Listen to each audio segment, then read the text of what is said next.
guys. I can tell that you have played it safe your whole life. So let's get naughty and break a couple rules tonight. Sneak in a movie, no one will ever know.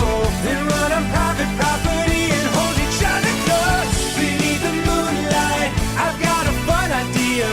Lean and kiss a cheek and gently whisper in your ear. Let's steal a car tonight. Commit a felony with me and drive until the sunrise. Let's steal a motherfucking car tonight. Be young and alive. So let's commit some crimes. Hey, I like you. I got your flowers. Let's get some coffee. Look deep in my eyes and tell me about your family. We can hold hands, then you can watch me shoot cocaine into my eyes and rock a memory. Let's steal some art tonight. What's a few Picassos when you're on a sexy date eyes? Let's steal some precious fucking art tonight. We're young and alive. And cross some state lines. Or, we could go a little more traditional. Go for a walk, watch a movie. Actually, there's a really nice flower exhibit at the Botanical Gardens. Ninja Brian was just telling me about that last week. He loved it. Wait, you know what? Fuck it! Let's kill some guy tonight. We're holding hands and laughing while we shank 'em in the starlight. Let's take a motherfucking life tonight. We're young and alive. Which I can say for that guy. Yeah. Let's kill 5 guys tonight. Then share a cherry cola while we blast a savage drive-by. Let's kill 10 guys tonight. You know what? First date, let's pump the brakes on the murders. Let's kill 5 guys tonight. I'll take you back to your place and we'll craft a perfect alibi. Man, we had fun tonight. We're young and alive. And you can call me anytime. Good first date. Want to do it again next week? No? Oh, all right.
Are we live?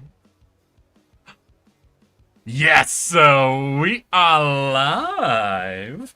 Hello, everybody, and welcome to an exciting Saturday stream.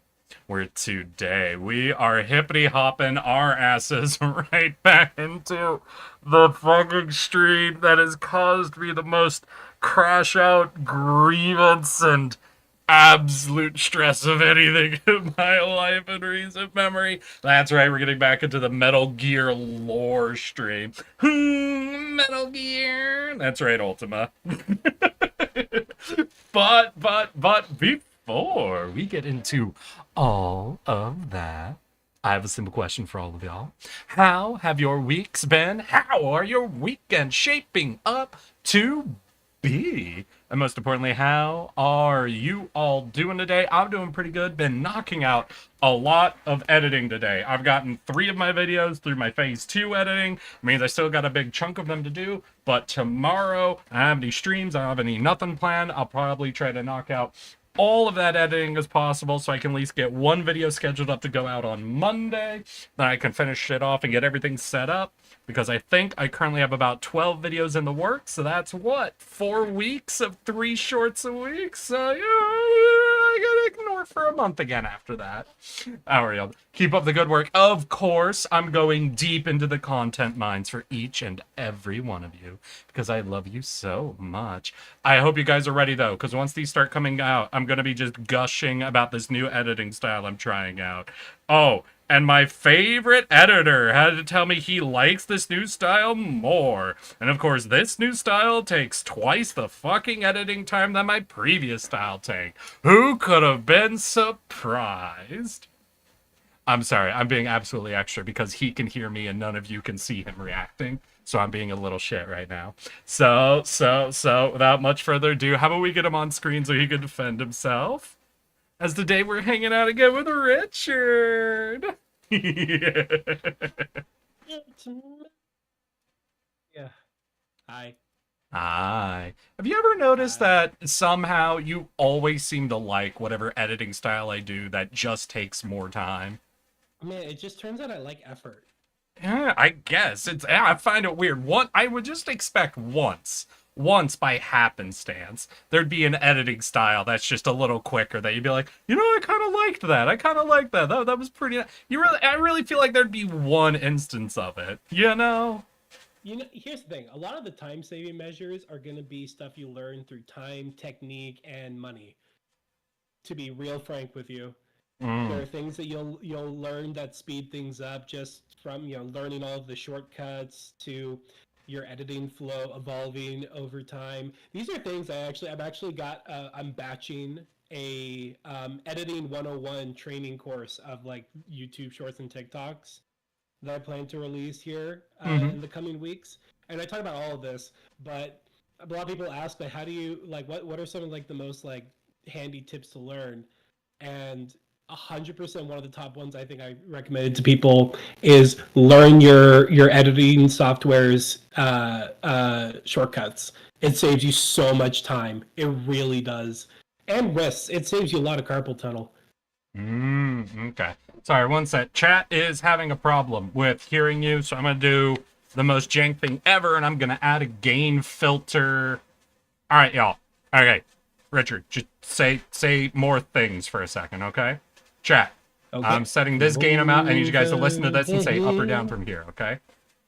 Well, how do you do, young Willie McBride? Do you mind if I sit here down by your gravesite? When I first added the filter, they had one that had you redlining on every word, and I'm like, that's probably too much. That's a little too much, probably.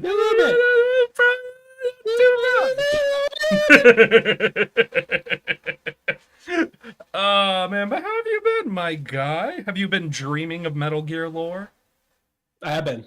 I've been. I literally, like, after we finished that stream that we did, yeah, I was very drunk, and so I put on an 8-hour video that covered the whole lore. And I was like, anytime like something popped up that I talked about, I was like, yeah, I did that.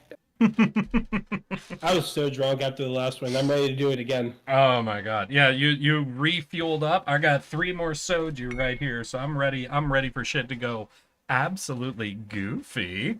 I didn't Yep, realize we I were am. doing more Metal Gear lore. Why didn't you say anything? Well, first of all, crazy. First of all, on my last 2 streams, I've said Richard and I are planning a part 2. Second of all, 3 hours ago, I did a notification on the Discord that said, hey guys, today's stream's going to be a little delayed because we're setting up for this lore thing. And not only that, on the day we did the stream and ended, Richard said we're probably going to have to do a part 2. So at a certain point, crazy, at a certain point, we're dealing with some reading comprehension issues more than anything else.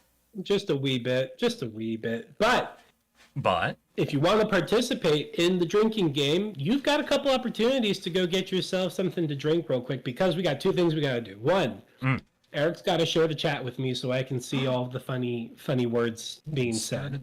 Oh, that's right. Because when I said, "Hey, I'm setting up share shit. Are you live?" You're like, "No, I'm not live yet. I'll go live when you go live." Just making No, not Richard. Candle Candlelight content. light. I like the new name. I think it's quite nice. Have you seen the cool new logo that goes with it? Send invite. Oh, I've seen a logo actually. No, Go to my YouTube no, channel I real quick. haven't. You should take a look at the logo that I sent designed. you I an thought it turned out real invite. neat. I sent you an I don't see invite, no- Richard. I don't see no I invite. invited a guest, Richard. I don't see no invite. Richard. Should I? Richard. Oh, oh! Richard. There we go. I'm in, We're but the screen's all wrong. Hey, that's on you. I can fix that for you. I am texting and driving. Well, crazy. Why do you all tell me this shit? How is this becoming the latest bit for everyone? Why does everybody in my chat want me to know that they're driving at the same time that they're typing to me? You included, Richard. I just thought you'd want to know what I was up to. I don't want you guys to be driving and texting me. No, I did end up cutting that bit though. That I was looking at editing a short of the time you popped in and told me you were texting and driving, and I started talking about the last text ads that were out there, and I was like, damn. Yeah. Halfway through editing it, I'm like, damn, this is probably really funny in a friend group, but I'm having a hard time balancing out actually making fun of these don't text and drive advertisements without sounding like an absolute prick. So here's the thing. It's not working, and I am too impatient to figure out how it works right now. So I'm just gonna What's not watch your stream from my left monitor and just trust that things are running Not okay. On my end. seeing Twitch chat on screen? I can see it on. I your just went to your OBS? stream. Well, yeah, but now I'm curious. Because I do have the thing where it's screen shared. I know, because I'm seeing people's pictures next to my chat. Yeah. Your OBS isn't putting I'm- out your Twitch chat? No, on my chat when I did the share thing, it just shut everything down, and I was like, I don't want to bother. Oh, figuring it yeah, out. well, you left. Yeah, it's fine. I'm just gonna just do it like this. Okay. All right, what else? There's too much effort for going home. Sure, let's add drinks to that. Oh yeah, I also have exciting news, y'all. I have started the process of re-adding hats in, and I have hotkeys up and ready to go. You'll see we have a limited number of hats. We don't have all of them added back in. Some of them are lost media at this point, actually. I don't think I have the snorkel PNG anymore. Not to say I couldn't dig one up and recreate it, but not an easy transfer, essentially. I'd have to re-edit a whole ass favorite snorkel before we can add the snorkel back in. But we got the cowboy hat, we got the space hat, we got what else do we got? I don't know. We got the hearts. And we have the egg. Right, we have a fried egg on my head. We got all that. So hell yeah. Richard, you told me you were working on editing this into a YouTube video, right? Yeah, so this is going to be a massive, like, 6-hour YouTube video, along with a bunch of shorts that I make to promote it as it comes out. Fuck yeah, alright. Well, I'll let you know if I get my shorts from that stream edited up to go. I will warn you, although, nah, you're like my editor, essentially, at this point, so you know what shorts I pick. They do have Yeah. almost nothing to do with the actual Metal Gear lore. I think I pulled out an entire chunk from the point where you went off to go to the bathroom, and I was just talking to chat on my own. So that Okay. should be very exciting. Oh right, and I did pull an entire bit where I was talking about how long do you gotta piss before you start getting concerned. Where you came back, you're like, yeah, I guess I'd go and call the doctor after like 2 minutes. I'm like, dang, 2 minutes you'd be ready to start pissing on everything to get to the phone? Because I don't know if 2 minutes is enough time of pissing for me to be like, I'm willing to piss on everything. It's getting close, but I feel like I need a little longer than 2 minutes before I'm like, all right, we're just pissing on everything so I can get to a phone and call the ambulance. Hoi hoi. So, everybody, well, let's review what we're doing today. So, we are playing the Metal Gear lore drinking game. Woo! We have the rules here. What are the rules? So, unavoidable rules. We have 2 categories. We have rules that are specifically to punish one of us and rules that are going to affect both of us. First rules are the unavoidable rules. I'm going to move myself up here real quick. If I list a very stupid character name, both me and Eric have to drink. When we finish the plot of the game, we have to finish our drinks. Special punishment. So, these are punishments specifically tailored to punish me or Eric. Yeah. Anytime Eric gets verbally mad, confused, or exasperated, he drinks. Anytime I say the phrase, "it turns out," I drink. Anytime Eric correctly spots a mistake that I've made, I drink. Anytime I fall to temptation and do a character impression, I drink. Anytime the stream drops, both of us drink. Anytime Eric goes, let me see if I understand, and then proceeds to fully restate the topic we just discussed back to me, he takes a drink. That one was a real powerful. All right, I do want to do an deterrent. edit here because of our last stream.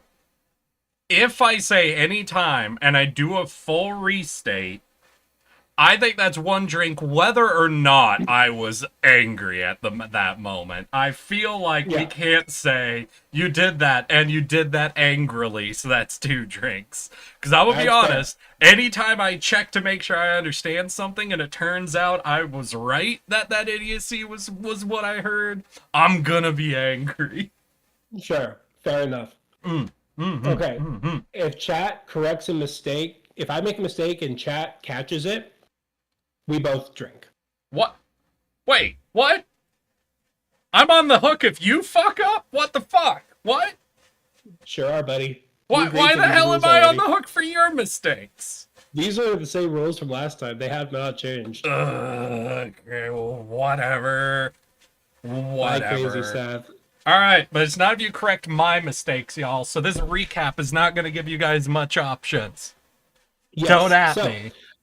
I'm gonna pour myself a screwdriver real quick, and while I do so, Eric, please regale us with what you You don't remember. You don't want to be here for my recounting? Oh, No. I'm gonna be here. No. Okay, You know go what? get Hold your on. drink. Let's- I'll wait to recount till you're back. Don't you Yeah, worry, no. buddy. Yeah, give me 2 seconds. It's right over here.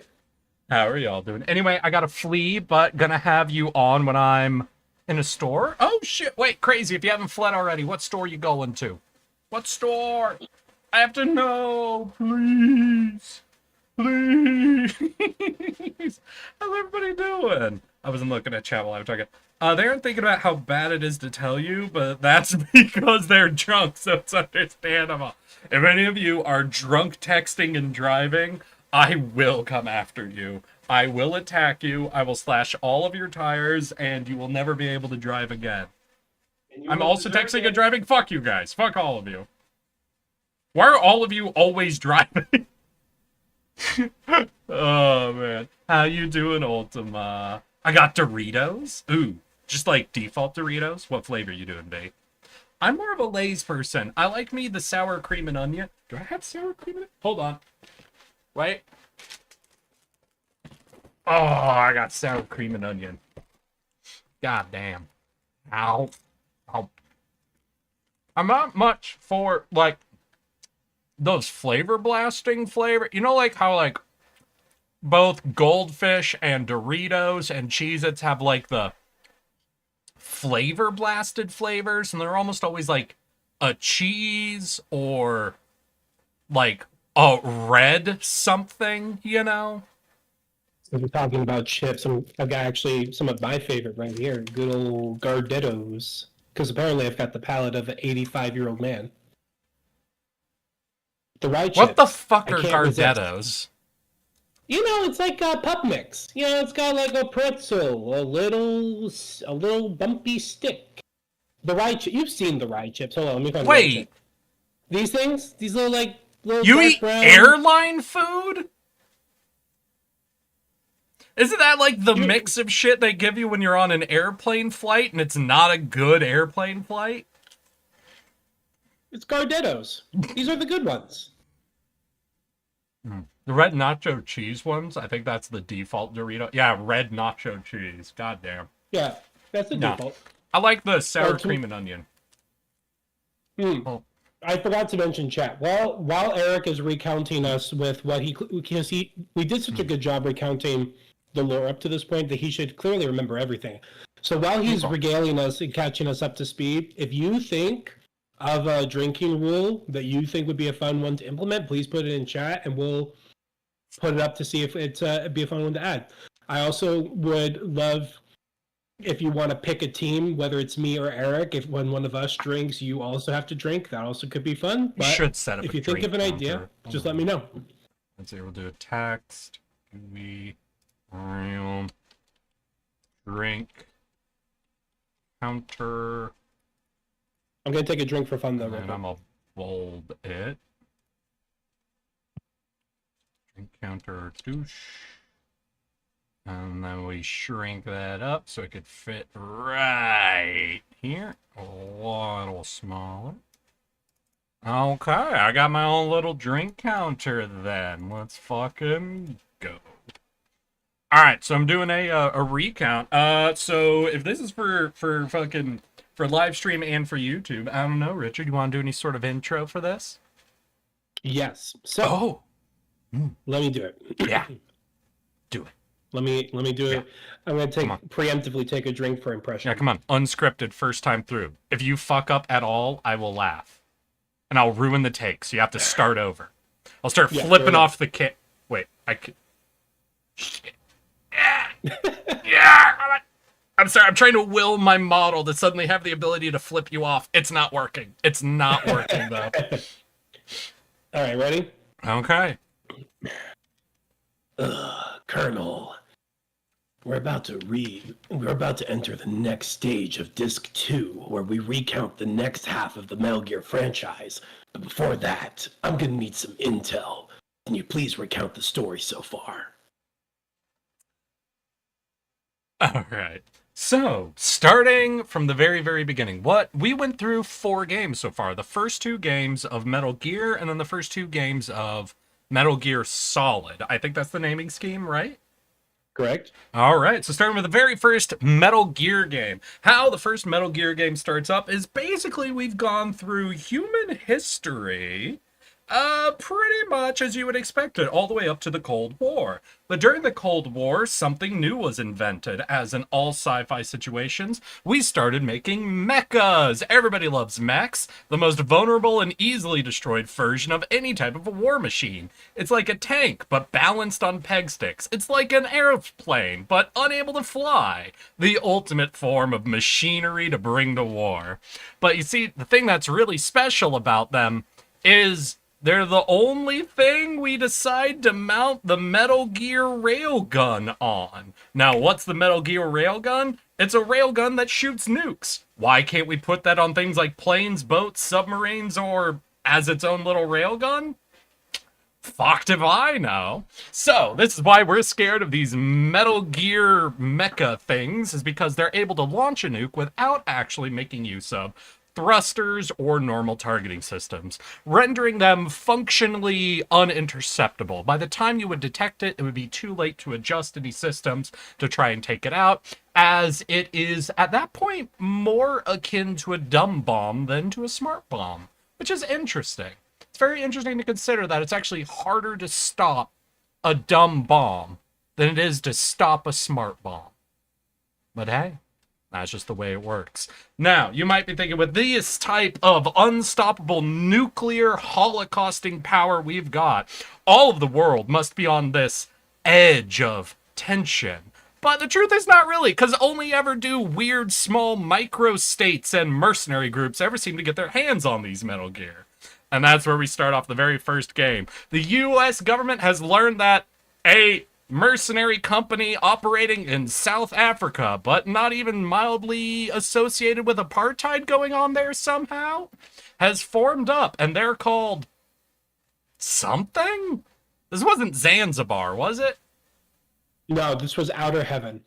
Outer Heaven was I thought Outer Heaven was the second game. All right. So we have a little merc group called Outer Heaven. And, well, you see, nobody really knew what was going on in Outer Heaven, so the big leader of a small little company under the U.S. government's oversight,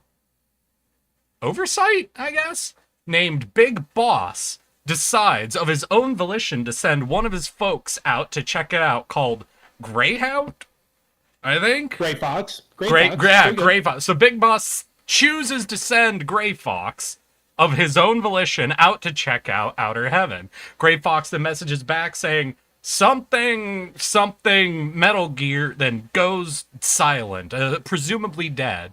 Now this message got back to Big Boss, and Big Boss heard this message and then was like, well, obviously, now that I've heard this message, I'm going to tell the US government and send out another agent to try to take out this Metal Gear. So he elects to send the titular Solid Snake out to check out Outer Heaven, find out if they actually have a Metal Gear, and destroy it. Solid Snake goes to Outer Heaven, sneaks through things, boxes, I don't know what the mechanics were at this point. He gets into Outer Heaven, he discovers they do have a Metal Gear, he finds the designer, and the designer tells him how to blow it up. And would you know it, the way you kill a Walker mech very easily, you take out the legs. So he sets to all the steps he needs to do to get the bombs to take out the legs. But what's this? We learn that Big Boss is actually the leader of Outer Heaven. And you might think, how's that possible? If he was the leader of Outer Heaven, why did he send Gray Fox to check it out? Why, after hearing Gray Fox's message, would he have relayed that message to the US government? And then, after that point, why would he send another agent to destroy it? Who knows? It seems like something only an idiot would do. Only somebody who didn't know what they want might do. And let me tell you, that's what Big Boss does. So, the base blows up, Big Boss dies, Gray Fox definitely dies, and Solid Snake gets out and goes into retirement, never to return to anything to do with the military or Metal Gear again. How was that? That was actually pretty perfect. Well done. All right, then we go on to second game. And what did you know it? Another micro group, another military organization forms up. This one called Zanzibar Land. You might say, oh shit, did they take over Zanzibar and are forming their own nation state there? No, they're nowhere near Zanzibar. They have nothing to do with Zanzibar. They're just called Zanzibar Land. And they've got their own designer. Is it the same designer? Yes. Yeah, they've got the same designer. They're building their own Metal Gear. They're stealing nukes from everywhere around them somehow. I don't know how you successfully steal a nuke without that nation just activating it, but this group's pulling it off. And Solid Snake realizes he's got to come out of retirement for one last job. So, as you can imagine, Solid Snake goes to Outer Heaven, goes through all the bullshit of figuring out what this Metal Gear is, and he's gotta blow up another Metal Gear. But during his trip to this place, he finds out that Gray Fox is still fucking alive. Can you believe that? He didn't die. Yeah, I So can't believe it. we gotta kill Gray Fox again, and this time he's definitely dead, everyone. And we blow up another Metal Gear. I'm pretty sure that's pretty much it, right? Yeah. So So one slight mistake you did, but I'm not holding this against you, is that we actually rescued Gray Fox in the first game. Then he turns traitor in this game, and we kill him. And Big Boss is not dead. He somehow survived, and we kill him again in this game. Okay, so Big Boss didn't die in the first game, dies in this game. But we thought he died in the Yes. first game, but he does die in this game. Gray Fox we didn't think died in the first game, but then betrays us and then dies in this game. Correct. Okay, alright. So, a lot of that's all going on. Then we jump ahead to a brand new game series, that being Metal Gear Solid. And in the first Metal Gear Solid game, we're going to Alaska, I think. Correct. And this time we're dealing with a specific group who's operating in a station in Alaska. This group is part of the group that's betrayed the U.S. multiple times now, I think, that Big Boss was from, and Gray Fox was from, So, and all these people so who are to betraying the government to start up their own little Metal Gear military coups are from. Yeah, so to clarify, yes, you are pretty much correct in that Foxhound is a Black Ops top secret squadron unit made by the U.S. military that Big Boss was in charge of, while also running both Zanzibar Land and Outer Heaven. And then after his death, Foxhound then fully, as a whole unit, betrays the U.S. government under the leadership. Don't worry, Little Pink. I'm just doing the recap. You're fine. Yeah, You haven't technically missed anything. Yeah, we're just doing a recap. You're all good. All right, so Solid Snake decides to come out of retirement one last time for one last job then. He heads on out to Alaska and he starts making his way through the team. He gets in here and he's fighting bitches and he's dealing with this whole ass team that's made up of guy with gun, which I believe was, I don't know, Falcon Raven or something. Really close. Vulcan Raven. Yeah, Falcon Raven. Then we have, I think her name is literally Sniper Lady. Sniper Wolf. Yeah. Yeah. Then we have Liquid Snake. Correct. Then we've got Revolver Ocelot. Yes. Then we Remember have him. He's the Psycho most important Mantis and Decoy Octopus. I'm surprised out of all of these, the one you remembered so easily was Decoy Octopus. But before we go into this, before Solid Snake goes in, first he gets an injection from a doctor lady that definitely is there to help him resist the cold. So, Solid Snake goes into this place after getting his injection. He finds someone, and they're talking to him, and he's like, oh, shit, dude, you won't believe, has a heart attack and dies. And Solid Snake looks at that and goes, damn, that was inconvenient. He keeps going through the base. He finds another person like, I'm going to tell you exactly what's happening. And he has a heart attack, and then he dies. And Solid Snake's like, man, twice this exact very rare thing has happened? I'm just having an unlucky day. Then he keeps going. He starts looking at people's asses until he finds some lady that breaks herself out of being imprisoned, or he helps her break out of being imprisoned. It's not super clear. I think her name's Meryl?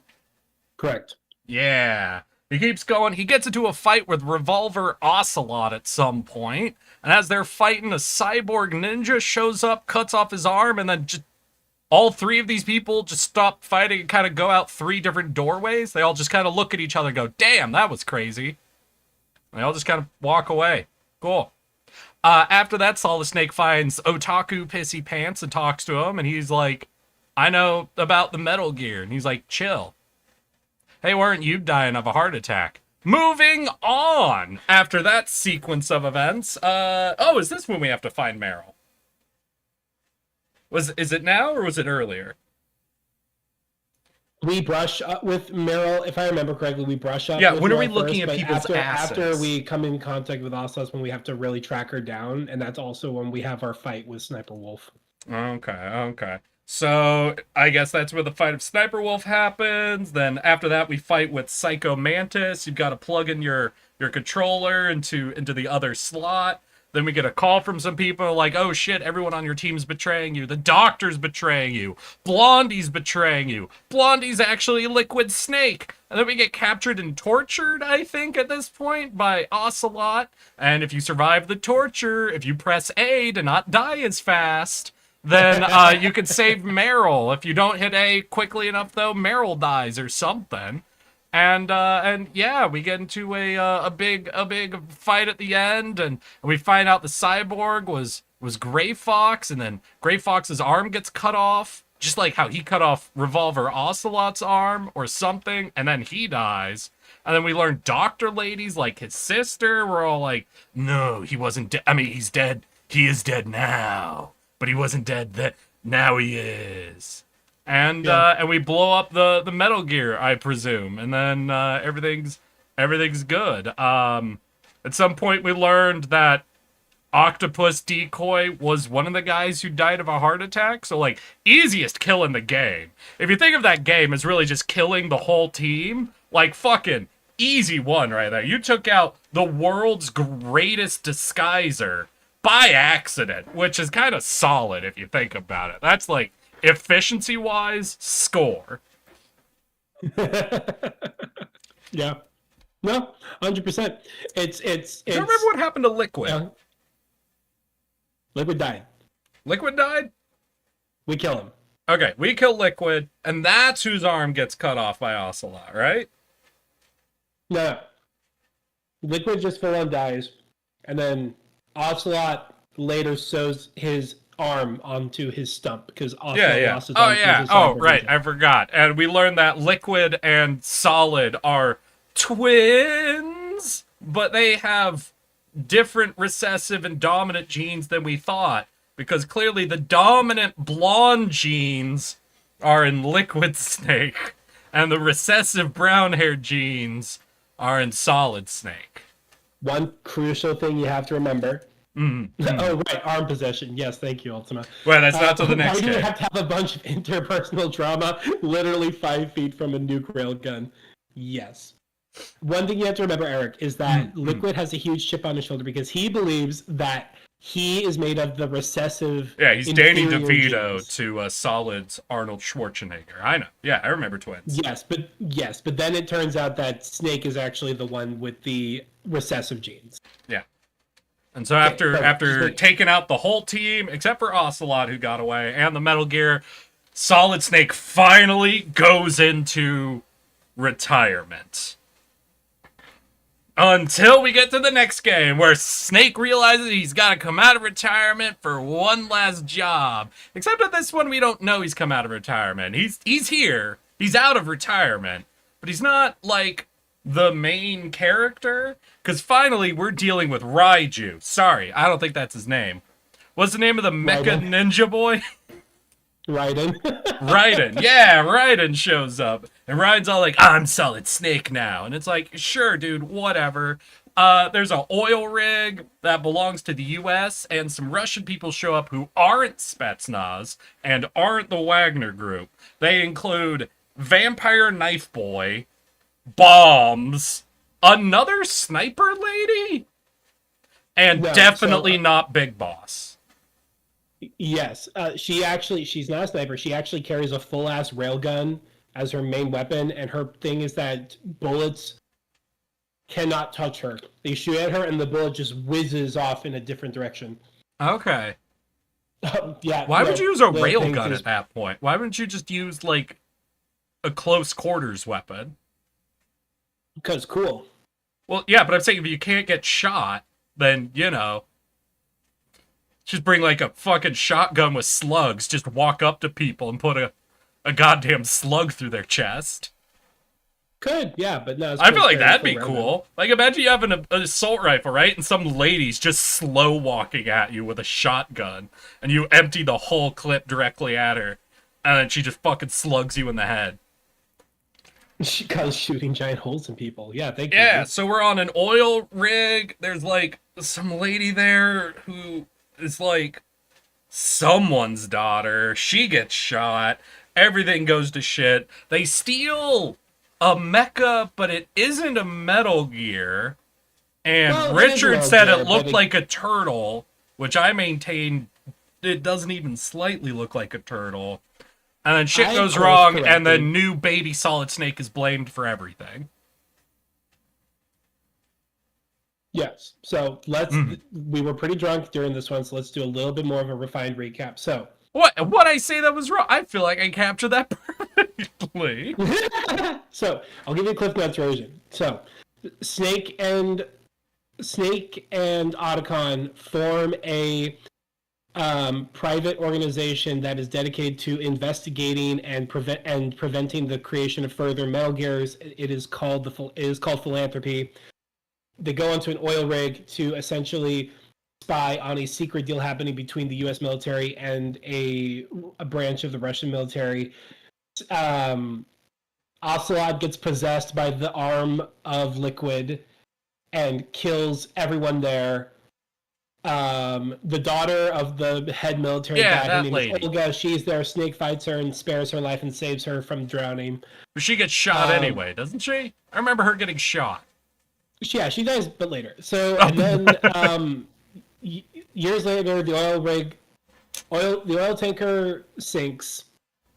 Everyone presumes the Snake is dead, and then that's where Raiden enters the scene because the oil rig that's being used to clean up the big rig that's supposed to be cleaning up the oil spill is actually just a front for more secret operations. That's where Raiden comes in. He is also joined by Iroquois Pliskin, which is just Snake in poor disguise. They fight through all the guys, and then it turns out that definitely not Big Boss is the former president of the United States and Snake's other brother, who is a perfect copy of Big Boss, also known as Solid as Snake. Mm-hmm.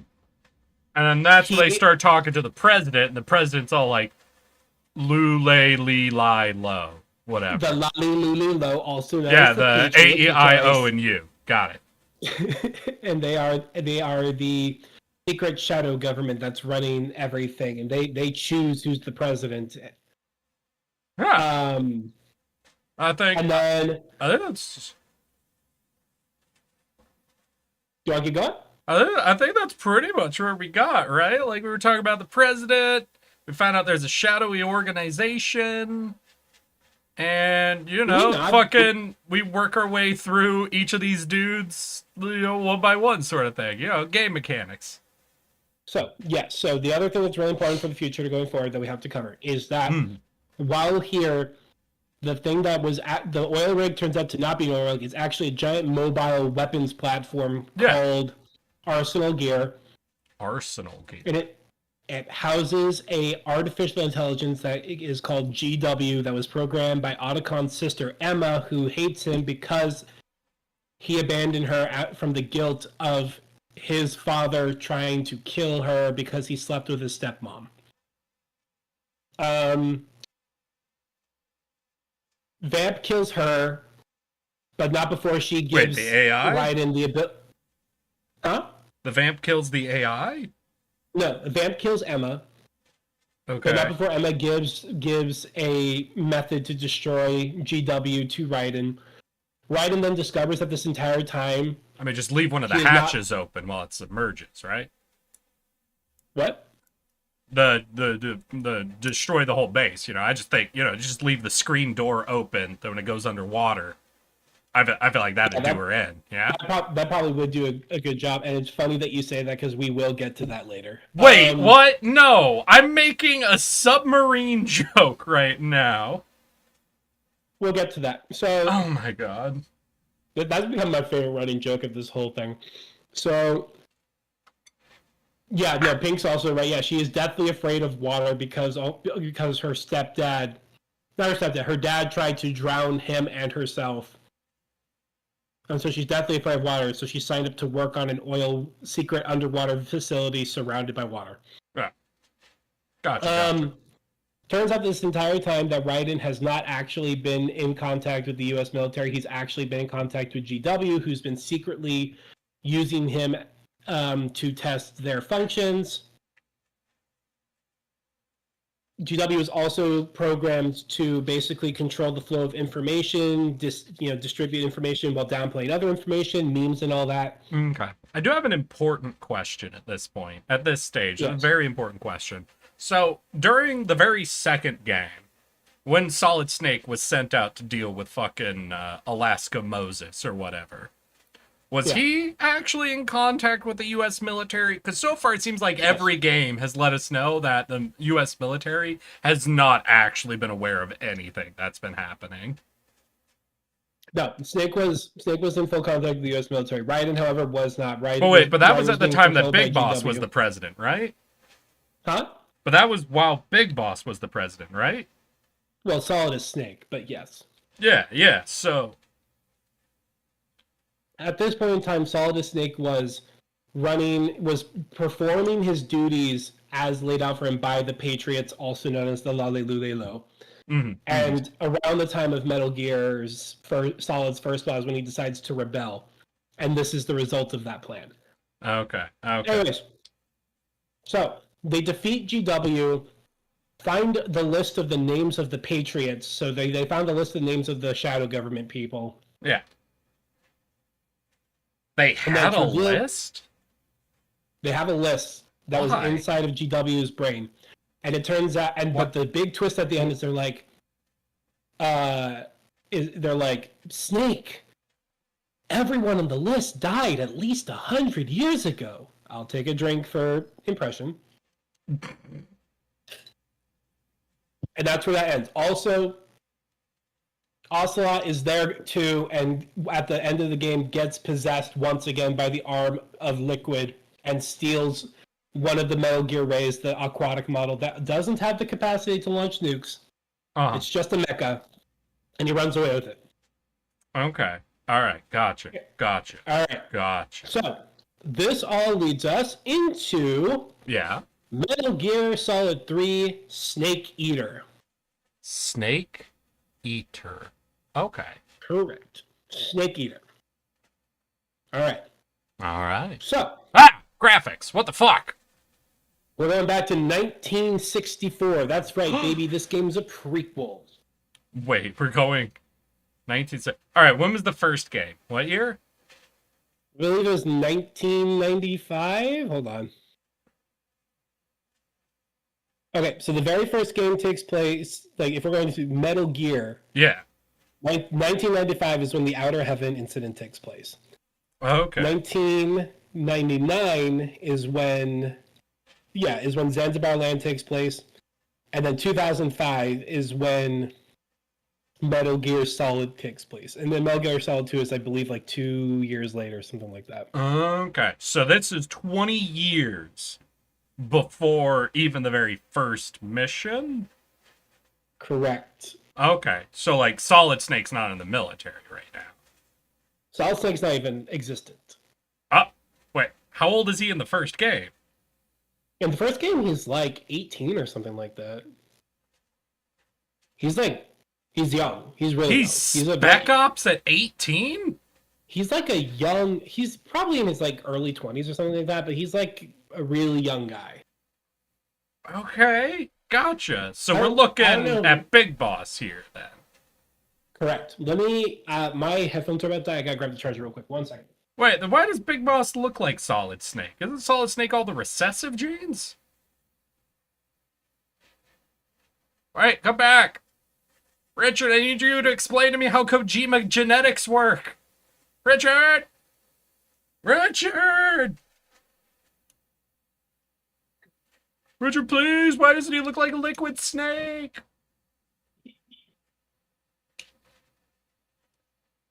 Solid Snake is a clone. But remember, Solid Snake is all the recessive Yes. genes. I am Haru. Hi, Ooh, Haru. that's probably not good. No, remember, Liquid's all the dominant genes. And Where to plug in this cord? Solid's all the recessive genes. So Big Boss should look like, or at least more like, Liquid. It's Vladimir. Wait, where's Vladimir Lenin? Oh, are you saying the dude on the far right? I don't know if that quite looks like a Lenin. Okay, I'm back. Okay. All right. So, an important question. So, am I looking at Big Boss right now? Yes, this is. So, why Big doesn't Boss, he look although like a at this- Liquid Snake? Because Kojima does not know how genetics works. Oh.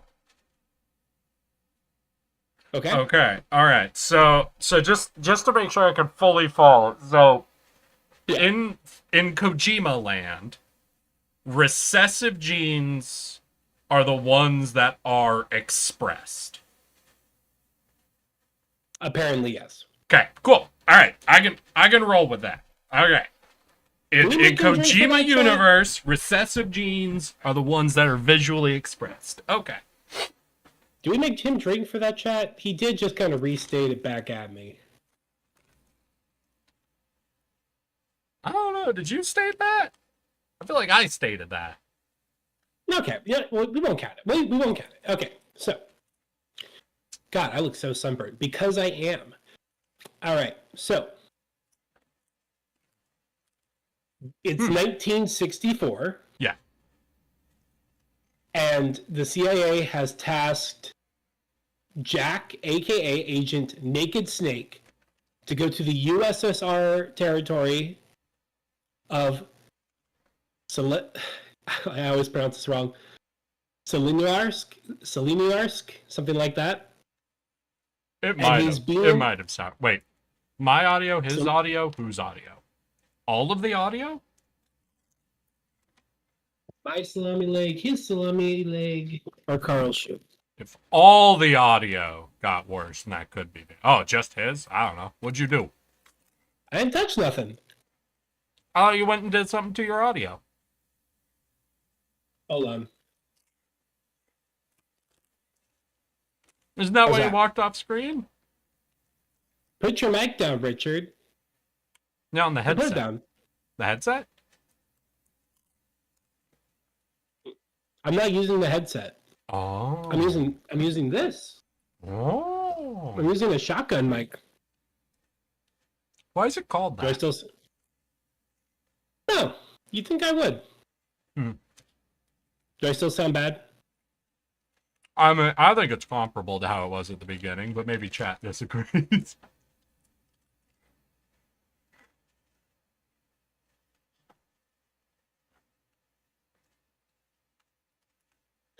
Okay. All right, hold on. I want to make a prediction here. So, Liquid Snake got blonde hair, right? Yeah. But he is a clone of Naked Snake. Yeah? Yeah. Okay. So there technically was no mother. Yeah? We'll get to that.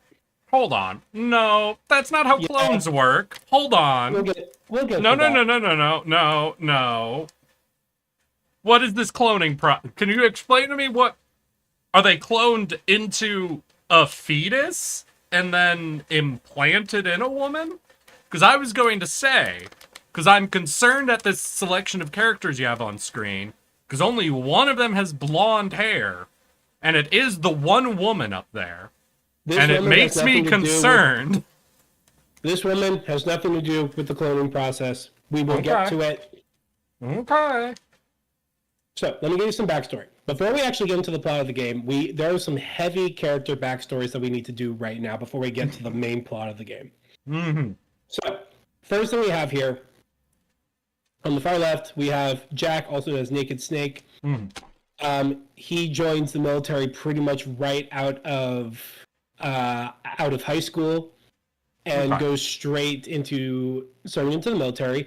And he fought in the Korean War pretty much as soon as it happened, fought for that whole experience, and then was also part of the Bikini Atoll nuking experiment, which, if you are, for anyone who's unfamiliar, this is when the U.S. military went to an island in the middle of the Pacific called Bikini Atoll Yeah. and just Made set SpongeBob. off some nukes, irradiating the hell out of the area and all of the soldiers that were there. And while a lot of people in Jack's unit suffered horrific injuries as a result of nuclear radiation. He came out relatively unscathed, but it did make him infertile.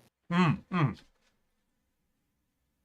Question. the character right next to him is going to take a lot more explanation. So, All right, quick question. this though. character, yes. Why is he called naked? I don't know. What? Don't I'm really go sorry. into that. So we have Decoy, who becomes decoys. Mm. We have Psycho, who is crazy. We have Sniper, who uses a sniper. We have Revolver, who uses a revolver. We have Raven, who is a native Alaskan shaman. Okay, well, I have the answer right here. Okay. Refers to his bare bones approach to a mission where he is required to enter the operation with minimal equipment and procure everything else on site. Okay. So he's going in practically naked. He goes in with basically the clothes on his back and maybe a sidearm, and that's it. Everything else he has to get on his. Oh yeah, V already answered for me. I'm going to count that as correcting me, so we both have to drink. Okay. So wait, so why do you think he's called Solid then? He brings a tungsten cube with him on every mission. Okay, so Why is he called Liquid? we're going to have to get into some more backstory. So Yeah. Blonde there lady. is a secret, really long backstory. So buckle up, everybody. So there is a secret organization called the Wise Man's Committee, also known as the Philosophers. And this is a cabal of essentially the most influential and wealthiest and most top secret people in the Allied nations during World War I and II. Now, this includes specifically the USA, China, and the Soviet Union. And their goal was essentially to work in the shadows to defeat, to help run the world, but also their biggest goal at this time was taking care of business during World War I and II. And Okay. one of So, the things that they did was I- they accumulated. Go ahead. Okay, so we've had the philosophers, and we've had the patriots. Patriots And so don't far the exist yet. description has been these groups want to run the world. Yeah? Yeah. All right. But that's a tool. That's a method. Do Yeah. any of these groups have an end in mind? We'll get to that. Okay. So, the philosophers have existed for God knows how long, but at the very least, we know that they were very active during World War I and World War II, Okay. and they accumulated an obscene amount of wealth. Oh.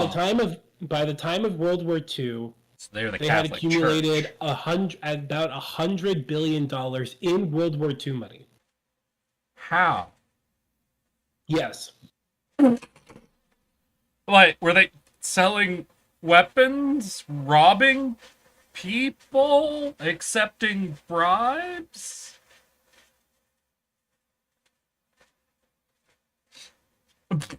Chad's saying that if I say we'll get to that, I should have to drink. Do you agree with that?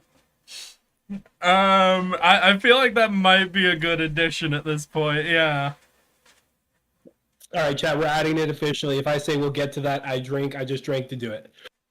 Come on, Okay. Chat has to drink when you say we'll get to that. Yeah, Chad has to drink when I say we'll get to that too. If I drink for we'll get to that, we all drink except for Eric. Eric gets saved. Okay. Um, How about that? so- Okay, can I just ask this then? yeah. Is the reason you can't tell me because it's an important plot point or surprise? Yeah. Well, that's why Okay. I say we'll get to that. All right. I'm just checking because like you could Yeah. also be hiding a giant. I have no fucking clue, dude. They never go over it in this game, so I just want to check. If I say we'll get to that, that one doesn't count. If I say that, it's because it's coming up. Okay. If I okay. if I truly have no idea, I will tell you. All right. So the philosophers want to run the world. They got rich. Yeah, well, they already made up of a bunch of top secret organizations and the wealthiest people in the world, essentially. So Okay. a lot of that money already existed. Gotcha. Now, So they were definitely on the island. oh, definitely. Mm-hmm. Except they all are going to be dead before that happens. Anyways, so that the woman that you We see already have before people who you- should be dead on the list of the Patriots. So So the woman you see before you, her name is the Boss, and she is also known as the mother of special forces. She was there. She was raised. I believe she was born in 1925, something like that, and fought in Okay. World War II. She was the child of one of the high-ranking members of the Philosophers. okay. So she's also known as the last child of the Philosophers.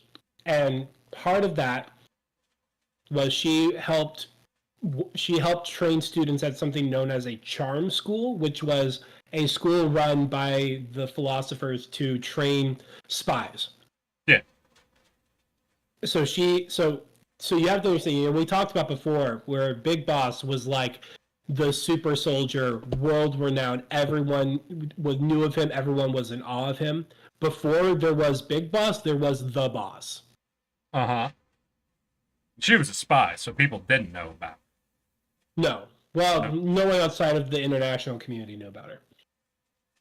But the Boss was. Wait, did you just say essentially- nobody outside of the international community would have known about her? She was definitely known within the international, and no one who's Yeah. not inside so, of.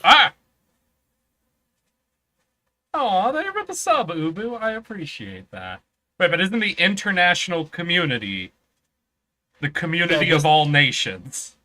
Let's just what I mean by that is like the secret, like the intelligence community. Better, the military complex and Okay. the intelligence community. Okay. So people in the Five Eyes know about her. Yes. Gotcha. So, the Boss has a very storied history, fighting in World War II, training spies, basically having her finger in every conflict, basically since she was raised from a childhood. But some of the most key things to be aware of is that she formed a unit, a Black Ops unit for the Philosophers, who essentially conducted the worst of the worst, all the dirtiest and most secretive missions during World War II. Ah, And that she unit was ran called the Cobra. Auschwitz. I mean, if there was like a SEAL Team 6 mission to go invade Auschwitz, it would have been the Cobra unit that did it. Absolutely. So she had this whole unit called the Cobra unit. Wait, but I thought you said she ran the worst of the worst. What I mean is that she, like, they handled all the dirtiest missions. It was for the greater good, but it was always like, Oh, okay, can I get an example of what made a mission dirty then? they don't really get into details about that, but she did fight on the beaches of Normandy too, if that helps you figure it out. Well, I mean that's a hard mission, but it's not a particular. They're a Black Ops unit. They do Yeah. they whatever it takes to get the job done. Okay. Yeah, B's right. Go ahead, kill this guy and his family. Stuff like that. But they don't get into specifics. All right. But She also I guess became- I'm just really curious because, like, for example, Normandy didn't have a lot of families chilling out around it. You know. blowing up this child soldier training base. Yeah, stuff like that. Absolutely. Little things. Okay. So the Boss had a whole unit called the Cobra unit. Okay. And on top of that, she also worked as an advisor for the British SAS, the oh god, what does it stand for? Hold on, I have to Google it.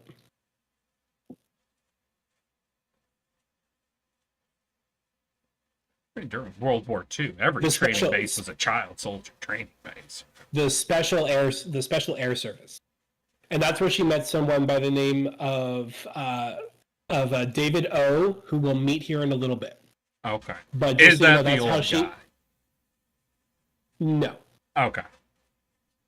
So that's the kind of story. So, and the Boss also was the first human launched into space?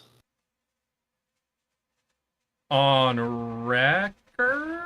Or No. So after Sputnik went into space, the U.S. freaked out and sent an unprepared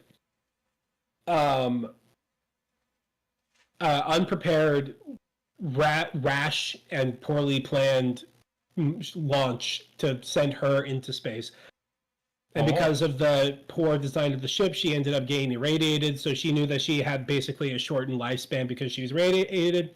This also, when she discovered Jack, her protege, finding that he was also affected by radiation because of Bikini Atoll, this kind of helped them break the ice and bond a little bit. But the crucial thing is that while the boss was in space, as she was looking at the Earth, she realized that the conflicts of man were very small and petty, and it kind of disillusioned her a little bit.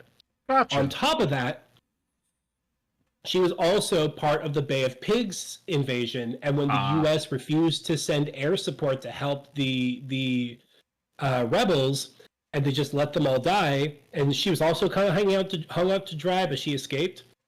This also disillusioned her. She's like, they don't give a shit about me. They don't give a shit about these soldiers. This is fucked. And that kind of started forming her kind of philosophy. Okay. I'm wondering, have you ever heard of the pirate radio launch? No. So there's this fun little thing, fully not confirmed, essentially, but it's a fun, essentially, a horror story, that there was this little pirate radio station that was set up, I think somewhere in Germany, during the Cold War. And they were just kind of running, radio stations, whatever, and they'd occasionally pick up signals or whatever. And there's one day that they were picking up a signal from low orbit, and as they started listening to it, they realized they were hearing Russian. They were hearing Russian coming through their radio signals. And so they were able to try to hone in on it a little bit, and they picked up a signal of what sounded like a woman's voice yelling that there was a fire. And as the minutes passed, the signal got weaker and weaker. And it's theorized at this point that that was someone picking up one of the Russians' first ever attempts to launch someone into space. And that during the launch, the console caught fire. And the station just sort of loaded out into the infinite void. Yikes. So there's actually a couple of horror stories that exist out there, and people are like, yeah, no, we're pretty sure the Russians actually did get humans into space first, but there's some reason to believe shit might have not been super great. Yeah. So kind of like that. She came back to Earth, however, but she crashed and burned and was hospitalized for a while. Ooh. So, that's a bit of the backstory on the boss. The man on the far right is a Dr. Sokolov. Dr. Sokolov defected to the United States, I believe somewhere around World War II, between World War II and the Cold War. He defected to the United States. But then during the Cuban Missile Crisis, during negotiations between Khrushchev and JFK, part of the concessions that were made was that they asked the U.S. to please return Dr. Sokolov to them.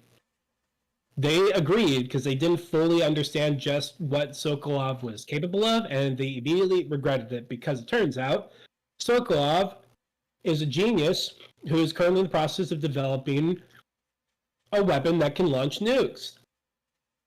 Hell yeah. I love that for him. So, cut to current day, 1964. Naked Snake is tasked with a mission to infiltrate... Let me read this again because I'm going to get it wrong. Madagascar. Selimyarsk, which is a USSR territory, and he is tasked to go in and rescue Sokolov and help him defect back to the United States. He's being supported. His backup is the boss who goes in with him, and he's also being supported by, did I not? Okay, by this rambunctious gang right here. All right, can we go back one panel for a second? No, we'll get to that. Okay, because I'm Please. just gonna say, Oh, you ever okay. notice how all the good guy teams are like, yeah, here's like 3 people? You could probably walk outside and find these people. And the enemy team is kind of awesome looking. Hold on, I gotta put a drink together real quick. I'm not putting together another drink. Anton Sokolov, Dishonored. US actually concedes all the milestones of the space race other than going to the moon. True, actually. That is true. No. They did have someone who did a quick up and down, right? Before we did. Generic lady. Generic guy. Man with headset. Yeah, it's always like a drill sergeant, a generic lady, and a generic dude. I feel like every one of these teams have had at least those 3 characters on it. Yeah, what is it? It's science or doctor person, generic lady, generic dude, and drill instructor. I feel like that's what the good team always is.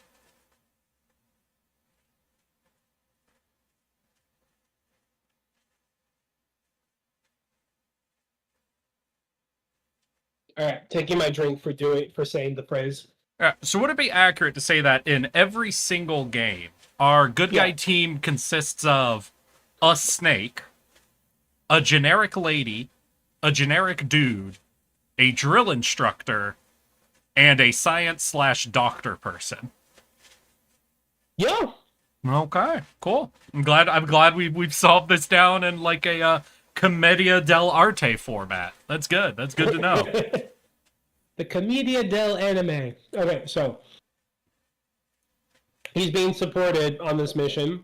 Going left to right, we have David Anderson, who is the also goes by code Donald Anderson. David Anderson? Donald Anderson? Hold on. McDonald Anderson.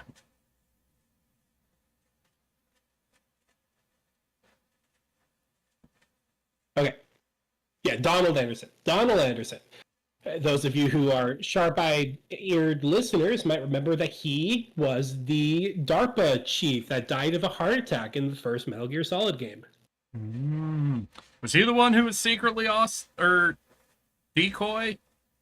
Yes, because the real Donald Anderson actually was tortured to death by Ocelot. Can I just say, with how much Kojima likes to put mistaken identity into his games, why the fuck did he, like, moment 1 kill off Decoy Octopus? Because he seems to love mistaken identity elements in his games. Yeah? Yeah. And he's like, I have a character who can perfectly impersonate anyone. And I'm gonna kill him the first time you encounter him.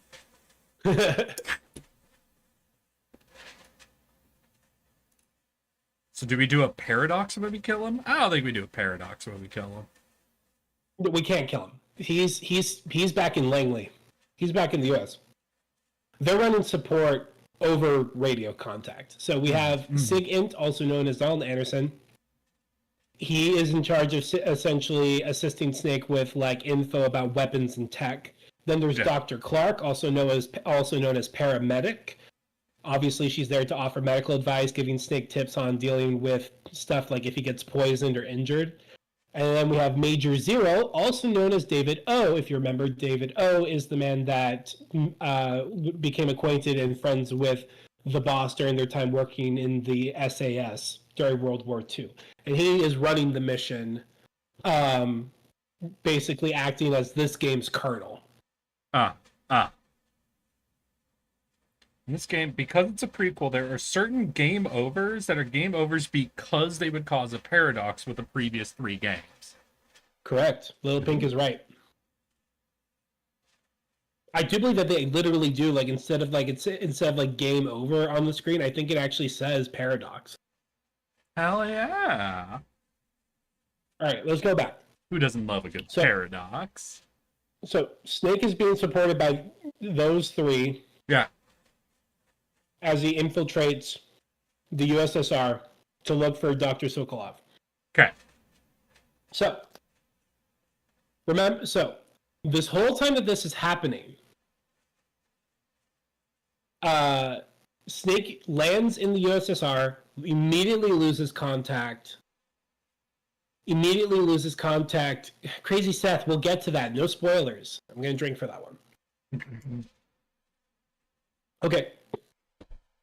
So, Snake infiltrates the USSR and locates Sokolov at a secret research facility that's being guarded by Russian military under orders of Nikita Khrushchev. Okay. They make contact, and essentially Sokolov is like, "Oh, thank God, please get me out of here. I want to see my wife and kid again in America." Snake agrees.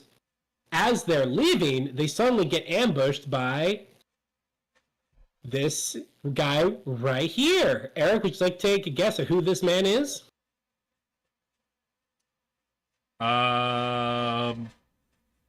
This ain't the vampire guy, is he? No. Oh wait, no. Is this young Revolver?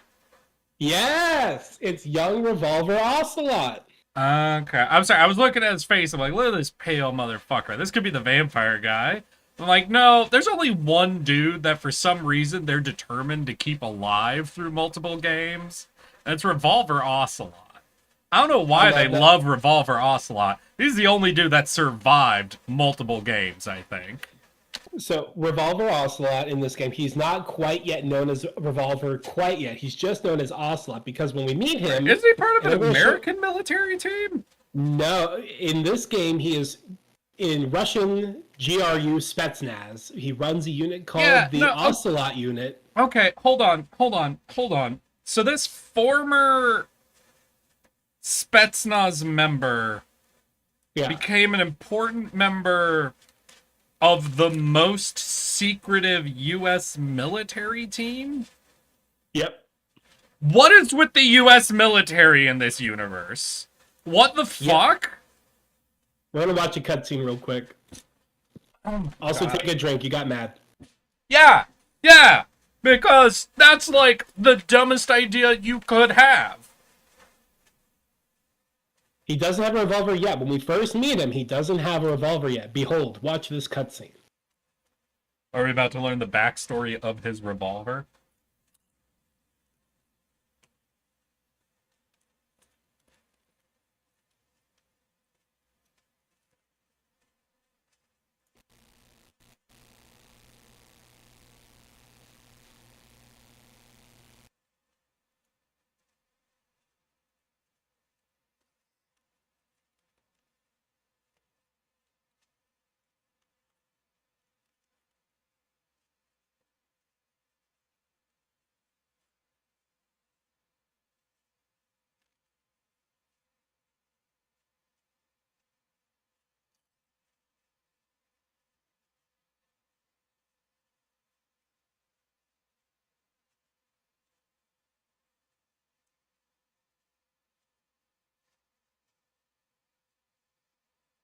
Why the fuck does he have stirrups? Yeah. No. Why does he have stirrups? Does he ride a horse? Nope. No? Nope. Take a drink. What?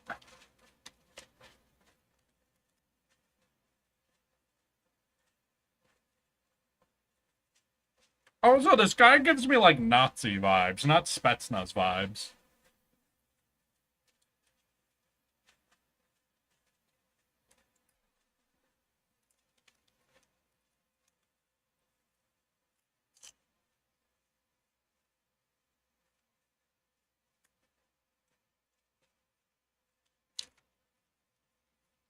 No, his pistol.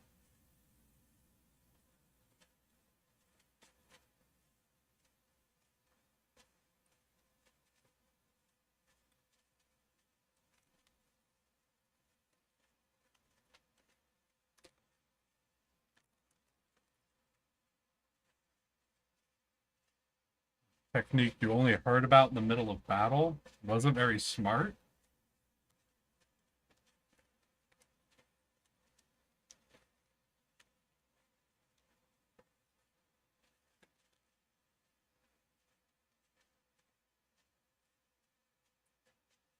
So You deadass. twist your elbow to absorb the recoil.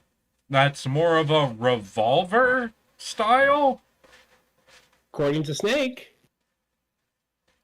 What the fuck does that even mean? What does that It's- mean? it's bullshit. So, anyways, so yeah, so Revolver. So Ocelot has this bad habit of doing a shit ton of pistol spinny tricks, and we're gonna watch all of them before this day is done. And because of that, he gets his ass kicked by Snake in this fight because his gun jams because he keeps twisting, spinning it around like that. Okay. You can't hear? You can't hear? Why is it not? Why is it not capturing audio? I mean, are you doing an audio capture or? I was doing window capture. Yeah, so that's not an audio. You'd either need to be doing your desktop audio or set up a custom application audio capture. Oh.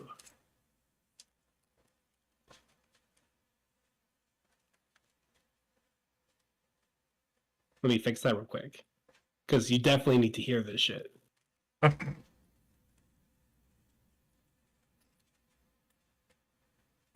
So wait, desktop audio? Hmm? Audio output capture? So look for a source that should be application audio. Yeah. You see application audio capture, you select that, then you'll choose your application. In this case, it'll be your YouTube tab. Okay. Hold on. Let's see if can they hear it now? One sec.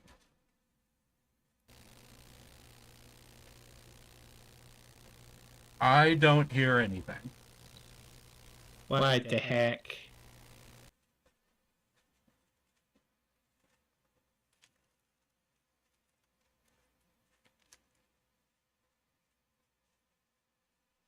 Why is it not?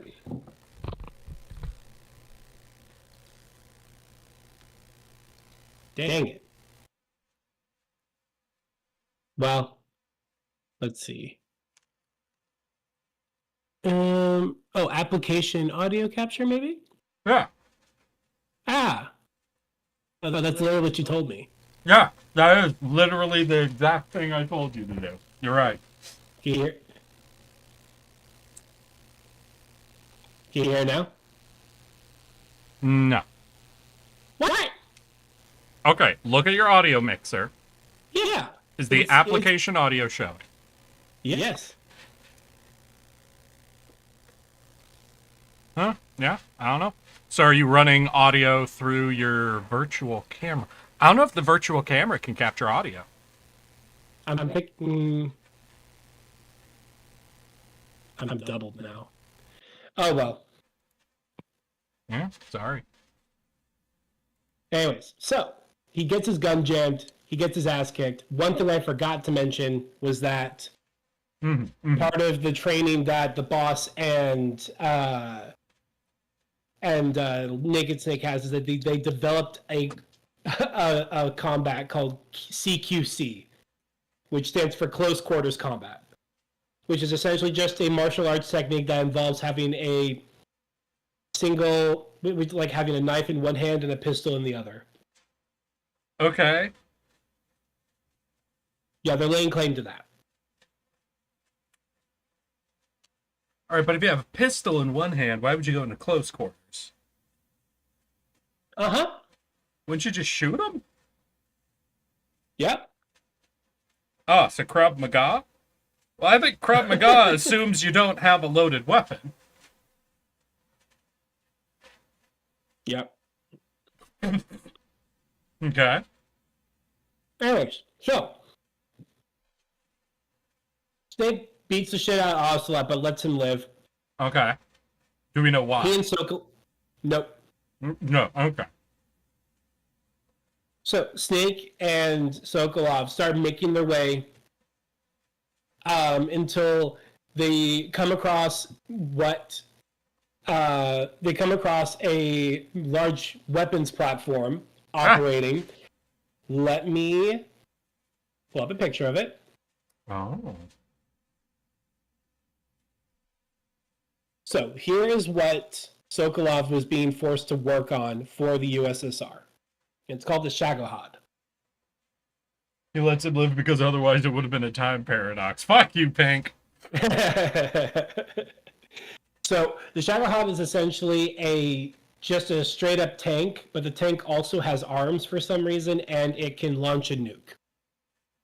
Okay. So it's not technically a Metal Gear because it doesn't walk. Okay. But it's got the Metal Gear rail cannon on it, yeah? Correct. And this is really stupid. It can launch farther the faster it's going. So the faster that it's like running in a straight line, the further it can launch a nuke. All right. Well, I mean that's technically true. Yeah. Now, at this point there are no such thing as Metal Gears. This is a first of its kind. Yeah. So Sokolov is like, that's what they brought me here to do, but don't worry, it's only in Phase 1. Phase 1. That's right. Phase 1. It won't become a problem until it reaches Phase 2. I drink. Yeah. Wait, isn't it still nuclearly capable? Yes. And it's not a problem. Not at this point. Not at this point. Oh, okay. At this point, it can't launch nukes yet. Okay, cool. It's not complete, and they can't finish it without it. Okay. So they're like, if you get me out of here, this won't be a problem. They won't be able to finish it without me. So it's a Moe's tank? It's a mouse. So, unfortunately... Buddy, things that's go to not shit. where bullets go. You can't, So, that's not how bullets work, my guy. No, you can't do that. So, Snake starts coming across this rickety bridge that going across a canyon with a river crossing underneath. And he Rickety comes bridge across isn't the going to boss. break, is it? No, but something Okay. bad will happen. He comes across the boss, who remember has been out of radio contact this whole time. Yeah. She comes in and she is carrying 2 big boxes that turns out to have Davy Crockett nuclear warheads inside them. Uh-huh. And she announces that she is defecting to the Soviet Union and she's taking Sokolov with her. She announces that she's defecting. To Naked, yeah. To Snake. Okay. She's like, she literally goes, I'm defecting to the Soviet Union. He goes, what? Is she just aura farming, or is she trying to convince him to leave, or? No, she's just telling him straight up what's happening. Alright, aura farming, got it. Then a helicopter shows up carrying the Cobra unit. We'll get into them in a second, but one of them can control hornets, and a cloud of hornets suddenly shows up and just hits Only up Sokolov hornets? and others, but in this case hornets. And As if the way you phrased that was, and one of them can control hornets. you can control more than hornets, but in this case, a swarm of hornets comes in and just picks up Sokolov and flies away with him. Then this guy shows up, this big beefy boy right here, and his name is Colonel Volgin, Okay. and he is with the GRU, Russian Volgin. intelligence. Volgin. Yes. Vol- Now we're gonna get into his backstory Russian? a little bit. The bees guy is later. We'll get. No, you said Fuck. Volgin. Yeah. Volgin is Russian? Yeah, Colonel Volgin. Sure he's not German? He is Russian. Alright, okay. So we're gonna talk. So remember when I was telling you the whole thing about the philosophers and how they gathered a whole bunch of money? Yeah. Well, right after World War II ended and the Cold War started, the philosophers weren't really able to keep their shit together because of the disparaging between nations, and so they kind of split apart. And while that was happening, this guy's dad, Colonel Volgin's daddy, Daddy Volgin, was the person who was in charge of tracking all of the money. He stole all of the money and hid it and bake it in banks across the world with the proof of transactions. Basically, the info that you would need to know both where it is, how much is in it, and the information needed to withdraw that money being kept on a microfilm that he hid. And Colonel Volgin, the big boy, recently has come into possession of that information, and he used it to build a massive secret fortress in the USSR called Groznygrad, which literally translates to terrible fortress. Okay. He Is it a good fortress? It is a good fortress, Okay. but it's kind of scary. It's terrible in the scary way. I don't think he's very good at naming things. No. So to give a little U.S. history lesson to everybody here, during this period of time, Nikita Khrushchev was kind of approaching a more peaceful route of dealing with the West, and this, negotiating with Kennedy and stuff like that. But this pissed off the Russian military quite a bit, and so a faction was formed trying to essentially usurp power from Khrushchev. And this faction was formed by Vladimir Colonel Putin. Volgin. Oh. Colonel Volgin. Oh, okay. So Volgin, using the philosopher money. Do we learn what Putin was doing at this time? Putin does not make any appearances or mentions in the Metal Gear franchise.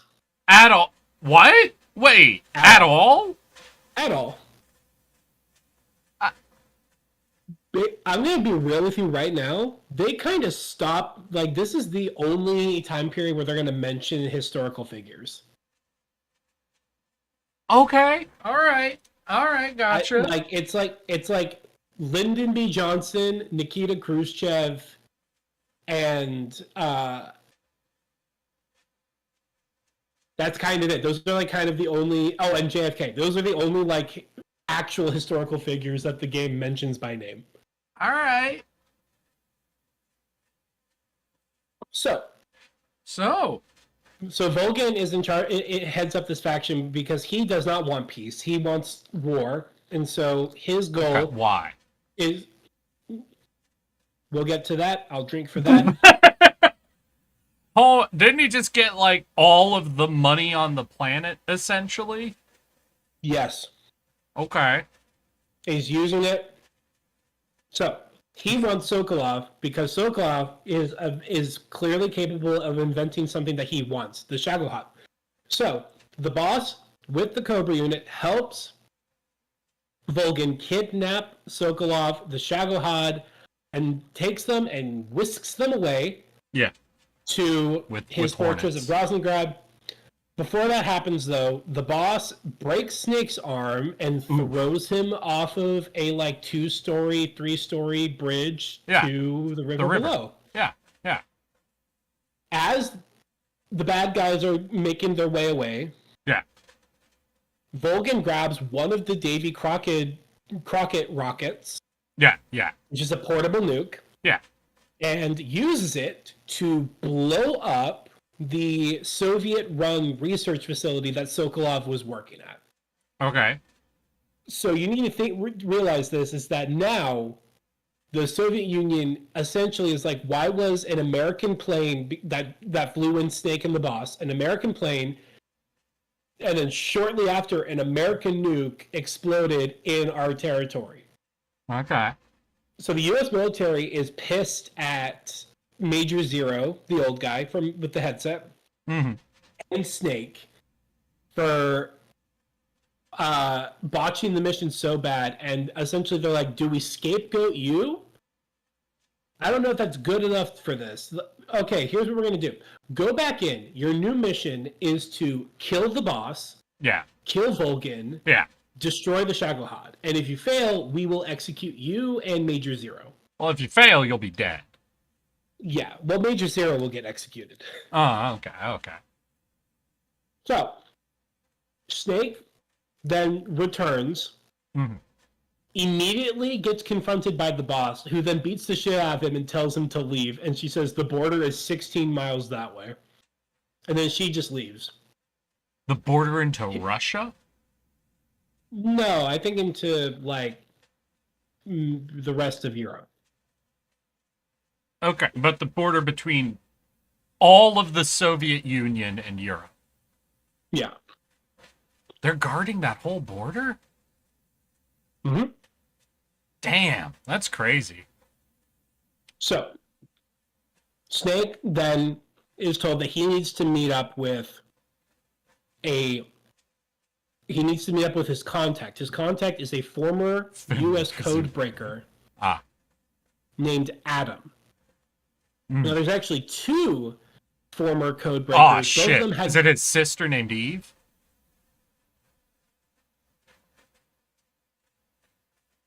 We'll get to that. Okay.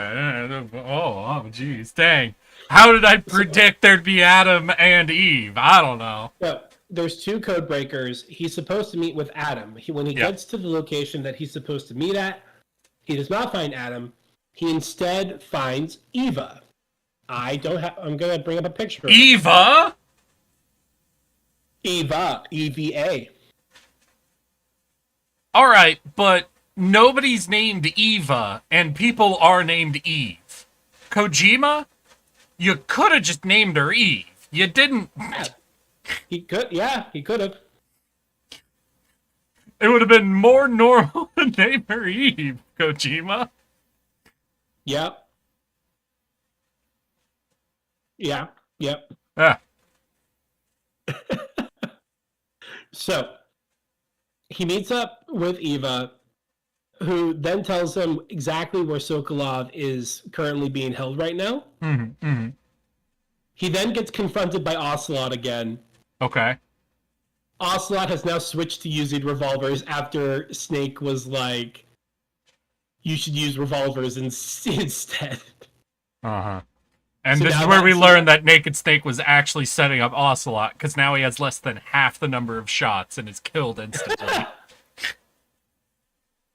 He does get nerfed, but in a whole different, funnier way, and we'll talk about it here in a second. But This is Kojima being subtle? This isn't subtle, god damn it, Kojima! so essentially, they Eva gives him a whole dump on where Sokolov is. Ocelot shows up. Ocelot gets his ass handed to him by Snake once again, but then suddenly Hornets show up again, and it's a truly obscene number of Hornets. Aw, Dr. Bees! So Snake has to dive into an underground cave. Wait, I know one of these guys. Yeah, Do you know which one of these guys I recognize?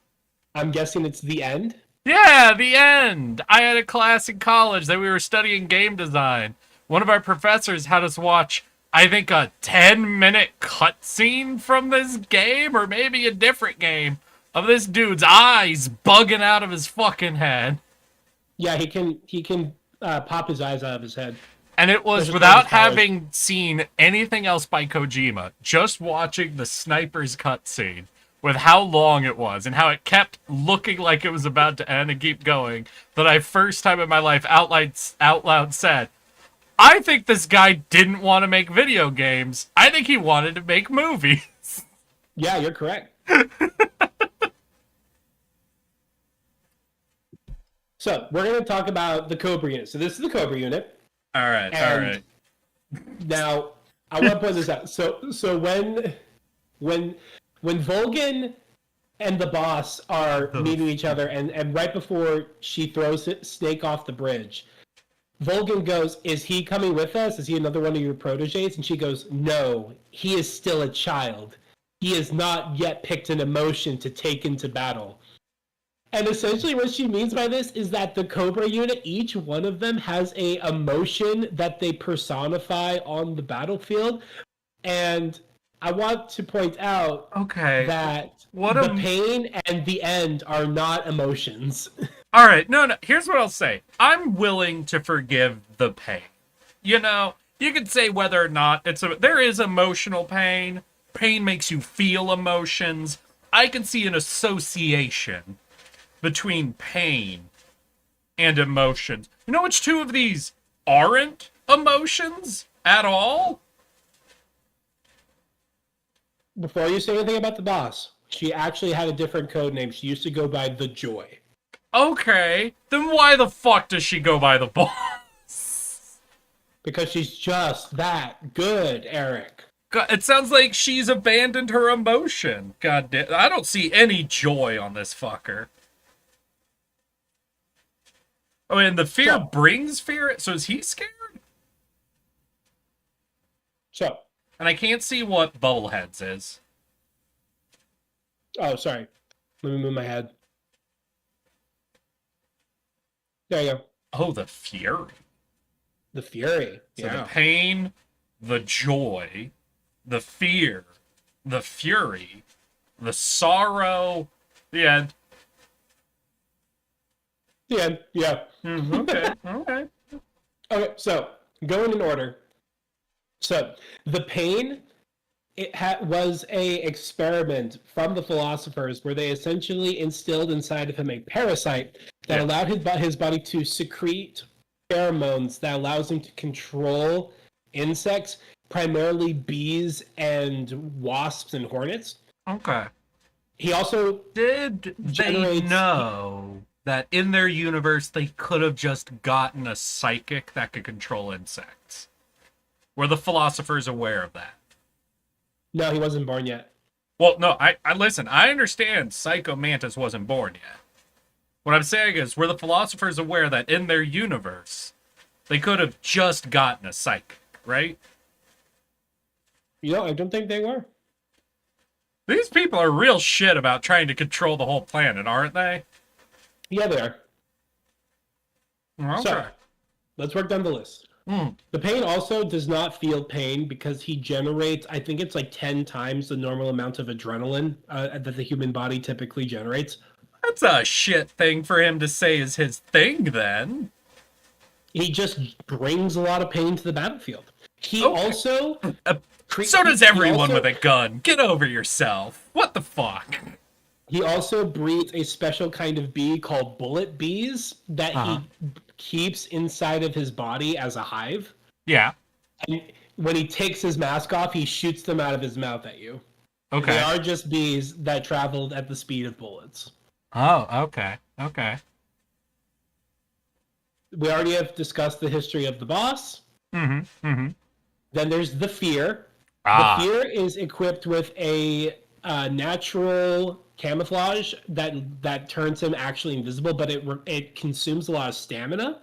So he has to eat, and that's he has to eat a lot to make up for the energy used while camoing. Okay. Wait, he can And- just turn it. Did the philosophers put a parasite in him? Yeah, any of them that have special powers aside from the sorrow Uh-huh. are because of special experiments done by the philosophers. Gotcha. Kojima just Uh, wishes he could do nanotechnology in all of his stories, doesn't he? Pretty much, the Gotcha. parasites are basically Understood. just early nanomachines. Nano But on top, but also the fear is known as the spider soldier because he's a little freaky boy, and he got Yeah. special surgery to make all of his joints double jointed, so he Okay. can bend them at weird angles. So he leaps around in trees and shit, and he acts all creepy. He also got special surgery to make his tongue super long and serpentine, and he replaced his eyes with snake eyes. Uh-huh. He's a freaky little boy, and he also uses a crossbow and he coats them in hallucinatory venom and toxic venoms and stuff like that. Okay. Fucking nano machines, son. Nano machines, Jack. I'm taking my drink. So he went double jointed, and that allows him to jump from tree to tree, or those are just Yeah, two separate things he's done. yeah, that lets him do that. He also can run on water. How? Yeah. All right, this is if I had a nickel for every time you've told me someone can run on water and have been unable to elaborate on that, I would have 2 nickels.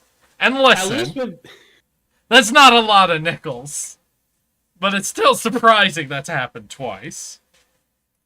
I'm gonna make you drink for that. You sound a little exasperated to me. I just want someone to explain to me how this water walking is going The next thing on. is that like all of his other powers are explained, but none of what he is capable of explains why he's able to run on water. At least with Vamp, he kind of has super speed, just a little bit. Fucking no machine, son. Is that then an we have the impression? Fury. Huh? Is that an impression? It is. I'm gonna take a drink. Okay, then we have the Fury. The Fury has no special powers. He is just a pyrotechnic. Okay. He was actually the first person that Russia sent into space, but his capsule exploded in a ball of fire. So he had this horrifying vision of the Earth in flames, and it basically, and because of that and the severe pain he's always experiencing, he has a deep hatred for everything. Yeah. And just an unquenchable rage, and he wants to burn down everything. He also has a jetpack. Yeah. Then we have the Sorrow. The Sorrow is a spirit medium.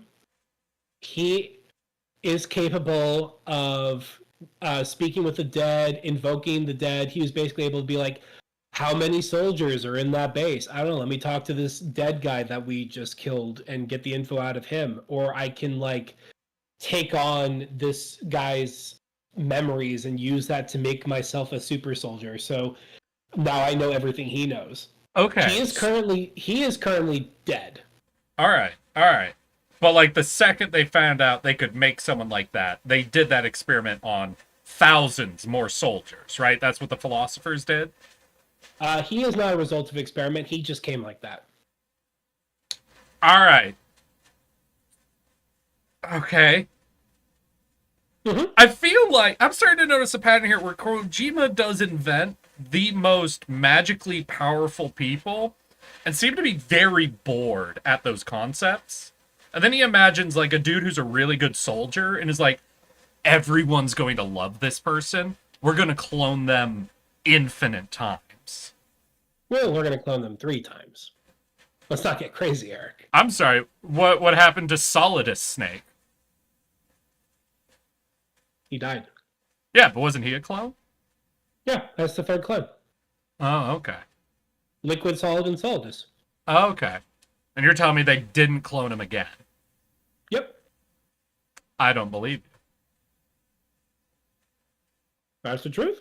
you. Okay. Sure it is.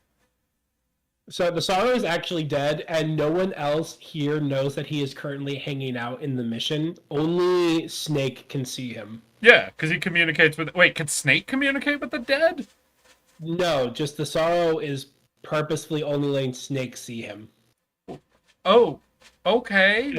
Now let's go into a little bit of backstory here. The reason why he is dead is because I left this out previously, but the boss and the Sorrow actually fell in love and conceived a child together, but she kept going on missions while pregnant. Yeah. And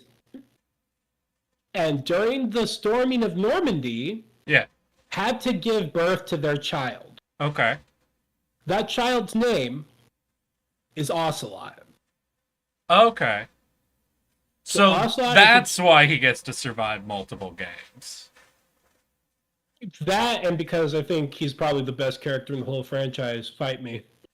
Listen, I haven't played the games. There's just a thing where there's only one bad guy who survived his way through multiple games at this point, and it's Revolver Ocelot. And when you've got a pattern of one, then they kind of stand out.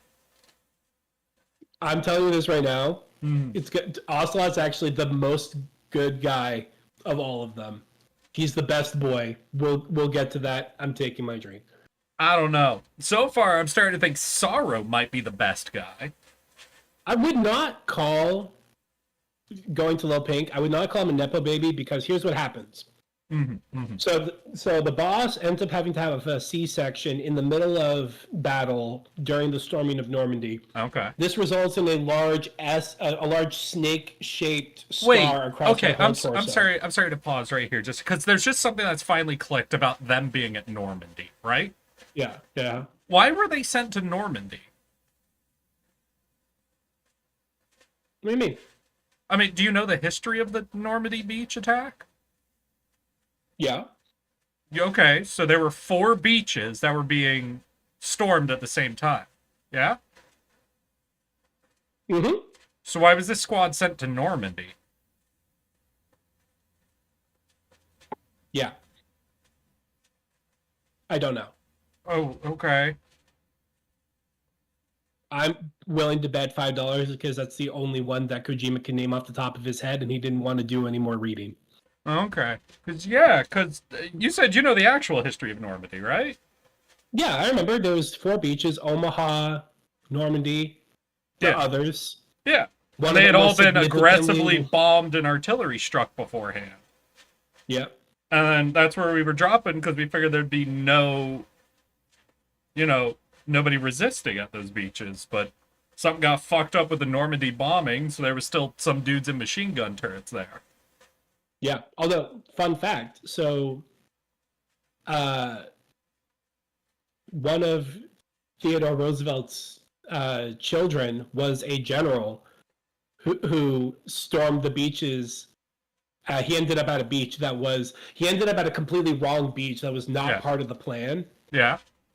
And his commanders went, well, what do we do? And he just goes, we launch the invasion from here. Yeah. I mean, that's what And he ended up being one of the most well organized. I just had to ask because part of me just suddenly realized that meant there was a chance in this universe that they somehow knew things were going to go completely wrong on Normandy Beach. So they had these people here knowing something was going wrong, and they were still having troops land on Normandy for some reason. But no, it was just, well, I know fighting happened on Normandy, so that's where they were the whole time. Yep. Okay, got it. So she ends up she ends up having a C-section, and a large snake-shaped scar is left on her stomach, even though that's not all how a C-section incision is. Yeah. And the philosophers immediately kidnap their baby to use as leverage against them. Oh, okay. Like in the middle of battle, while they're figuring shit out, she's out of it because she obviously just had birth. Yeah. They just take her kid. Was Sorrow not there? He was doing shit. It was Normandy. Well, yeah, but he wasn't with his girl during the C-section? No, he was doing shit. It was Normandy. Okay. Take a drink. You sound a little exasperated to me. Well, I'm just storing that away for later, just as my excuse for anything happening. It was Normandy. Yes. So Ocelot ends up being taken away. He's being used as a hostage. Years later, the Sorrow decides to return to his homeland of the Soviet Union. Okay. And essentially he kind of goes rogue a little bit, and so the boss is sent to kill him by the philosophers, and they're using Ocelot, their kid, as a hostage. Yeah. And so the Sorrow allows, he doesn't even fight back. He's like, go ahead, kill me for our kid. And so she shoots him cleanly through his left eye. And so if you look closely, you see that he is bleeding out of his left eye. That's a symbolic representation because he cries blood out of his left eye. Yeah. So he is dead, fully dead, and no one knows that he's there except for Snake. He pops up, and it's actually kind of really comedic 99% of the time, because if you're in a boss fight and there's a bomb that's going to go off in 5 minutes, he shows up cheekily holding a little timer that says 5 minutes on it. Okay. He does have his own boss fight. We'll get to that. Oh, fuck. I didn't All right. need to do that one. So this guy can commune with the dead. Yeah? Yes. And he can summon, communicate, and he can essentially maintain himself after dying. He sacrificed his life for his kid. He's functionally teaming up with the good guys from the afterlife at this point. Is this just like... Is he just like the best guy? Or... Yeah, he's kind of the best boy.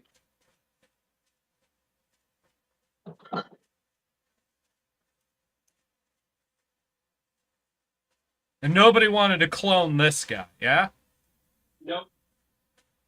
Really? I don't know. I'm baffled every time we get someone with actual magic powers, and people are like, "Damn, that's cool."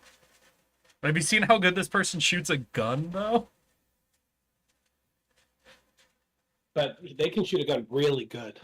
Yeah, but if he kills them, he could shoot a gun just as good. Yeah. Finally, we have the end. Oh. The end Yeah. is the father of sniping, and he was implanted with a parasite that allows him to have a bunch of different powers. Listen, I'm gonna drink right now because I'm gonna tell this fucker to go fuck himself. What do you mean the fucking father of sniping? He was That's not what he- around when sniping was invented. This man is He is- aggressively too young to be the father of sniping. That's the thing, though. He's actually much older than he looks. Oh, really? So he's over 500 years old? He's the father of modern sniping. Do you know when the scoped rifle was invented, Richard? No, I do not. Please enlighten me. And to answer So- your question, Lil Pink, yeah, the Fury just has a jetpack and a flame. I mean, he's got a jetpack and a Listen, I got no problems with the Fury. He feels a little underpowered for the group he's with, but at the same, jetpack, flamethrower, you know what? I got no complaints. Those are fine enough. Those are his powers. I'm sorry. The first, military usage of a breech-loaded rifle that included glass scopes on it would have been either during or just before the Civil War. Okay. But for the advent of intentional sniping, e.g., troops on the battlefield being provided with rifled guns meant to target specific members of the opposing military, in U.S. tactics, that would have been during the latter half of the Revolutionary War, but there is some argument of the Swiss incorporating that during the Napoleonic Age. Damn.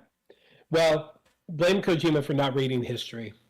Thank you for correcting, though, because I will not have misinformation shared on this stream. So, when did he invent sniping? About 100, anywhere from 100 to 120 years ago. He's at least he is over 100 years old. Yeah, so, do we know what war he invented sniping during? No, we just know that he's been around for a while, and this is 1964, so he was fighting in like the 1860s, something like that. Okay. 1860. I'm Hey, back. what was Did the you Civil explain the War? ability to wear white for the B guy? It makes the fight easier. No, actually, I did not mention that because I'm unaware of that. Crazy. Can you actually fill me in? I did not know that wearing white makes fighting the pain easier. That's a new one to me. Wait, is he bees or hornets? Both. Remember, he's got B bullets. Okay. But Yes. anyway, so the end was infected by a parasite that gave him the ability to move quickly, have longer age. Hopefully. I hope that's what caused that. Enhanced sight, basically super sniper, but also it gave him the ability to basically be like in union with this, like, you see the Wait. moss that's used to make his ghillie suit. Yeah. It's a living organism, and he's connected to it. So like when he's laying still, the moss takes on the foliage of his environment. All right. I have some bad news. So you said he might have been around during the 1860s? Yeah.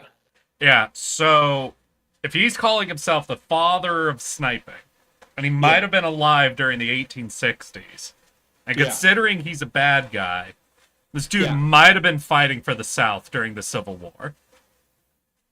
That is not a Do That any is of his not lines make you feel like he's pro-slavery, Richard?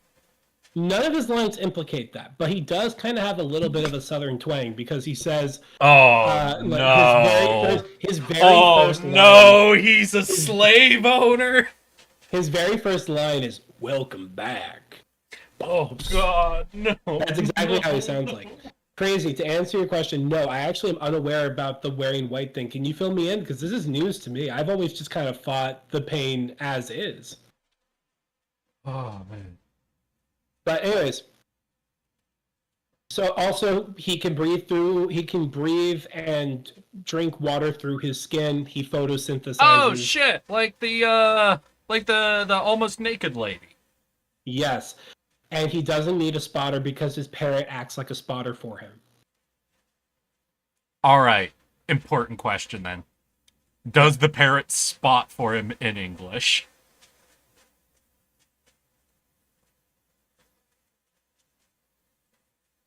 I don't think does the parrot talk? I don't remember it talking. Wait, you said it was his spotter. Yeah. Hold on. Wait, how is it his spotter if it doesn't communicate with him? Yeah. Hold on. I was just hoping it would be English, since a parrot would be capable of doing it in English, but...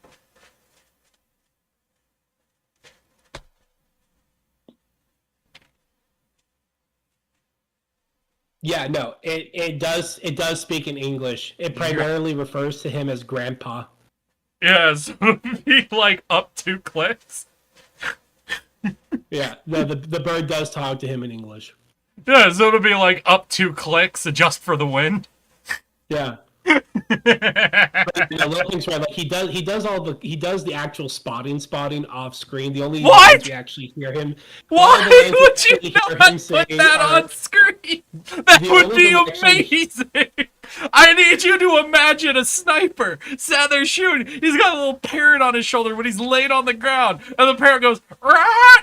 Adjust 2 clicks on. That'd be the funniest shit in the world. How do you miss that opportunity? That's funny. You're 100% right. Take a drink though. First of all, I'll do it. I'm not mad. That's hilarious. Yeah, the bird. The only lines we actually hear the bird say is "grandpa." Oh, Kojima, why wouldn't you give us a scene of the parrot spotting? Alright, no. Just picture this for a second. We see him. He's laid down. He takes a shot. The camera slowly pans out. We see the parrot laid on its belly, wing up on a little spotting scope. Over by 100 meters. Oh, let's do a crazy. I don't think So if you Kojima wear- knows what spotting is. Wait. In that case, what does the parrot do to spot? It just yells at him. So if you wear the snow camo in the pain fight, the bees won't attack you. This is believed because it matches a beekeeper's outfit. That's amazing. That's actually awesome. I never knew that. That's something I'm learning just now. Thank you, Crazy, for telling me that. I'll have to try that next time I replay the game. God, And also I'm counting that now as- just I'm gonna be just tickled, continually picturing a parrot doing military level spotting. Yeah. I'm counting that as chat correcting me because there's a cool fact I never knew about, so I'm taking a drink for that. I already took the drink. Oh, All right. So the other thing is because this unit was created to be essentially a Black Ops unit that was working not for any government but for specifically for the the philosophers. Shadow Organization, they were all equipped with micro bombs that will explode if they defect or if they die. So that way Hey. no one can get their hands on their bodies. Except for the Sorrow? Except for the Sorrow. They made the boss kill him. Okay, yeah, but Kind why of didn't the fucked up power Sorrow play. have a bomb? He did. They still made her kill him. Oh, okay. So it actually wasn't really any decision then, since they could have blown him up anyway. There was no real stakes to her killing him then. Man, that is definitely an oversight that Kojima made. I'm gonna drink for that because I call that Eric correcting me. Yeah, no, imagine like listen, we have a bomb in your girlfriend's head, and we're gonna blow her up no matter what, but we want you to shoot her. It's like, okay, yeah, that's sad, but you've kind of taken all of the weight out of me killing her. I hate to break it to you guys. You've made this a very easy decision for me in that case. Yeah. So, Snake fights Bye, the pain, crazy. kills him. He blows up. So, Snake then makes his way to Groznyj, where he runs into a scientist named Alexander Granin.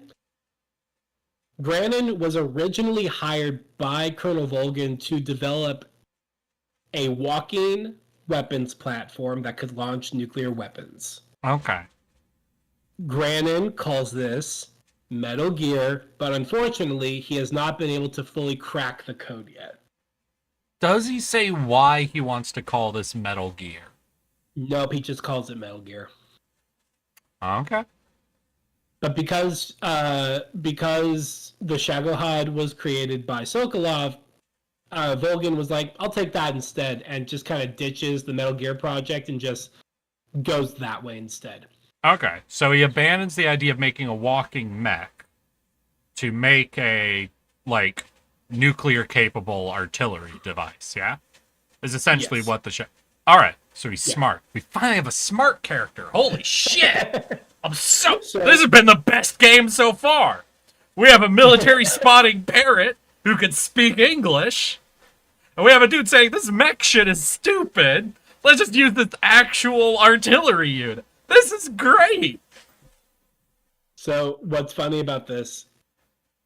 Did I watch the brain rot you dropped last time? No, I'm sorry, Pink. I missed it. Can you drop it in Eric's Discord? And I promise I will watch it once we're done. I am so sorry I missed that.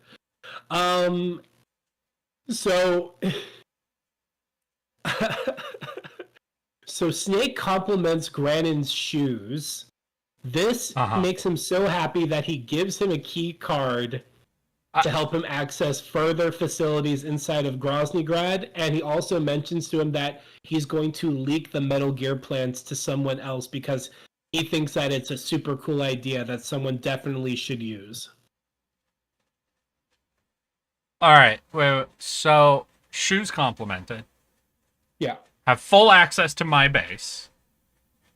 Not full access, but a lot of access. Okay.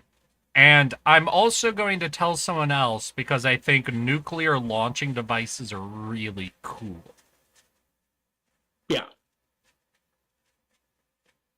You know, I think this man might not be well. I think he might not be well. I hate to break this to you. I think Granin might not be well. He's not, and he's going to get a lot worse. Oh no, I've gone fuzzy. Why am I fuzzy? No. It's because you have a bright white screen, my dude. Gotta get a darker screen up. Am I less fuzzy now? Try putting your hand over the center of the screen instead of the camera. Yeah, you see? And then it unfocuses when the lights come in. Oh. It focuses up, and then when you pull the hand back and then the light comes in, unfocuses. Damn. You're getting washed out, my homie. I'm red as all fuck from the sunburn, so I'm just going to leave it like that. So, at this point, other stuff happens, but it's not important. But essentially, Snake then goes and fights the Fear, the Fury, and the End, and kills all of them. Gotcha. Anything cool happened in any of those fights? Yes, so one fun mechanic I mentioned is that the Fear, because his stealth suit consumes so much energy, he has to constantly refuel. Yeah. And eating is a mechanic in the game. You can hunt wildlife and like have food stuff. Yeah. So you can poison some food and toss it into the middle of the arena, and he will drop camo and go and eat it and suffer damage because he ate poison food. Can you starve him out? No, he'll replenish it on his own. I'm a little sad. I'd be hearing that and be like, oh, okay, so if I can hunt everything, I could starve him out. The Fury, nothing really special happens in the fight, but when he dies, a fiery, ghostly apparition attacks Snake after the fact. Oh. He's so mad. He's so mad. But the and Sorrow's Little Pink, you're- feeling like a bit of a fool at that point. Yeah, and Little Pink, you're almost correct. Actually, it requires 8 in-game days. So yeah, when you get to the boss fight with the end, Yeah. he is stationed in a position to snipe you.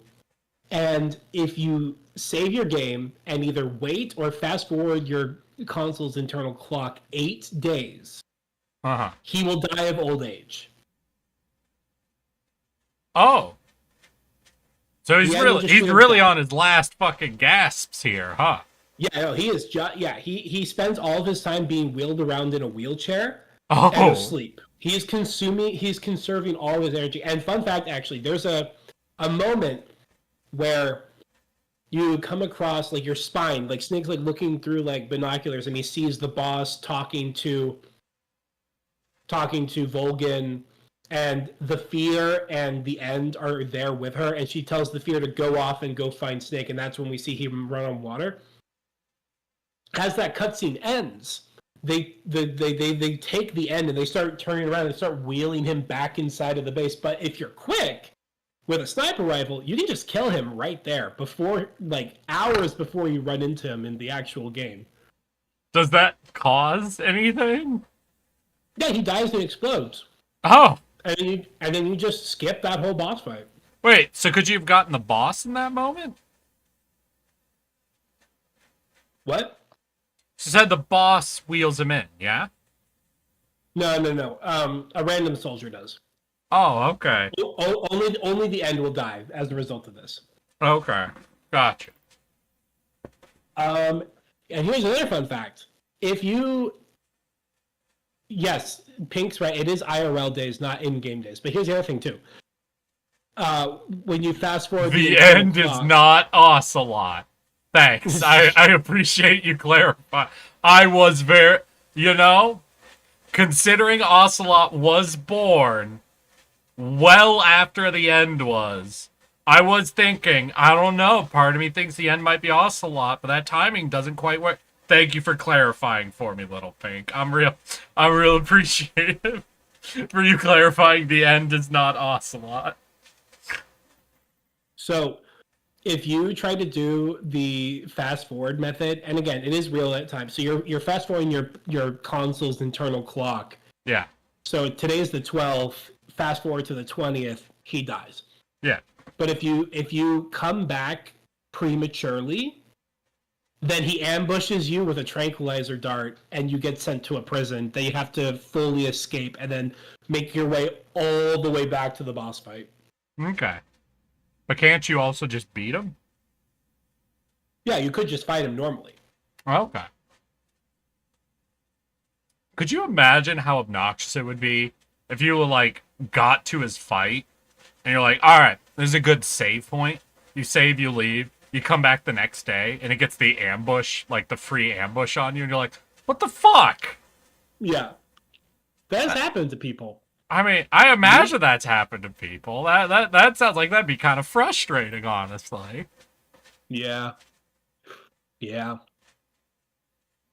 So, after he defeats those 3, excuse me. So, after he defeats those 3, essentially, Snake then, like, meets up with Eva, and she hands him a disguise, being like, hey, if you want to get to where the top secret stuff is if you want to get to where Sokolov is being held right now, Yeah. you need to disguise yourself. Ah. You need to disguise yourself as someone of at least a major's military standing within our organization. Mm-hmm. Luckily, there is a soldier. Oh my god, what is his name? Hold on. I don't remember his name. Major Rykov, who looks exactly like Raiden from Metal Gear 2. Okay.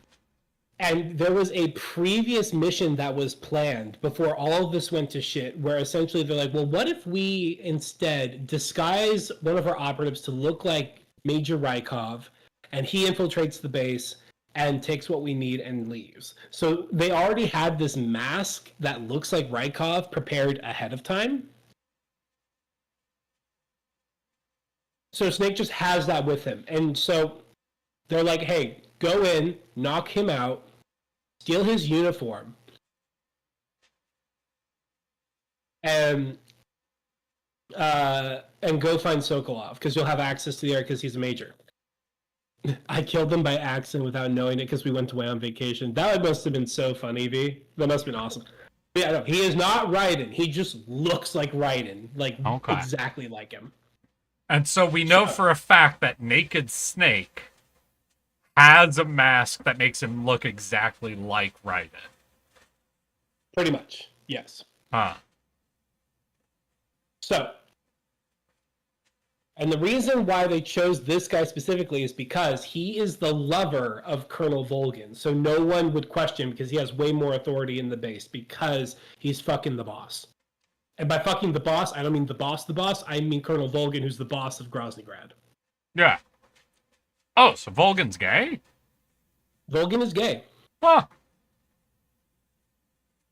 Snake gets Yeah. inside of the facility. He gets to Sokolov, and Sokolov's like, it's too fucking late for me, dude. If I leave, if I go back to the Soviet Union, they're going to force me to keep working on weapons of war.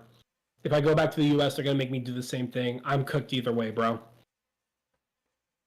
Suddenly, Colonel Volgin walks in, and he's like, hey, Rykov, how come you weren't in my quarters? You're supposed to meet me in there. And Is there a quick time event of us fucking Volkov? no, but what does happen Fucking is cowards! what does happen is that Volgin is like, hold on a second, I don't know if you're my boyfriend. So he grabs Snake by the dick and balls and goes, that's not mine.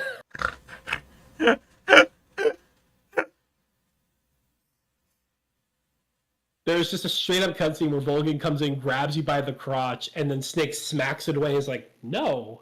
What? God, I'm kind of sad. Could you imagine if you could learn that Snake has exactly the same dick and balls as him? Right? Missed opportunity. Missed really is. opportunity. God, no, you should take the exact mechanics from the fucking second game's like torture scene, and you tap A quickly to make Volgin come. So, you make Volgin. I'm sorry, I would have loved a game like this. That was like, listen, you could fight him, or you could keep up the disguise and mash A to make Volgin come. And I'm like, it's for the mission. There you go. Show your real commitment. If you were really committed to world peace, you'd suck this man's dick.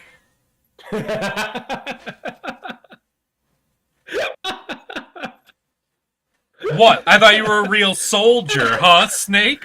Huh? What? What? Oh, you're willing to wait 8 days for the end to die? You can't suck his dick just a little?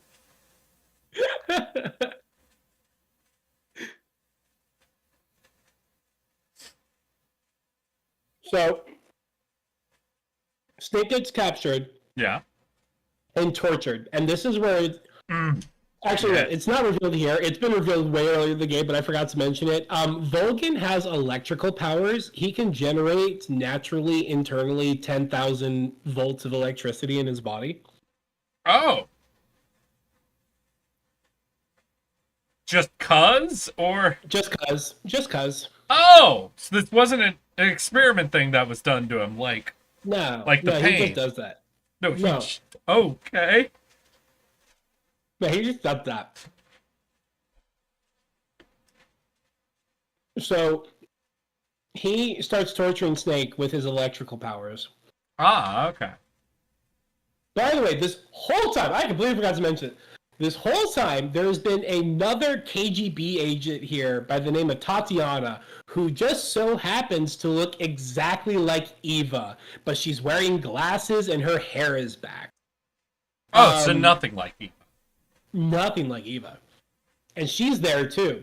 Snake is getting tortured, and and the boss shows up, and she's like, and Vulcan goes, "You need to prove that you're actually loyal to me. Go stab out one of Snake's eyes." How And does she's like, that prove anything? yeah. So, so she goes to do it, but right before she does, Tatiana goes, "No, wait, he suffered enough." And then Ocelot shows up and he goes, "You're actually a spy.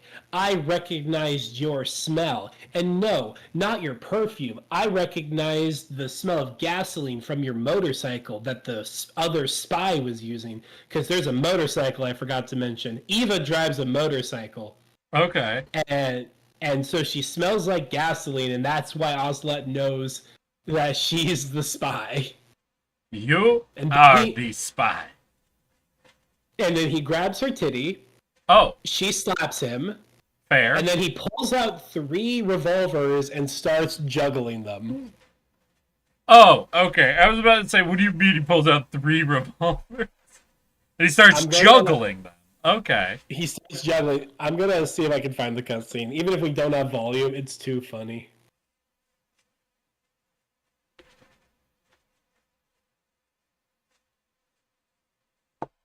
I don't understand how Ocelot hasn't been fucking killed.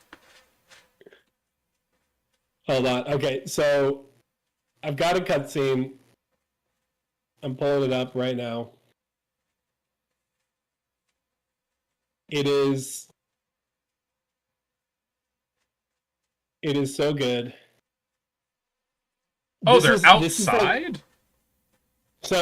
So this is actually I am sorry.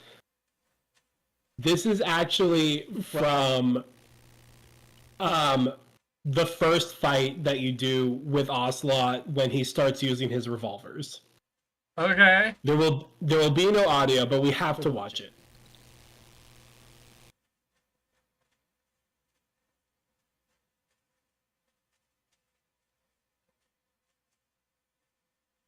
Oh well, no. This is just a quick compilation. Hold Yeah, on.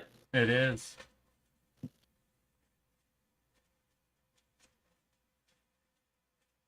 Don't question my spelling. I'm tipsy. Ooh. Oh my god, he's across a gap. He's got 2 revolvers.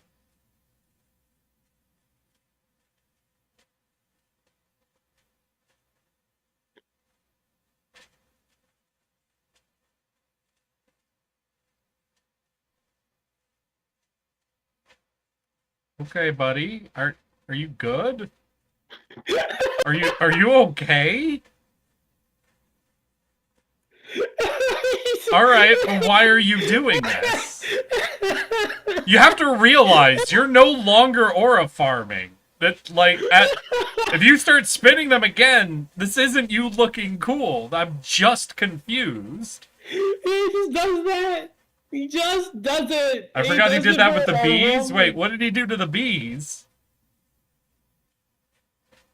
He twirls his like fucking revolvers to like smack bees away from him when the pain shows up. Wait, why was the pain trying to kill him with bees? The pain was just there. He didn't care. You see, that's why Indy's just shot the scimitar guy. Yeah, there's a certain number of twists and turns where it's just like, dude, what the fuck are you doing? Stop. So he pulls out 3 revolvers Yeah. and he's like, and he does this twice, by the way. The first time he does it, he puts 1 bullet in each revolver and starts juggling them and pulling the trigger. And he's doing it to Sokolov to make him pee his pants. And he does. He does pee his pants. Oh, okay. And then he does it again after he grabs Tatiana's titty. and she slaps him, and he starts doing the same thing, juggling his fucking revolvers. Snake this whole time is being hung from the ceiling while being tortured, and he slams his body into Ocelot to make him stop, and he accidentally, like, Ocelot accidentally shoots out Snake's eye. Oh! By complete accident. Snake gets his eye So shot. wait, so the Joy was specifically given the job to stab out Snake's eye. Yeah. Then they discover there's a traitor. Then Ocelot starts threatening the traitor. Then Snake hits Ocelot, who shoots his eye out. Yes. Take a drink. Okay. This game really likes to undermine its own stakes, doesn't it? It does. Volgin tells the boss to finish Snake off. She shoots him in the leg, and then... Well, that'll finish him. She shoots him in the leg, and then lets him go. What? Why? What? She just lets him go. What? I think he's, like, thrown into a river, but she just lets him go. This is the second time she's thrown him into a river, though. Hold on. Right? She broke his arm and threw yeah. him into a river, and now she shot his leg and threw him into a river?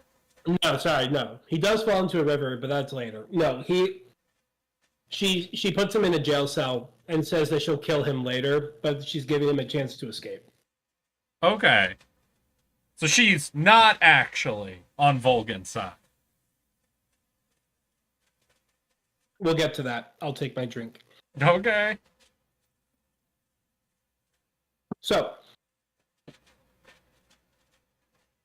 Snake escapes from his cell.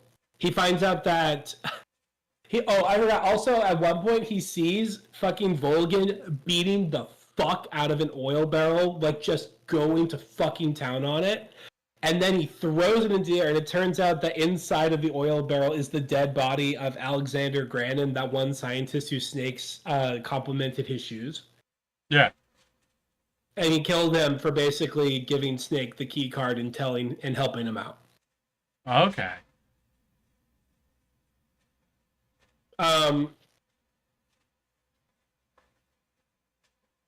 They then discover that Eva is a spy. Well, I mean, they discovered that earlier, technically. Yes. But now they're confronting her about it. Mm-hmm. The boss says that she's going to kill her, but then she whispers to her, "Don't worry, I'll take care of this." And then she lets her go too. Okay.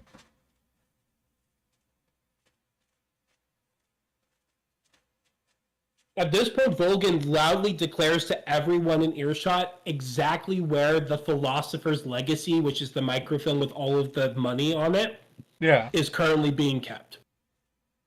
He just loudly goes, "And by the way, I am keeping this microfilm for all of the money in a secret safe underneath the fortress."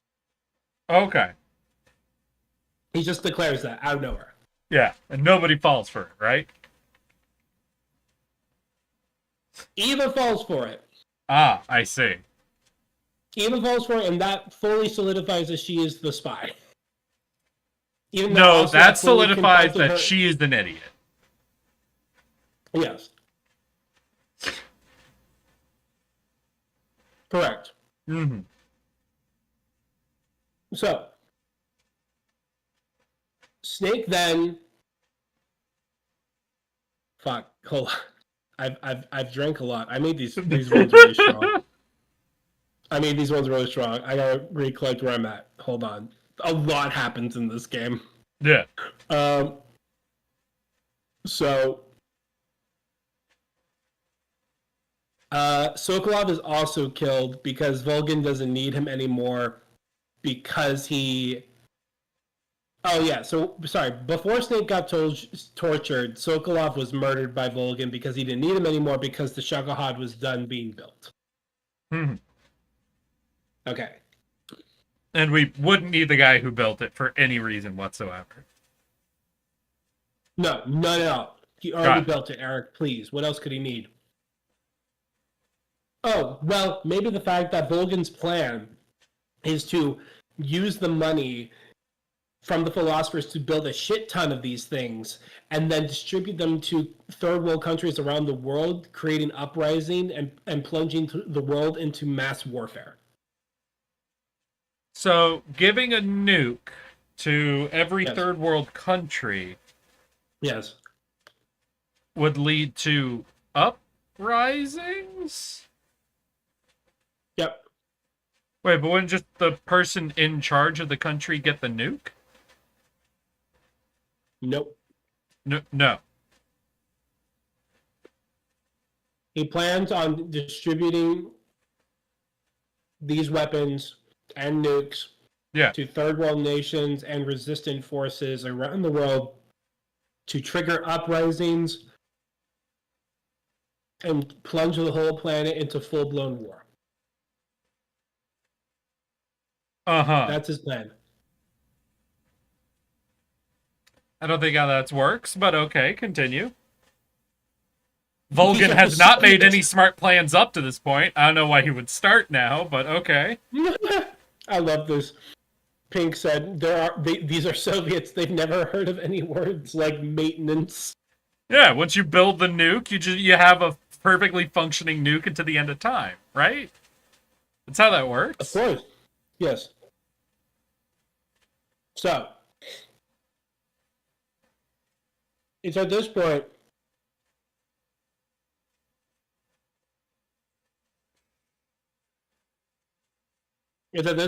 that Snake, at one point, Snake gets into another fight with Ocelot.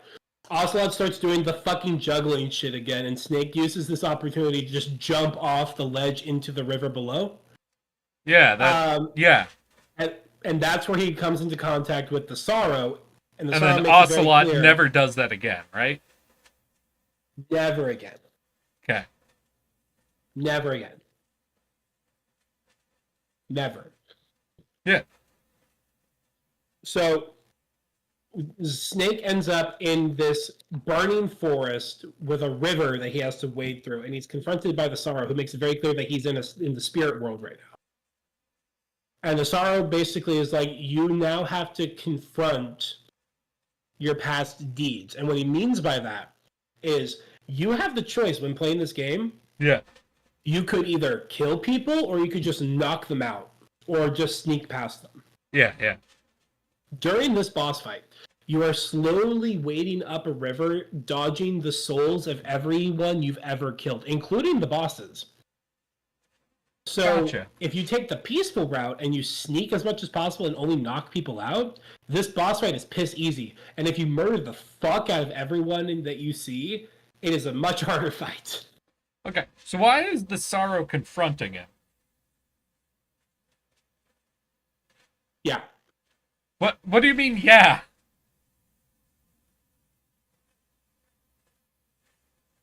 The Sorrow, I believe, is confronting him to make him stronger so that way he's ready to face the boss. Oh, okay. And confronting all the people he's killed does that? Yep. Okay. So I guess the way we beat the boss is by not killing, right? We'll get to that. Because that feels very much like the lesson the Sorrow is trying to teach you, is that the best way to approach your next fight is to actually not kill anyone. Otherwise, You would it think. feels like this entire boss fight was like a nothing burger.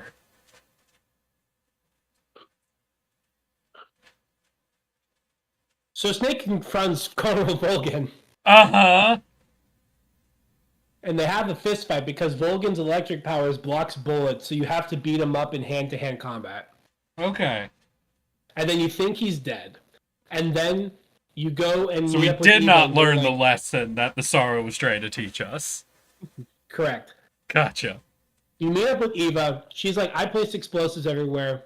You place explosives everywhere too. And you place explosives everywhere. And then, even though you thought you'd done killed him, turns out you didn't. And Volgan just shows up again, driving the Shagohod. Yeah. And it results in this whole chase sequence with Snake in the sidecar of Eva's motorcycle.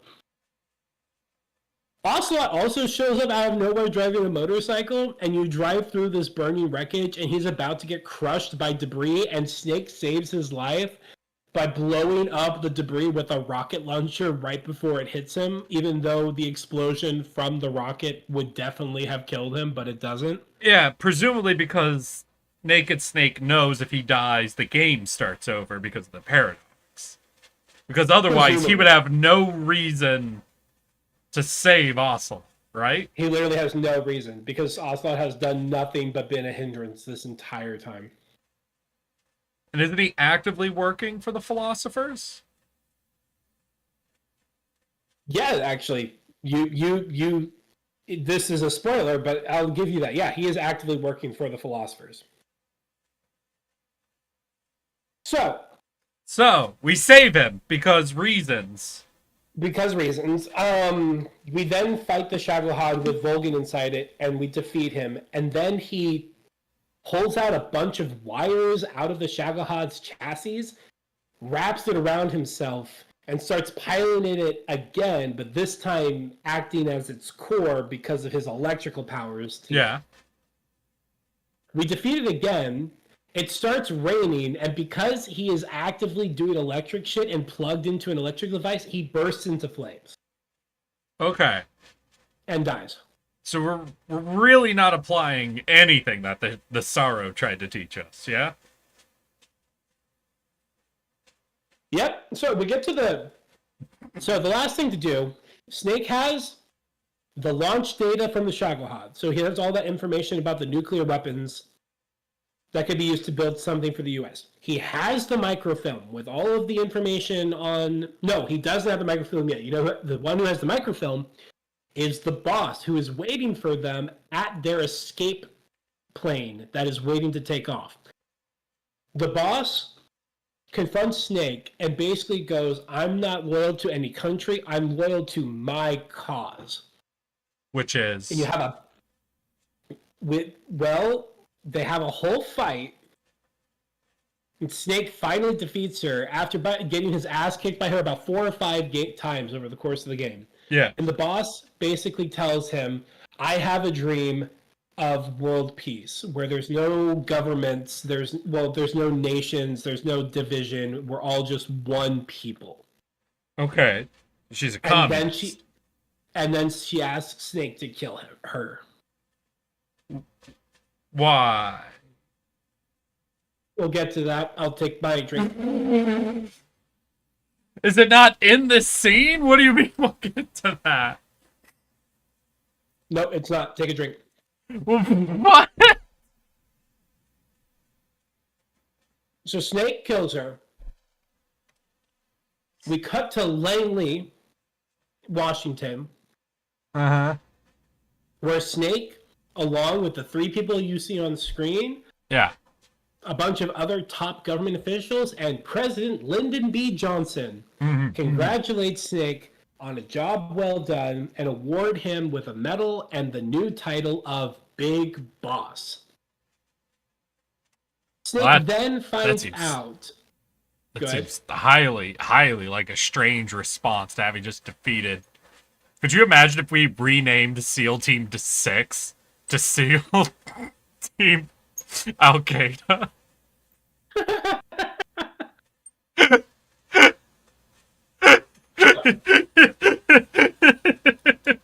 It is then revealed to Snake that the boss... Oh, I am so sorry. Nope, you know what? Richard made a mistake. He will take a drink. Oh, okay. Yeah, she was a commie. The boss reveals as she is dying. Yeah. Like she's already dying, but she asks Snake to finish her off. Yeah. That she was actually working as a double agent this whole time. And that her mission was to initially use Sokolov. Like, the whole part of her about her defecting and using Sokolov as like a bargaining chip was real. Like, she was supposed to do that. But when Volgin fired off the nuke, which they were not expecting him to do, and threw the U.S. into a massive political situation. They essentially burned bridges with the boss and used her as a scapegoat and a boogeyman, and sent Snake in to essentially clear the U.S.'s name. So they basically just threw the boss under the bus, and left her to die. And she knew that was happening, and still fulfilled her mission, and and just let Snake kill her to protect her country. Wait, she spends- but wasn't she not in a... I thought she was a philosopher. Not loyal to a country. Yes and no. She was still, at the time, a CIA/Black Ops agent. Okay.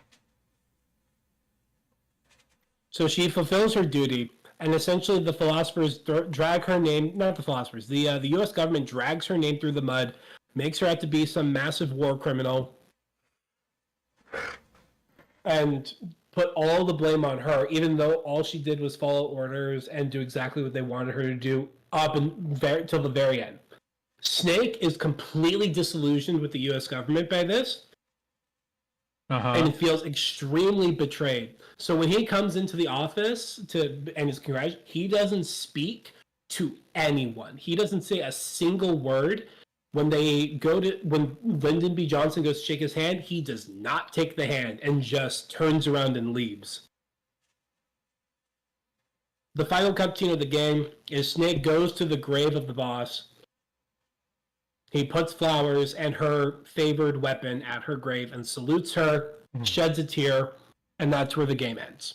And then the Sorrow and the boss show up. Since he can return from the dead, and I imagine he would use his powers on his lover, yeah? Nope. No. They both go into the afterlife. Oh, okay. So the Sorrow just sat around to make sure she died? Yep. Did he hate her? No, he loved her very much. So he wanted her dead. Yeah. Their souls are at peace now, Eric.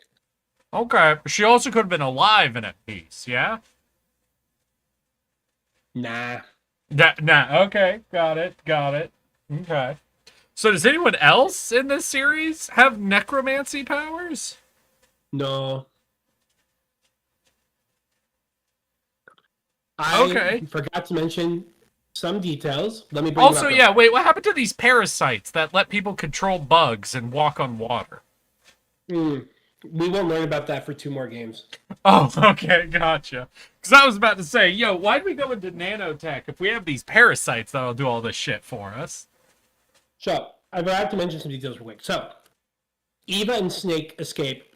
As their plane is taking off, Ocelot sneaks on board. Uh-huh. They have another fight. And Ocelot reveals to Snake that his name is Adamvich. He is Adam. He was the person that Snake was actually supposed to make contact with. He is working as a double agent for the CIA. Uh-huh. And he goes, let's reveal each other's real names. And that's when he says, my name is Adamvich. And Snake lies to him and tells him that his name is John when it's actually Jack. They smile at each other, and then Ocelot jumps out of the plane. Oh. Never to be seen again. Except he will be seen again in the next game. Yeah, wait, how... So wait, how old is he in Metal Gear Solid? Let's see. So... he was born... Hold on. Hold on a sec.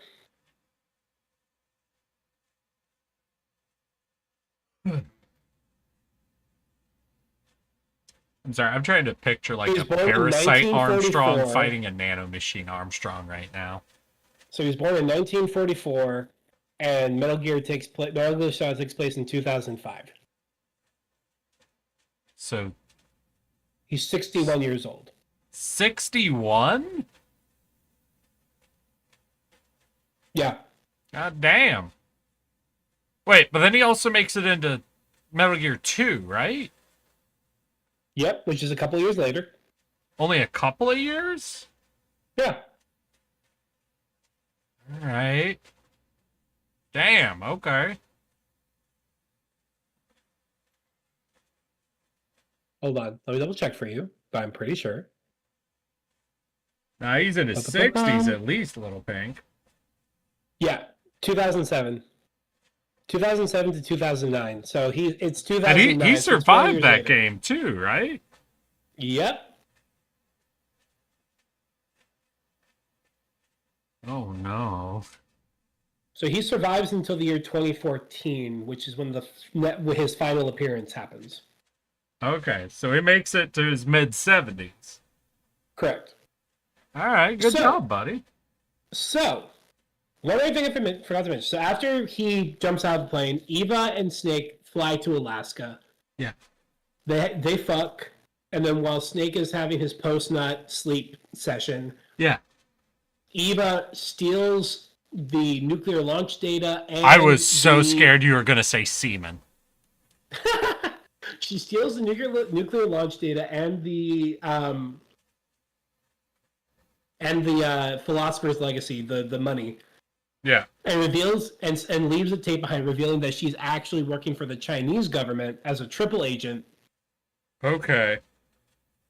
working for the last remaining surviving section of the philosophers. So wait, this is the 1960s, right? 1964, yeah. So she working for the CCP or the Chinese Yeah, the government? CCP. Oh, she's working for the Communist Party at this point. Yeah. In the Yeah. 60s? Okay. Yeah. She was actually supposed to kill Snake, but she made a promise to the boss that she wouldn't do that. Also, she fell in love with Snake. But even Okay. besides that, she made a promise to the boss that she wouldn't kill Snake because the boss actually trained her because of the charm schools. If you remember that, she taught Eva everything that she knows at the charm schools for spies. Gotcha. The last remaining remnants of the philosophers exist in the Chinese government, but they will also cease to exist by the events of Metal Gear Solid. Okay. Now, before we get to the next game, and if you haven't finished your drink, do so now. Uh-huh. I'm going to do a little connective tissue here. So, So, Snake leaves the U.S. government, and Major Zero eventually makes contact. Major Zero being this guy on the far right with the headset.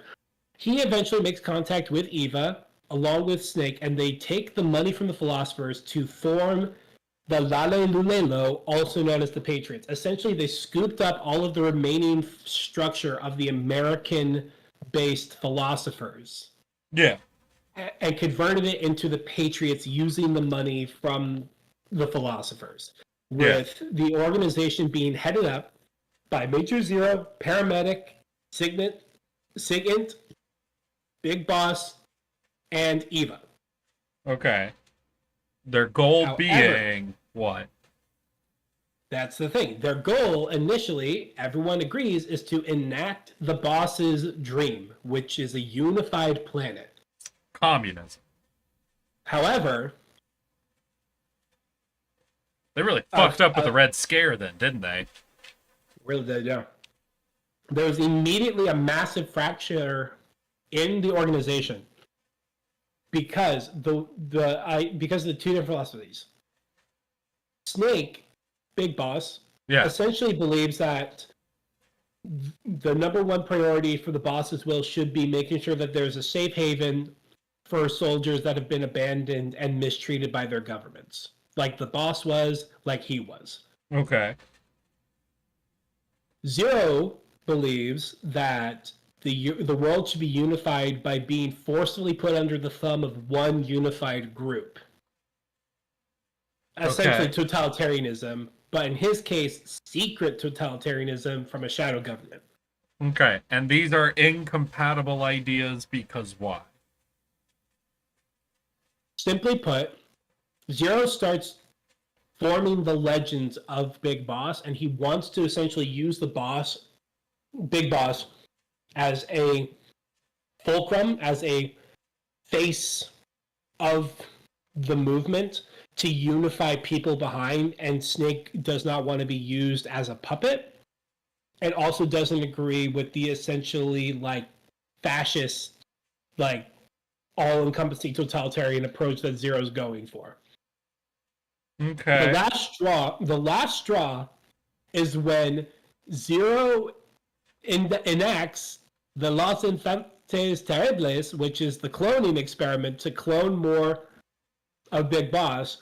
Yeah. Eva volunteers to be the surrogate mother of these clones. Yeah. Boss is so pissed off by this that he leaves and breaks all ties with the Patriots. Okay. So I gave you a little bit of that information. There's so much more, but we will get to that. Uh-huh. So cloning and totalitarianism is too much for Big Boss, yeah? Yes. Yeah. But sending his own soldiers as sacrificial lambs to pretend like he's still working for the US government and threatening to nuke every nation around him, those are chill. Correct. Take a drink. I need to make a new drink for myself too. I really feel like this man does not have any of his own ideas solidified in his head. I feel like Big Boss has no fucking clue what he wants. It gets worse.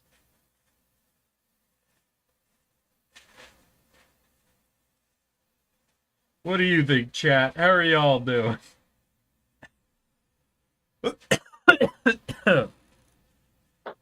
It did it. This has been, I think, the longest game for us to go through. How you holding up, Richard?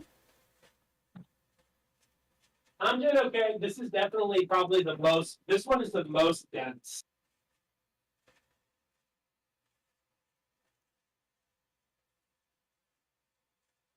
Well, it was a prequel. As long as we don't have to do any more prequels, we should be good. We have 3 games left to go through. 2 of them are prequels. However, one of them is pretty small. Oh. Next is the game with the most cutscenes. Yes, welcome to Metal Gear Solid 4, where basically half the game is cutscenes, and you could basically make 3 movies out of them. Alright, Metal Gear Solid 4, Guns of the Patriots. It is now 2014. Alright, so this is our most modern game so far. When I say this, the game came out in 2008, but it takes place in 2014. Yeah. So, Snake is now old as fuck, even though he's actually only about 90-minute cutscene? Yeah, that's like the final cutscene of the game. How? That, Okay. I count that as getting upset. Take a drink. That's such shit. Are there quick time events in it? Nope, it's just you just sit there and watch. That's horrible. That is. Kojima's been making games for how long at this point? The early 90s. What the fuck, 20... Kojima? You Take a don't drink, even man. do this in your walking simulator game. What the fuck, Kojima?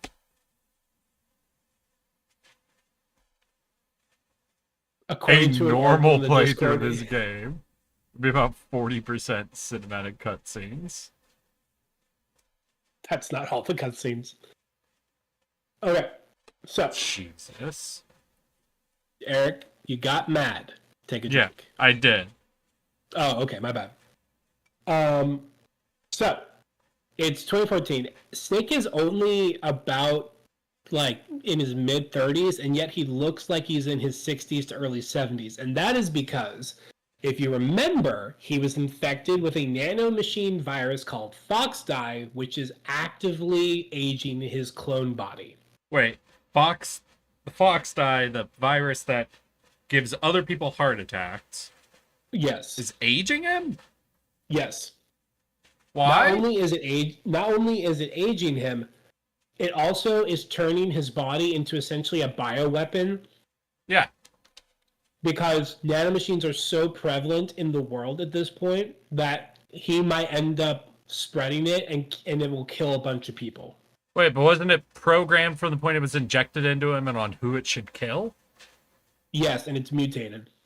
And yes, it's still nanomachines. The machines Yeah. have mutated. Yes. You ever think Kojima doesn't understand any of the things he includes in his games? All the time. Okay. Just making sure. Just making sure. Yeah. So at this point, practically no countries have militaries anymore. All What? fighting is done by private military companies. Why, though? Because the Patriots have turned the world into what they call the war economy, where soldiers are now injected with nanomachines that essentially subdue all of their emotions and their Okay. biological functions, so it makes them like have to go to the bathroom less. It makes them not have to deal with any fear responses. Essentially Run on making them water. super soldiers. Yeah, it makes them like super soldiers, essentially. Okay. And because of that, Yeah. private companies have been able to, because they were the first ones to be able to get their hands on the technology, created large private military forces. And so the government No, of the no, world no, thought, no, yeah, no, that's no, better. no. Back up, back up, back up. Private companies got their hand on this tech first? I'm sorry, wasn't Yeah. it the government that was injecting nanomachines into the whole Moses team and into Solid Snake and all that? Yeah. Isn't that the But now government? they don't want to, yeah, but they don't want to pay for it, to clarify. They don't want to pay for it anymore. So now it's done through private military companies. No, you said they hire the private militaries. Yes. So they're paying for it Yeah. because But they it's don't want to better pay for it. Yeah. Are you sure? If I remember correctly, essentially they're like,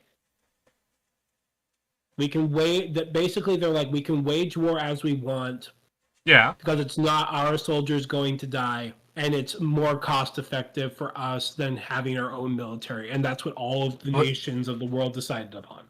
Okay, but that's literally the opposite of how a private contractor works. Mm-hmm. There's just a lot of them.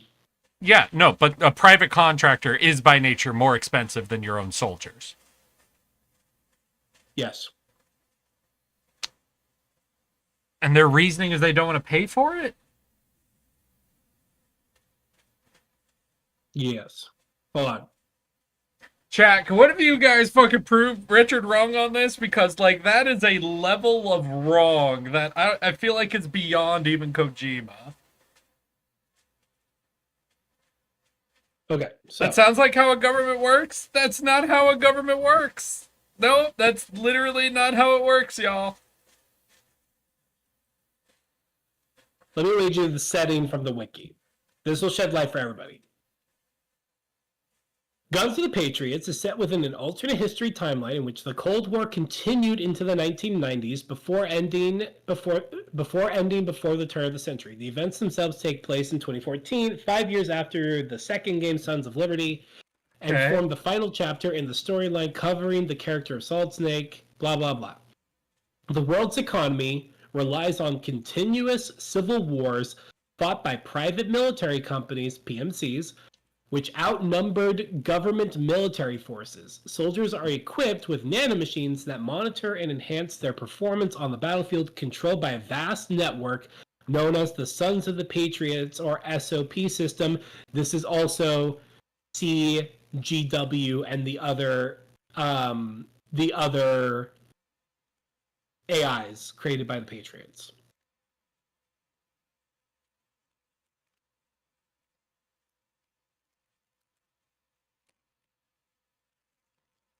Have you heard what libertarians have been saying for literally multiple decades? Have you noted that that's the party that is literally the least influential in America?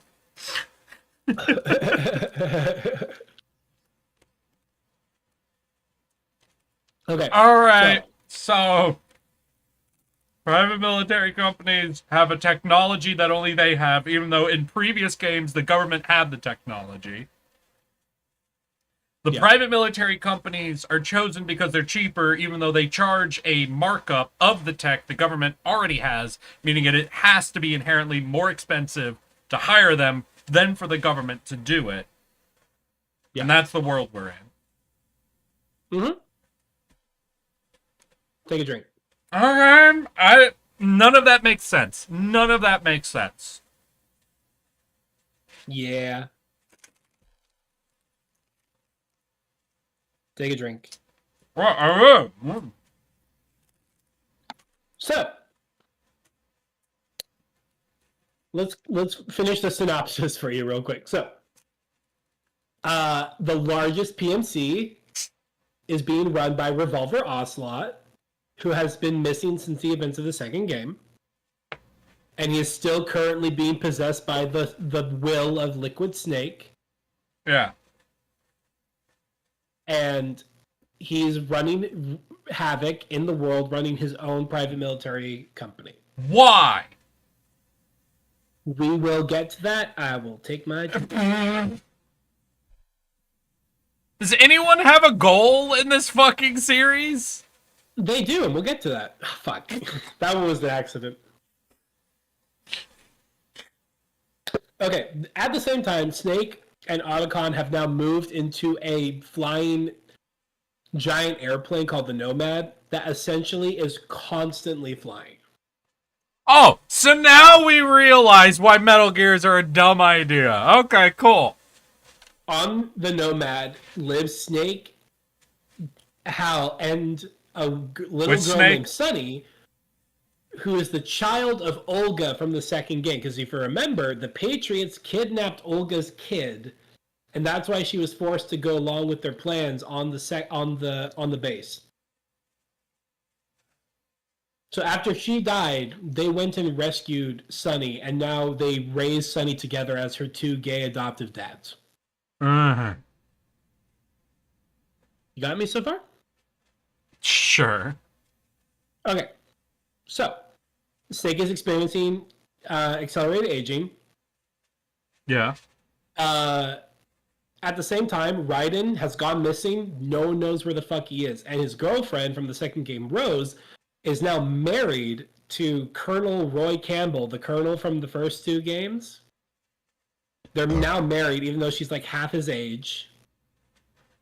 Okay. And in the first game, they said that Meryl was the colonel's niece. It turns out that she is actually his daughter, and she finds that out and is also horribly disgusted with him because he is married to a woman half his age. Okay. And she So didn't know she was his daughter? Nope. But she she's only thought found she out was his niece. Yes. Okay. Okay, Why so- has this just been a list of things that might as well just happen?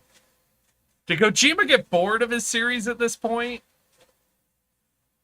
No, he didn't get bored of the series. He was all on board with it until he got forcibly kicked out of Konami during the fifth game. Okay. And this is the fourth game. Yes. Alright.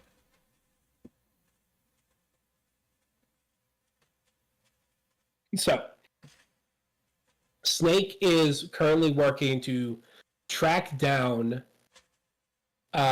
Liquid because he's clearly a fucking threat.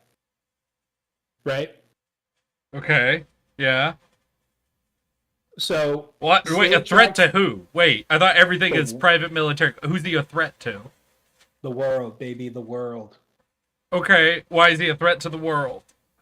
Okay, so Roy Campbell, who is now working for the UN Security Council, hires Snake to go find Liquid in the Middle East. Wait, so Snake's now part of a private military? Hasn't he been No, trying to Snake- retire this whole time? Snake, yes, and Snake is his own independent person, but he is being hired by the UN Security Council to go find and assassinate Liquid Ocelot. Okay. And he's because- like, that's a perfectly good reason to come out of retirement. He has never left. He's been forcibly stuck not retiring since Metal Gear 2. I thought you said he's a private, like, Yes, soldier, okay, though. Yeah. He's So no one's private. forcing him out of retirement here. He's actively choosing to come out of retirement. Yes. Okay. Here's the problem. So Yeah. no one knows what Liquid's up to, but they do know that it must be bad. I'm sorry. No, I'm taking the drink for this. Fuck you. What do you mean nobody knows what he's up to? It has to be bad. So bad that Solid Snake decides, yeah, no, this sounds like a good thing for me to come out of retirement again for, is that maybe he's doing something bad. Well, yeah, he's Liquid. He's got to be doing something bad. Why? He's been in one game, and he wasn't even in charge in that game. He was a bad boy. He's a bad boy. I don't understand. I don't understand what's happening. He's being possessed by Liquid. We're and not even Liquid was a through naughty the boy. establishing shot of this game, and I don't understand what's happening. Buckle up, Buckaroo. So,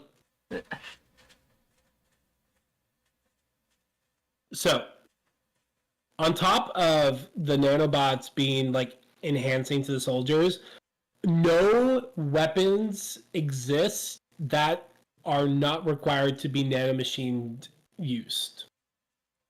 Let me rephrase that. Yeah, You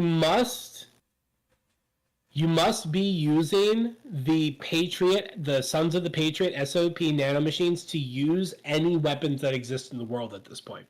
Why? Why can't I use a goddamn pistol without nanomachines? The pistol, it locks you out. If it doesn't detect your nanomachines, it won't shoot. So there are no weapons older than a couple of years anywhere in the world. For the most part, yes. There are examples of other ones, but Did for they the most perform part, a mass weapon buyback system? Did they go They do individually door to door to every building in the world collecting all mechanical guns?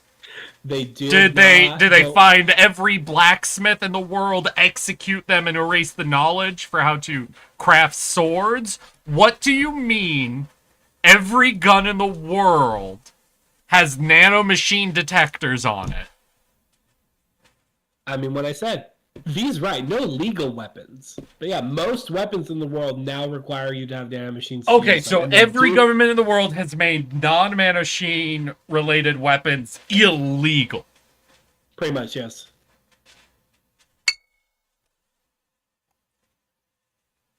Take a drink for whichever. What do you one think that want to for your fucking clinking sound was? That doesn't make fucking sense! Yeah, all the weapons in the world are gone except for illegal weapons. God damn, the U.S. really turned around on its First and Second Amendment laws real quick in between games, 3 and 4 here? Them Patriots, man, what are you gonna do about it? I don't know! Patriots. Use your guns? Nah, them Patriots, man, what are you gonna do about it?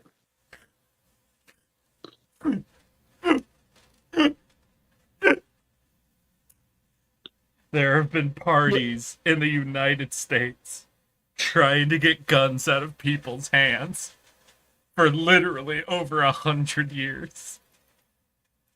Kojima doesn't bother himself with petty concepts like making sense. You're so right, V. I don't understand how any of what has happened for the intro of this game is. How many years were between the last game and this game? What was that? 6 Metal Gear years. Solid 2 and 4 How many years separate them? 6 years. 6. 2009 In to 2014. 6 years, the world's military has been upended by private companies, Yeah. has been universally agreed to outlaw all weapons not locked by nanomachine from every country in the world. Yes. We lost track of Liquid Snake and decided that he has to be hunted for some reason. V says correct. Now drink again. None of this... Richard, does any of this make sense to you? Oh, Eric, you gotta. No, I asked you a question, Richard. Does any of the establishing lore for this game make sense to you? Eric, you can't truly immerse yourself in a Kojima game without releasing yourself from the concept of making sense. I'm just gonna say it. You know what? And listen, y'all can come after me for this one. Listen, I know it's a ridiculous idea. This might be an insane idea. I get the feeling Kojima grew up in a slightly authoritarian and highly weapon-controlled country. Now, that might sound like a crazy idea coming from me, okay? But I feel like Kojima does not have a good sense of how most countries work besides his own. Correct. Take another drink, I would say.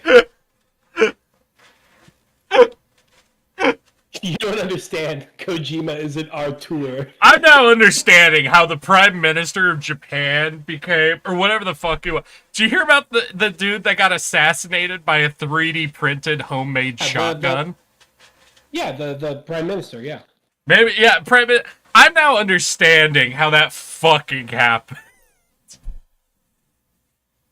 I'm pretty sure a guy just walked up to him and shot him point blank. With a fucking 3D printed, ghost gun. And as an American, part of me is just always going to be like, would it have been easier just to buy, like, a black market gun than to 3D print one, even, But Yeah. you know what? I guess that's very American of me. And it's very Japanese of Kojima to go, yeah, no, just all guns were outlawed, obviously. How would anybody have kept all of their guns if the government made a law that you're not allowed to have guns anymore? No one physically could have kept their guns if the government said guns are now illegal. Yeah. I'm glad you get it. God fucking damn it. Okay. God. Nah, I'm sorry. I'm sorry. This just reminds me of, like, people from England. I don't know if you've ever heard this, but, like, people in England and a few other, like, European countries will be like, I don't understand, why doesn't America just say guns are illegal now? Because that would literally change... We literally have more guns in this country than we have people. You could say whatever you want about the legality of weapons. There will still be 10 guns per person in this country. And unless you go door to door with a group of 10 cops, you're not getting rid of those guns. New. And now, to be very clear, for everyone to understand my politics, I'm very anti-gun, but I am not under the illusion that you could just be like, guns are now illegal and everyone's gonna give up their guns. God fucking damn it. Holy shit. Oh, I'm losing my goddamn mind over just that one little thing. Yeah, well, you see, the government said it's illegal, so obviously all the rednecks in America were like, oh shit, these are illegal now? Well, here you go, government. Have all of my guns then. You doing okay, buddy? Listen, you still haven't given me a good reason for why a government would go 100% private contract. Let's keep going. Let's keep going. Okay, here's the thing about gun proliferation. Yes, there is as many guns as there are people in America, but only like 40 to 50% of the population actually owns a gun. Yeah, you know what? I haven't been home, like my house, like where my parents live, in over, I think, 5 years at this point. Do you know how many guns I own at my parents' house? Do tell. About 6, I think. And I own less than half of the guns in my parents' house. My dad owns probably a good 10 to 15 guns himself there. And I'll be honest, of the 6 guns I own at my parents' house, 3 of them my dad has bought and informed me are my guns. Half of the weapons I own, my dad informed me are mine. Well, Eric, in the world of Metal Gear, you would have had to give those guns up. Sure. Sure. Alaskan American is fine. No, that's true. That's the thing is that, like, I personally am very anti-gun. That does not mean that I grew up in a household without guns. My father owned like 7 guns, used maybe 2 of them my entire childhood, and I was like, "What are these for?" He's like, "Well, that's for hunting. I don't hunt that often, and these are for self-defense. No one's ever gonna come into our house." We don't own a single modern gun. I think our most modern gun is probably a World War II rifle, because my dad decided to collect every bolt-action gun from World War II.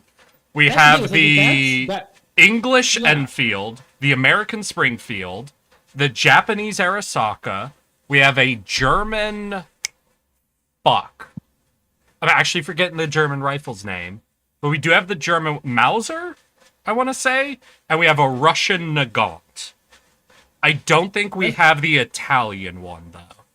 That's the thing is, like, I've seen the guns in your house. I believe your dad mostly owns like just old as fuck guns. Oh yeah, no. If I was to say, my dad owns 3 flintlock rifles, and between me and my dad, we probably own another 3 percussion cap muzzle-loaded rifles.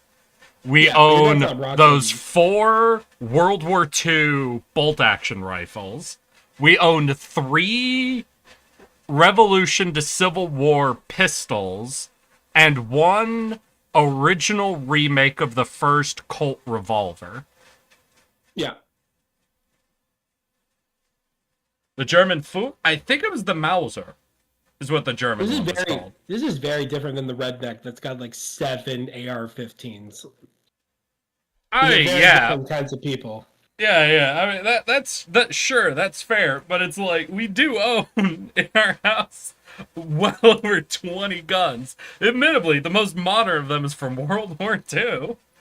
But Yeah. still, that should give you the impression of how the fuck this works.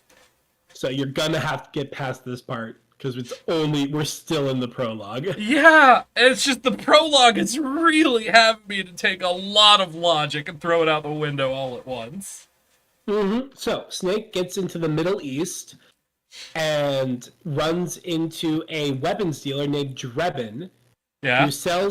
who injects Snakes with nanomachines that are not connected to the main network, but still allow him to use guns. And he sells him guns that work with these specific nanomachines. Okay. No, that perfectly makes sense. All right.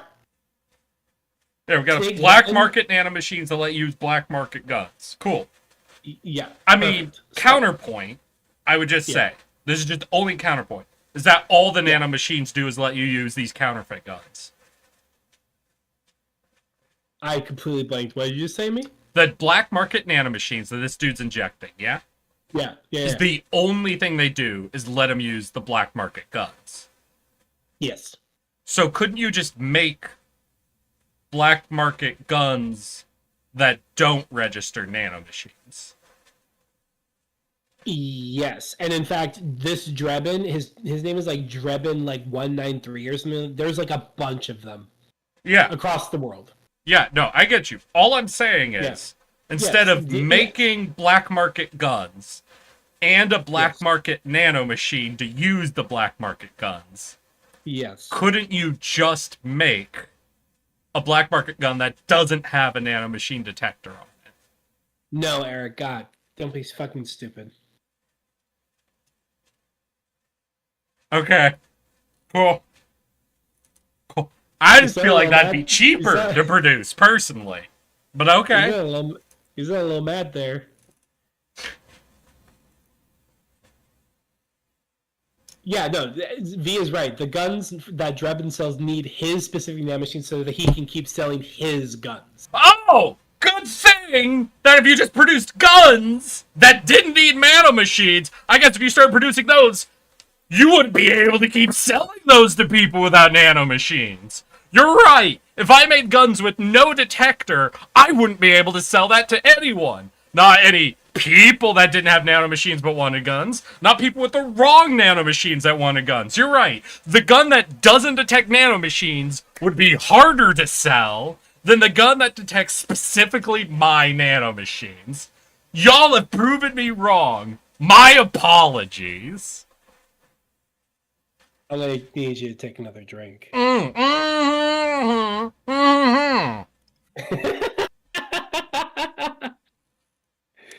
You sound big mad, and I love it. None of this is logical in any way. I'm loving. I'm gonna be real with you. This is exactly why I wanted to do this stream with you. I'm We thriving. came so from hard. a talking, spotting parrot, looking down its own little scope and calling out spotting advice to a man 5 or 8 days away from death, which is delightful. I love every second of it. To Yeah. the black market weapon sales, instead of just selling normal guns that anyone could use and so would be black market weapons, are making normal weapons with nanomachine detectors and selling those, and black market nanomachines that don't do anything besides detect the weapons, meaning they could have saved significantly and just made guns without detectors. Yeah. All right, and if these are the villains, Richard, Yeah. I need your honest opinion on this. Yeah. Are all of these designs literally worse than every villain design up to this point? Yeah. These are the worst villains in the entire franchise. Okay, yeah. No, I took one look at them and was like, damn, the Fury was better than you. Damn, Psycho Mantis was better than you. Can you tell... Actually, here's a quick game for you, Richard. Which one of these do you think I think is just the worse the Fury? I would say the one you think is the worst, the Fury, is probably the third one on the right, so the one that's on the hind legs. No, it was actually the dude with the jetpack with the knife arms. Oh. And fucking Doc Ock is worse Psycho Mantis. That's really funny that you say that, because actually the one with the knife arms is Screaming Mantis, and that is Laughing Octopus. Cool. Well, I mean, I can tell why they're named that. Hey, does the Octopus Boy have anything to do with Decoy Octopus? Nope. Oh, does Screaming Mantis have telekinetic powers? Yes. So it happened again. So magic happened again. And let me guess, no one gives a shit that magic happened again. We're not going to clone or study this person even slightly. Yeah. And there's going to be some super soldier around that's like really good at shooting guns. And they're going to be the main focus of this game, yeah? I need Kojima to go ahead and fuck himself, okay? I need you to go ahead and take another drink. How does any of this make sense? It doesn't. Welcome to the beautiful world that is Metal Gear. I need an opportunity to just ask Kojima, hey, Kojima, why do you keep putting magic into your settings and acting like it's more normal than being a good soldier? Kojima, I literally need you to explain to me why literal magic is less interesting to you than a person who's a good soldier. I need you to argue that to me, because I'm sick of it. And I need to understand, why to you, Big Boss is more important than Psycho Mantis. Okay. You ready to move on? Probably for another 3 seconds if the intro of this game is any sign. Okay, so Snake infiltrates after he gets new weapons from Drebin. He runs into Meryl, who's now running her own newly formed Foxhound unit. Okay. This is all completely normal soldiers. None of them have anything special or cool about them. Wait, isn't the but- Foxhound unit specifically a US unit? Correct. Wait, but aren't we only using private military now? Yes, except for very special cases. In this case, Black Ops units like the Foxhound. So there's no like massive military, but there are specialized military. Okay, no, so the private Yeah. military is only replacing grunts? Yeah. The cheapest form of military Yeah. is the one being...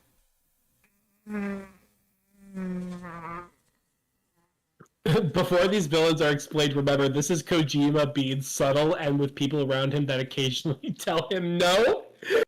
That is so fucking funny that Little Pink is saying that about these villains who I think who are like the most not only are they the most boring designs, they are also the most unpleasant.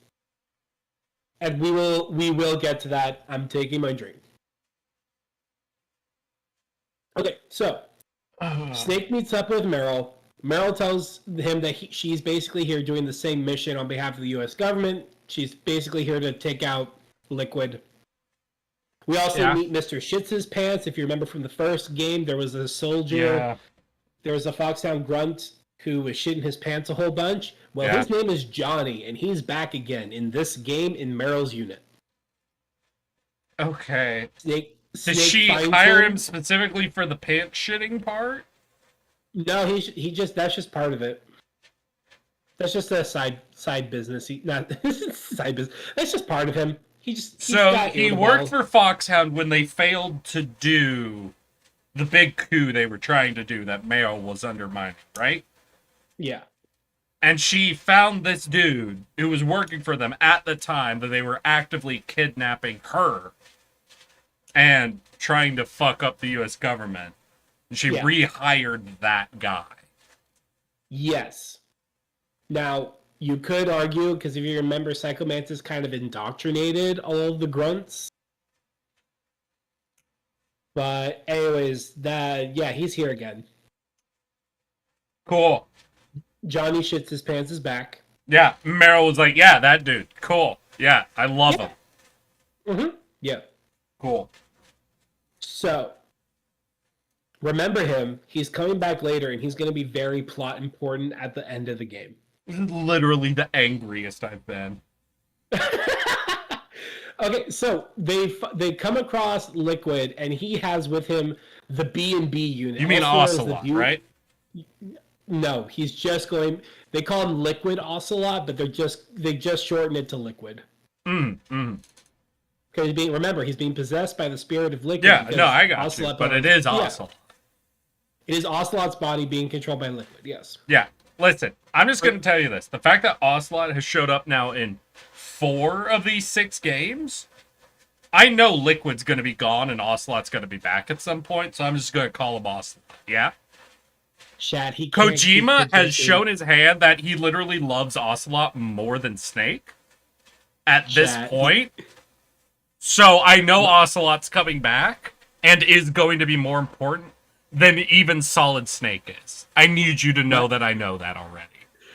My man cannot keep predicting these plot lines. No, you kidding me? You kidding me? He has projected this with the subtlety of decoy octopus. Is where the importance of Revolver Ocelot is at, okay?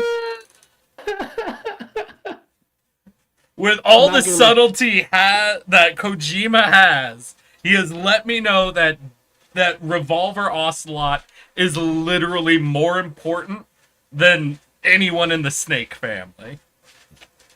I'm not going to make you drink for that, even though you're clearly mad right now. So, to be fair, this is all madness from all of the establishing shit. None of this is about what you've said in the past 2 minutes. No, it compiles on top of each other. I understand that.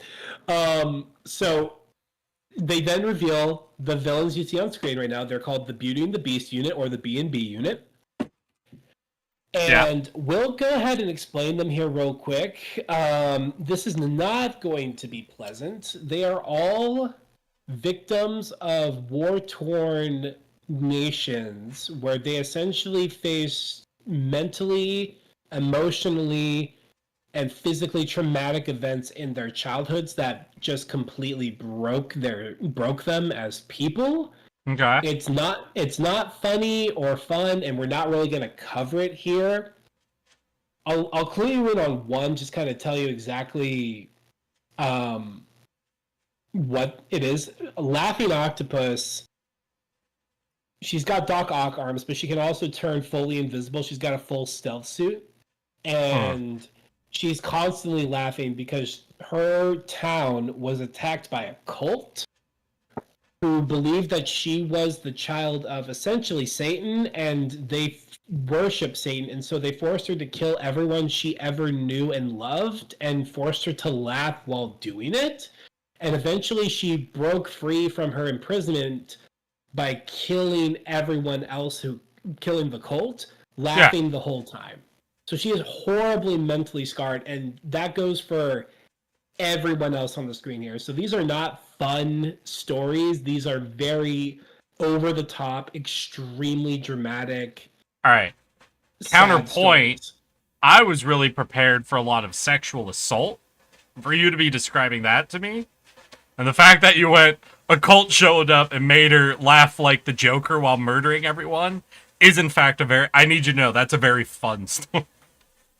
Sure. I need you to know that is, and I'm sure you chose it as it being the lightest one, but that is actually a very goofy story.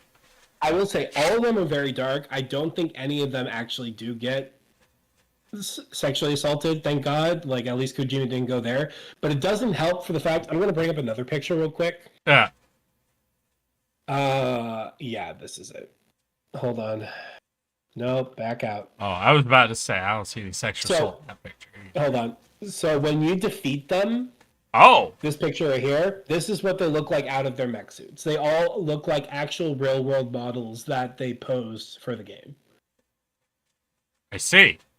So when you defeat them, even if you choose the non-violence route, they pop out of their mech suits and start slowly walking towards you in a really weird, uncomfortable way. And even if you choose the non-lethal option of putting them down, they curl up into a little ball and die. And like, yeah, no, look at this shit right here. Like, this is like Laughing Octopus when she's like coming out of her shell and she like crawls towards you, and it's bad. Okay.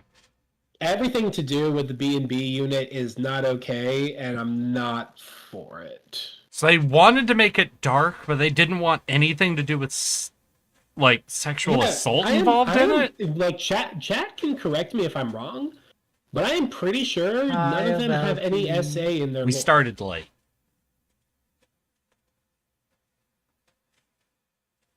That's yeah. No, like I said, Laughing Octopus's one actually sounds goofy as hell. Yeah, so we have Laughing Octopus, Screaming Mantis.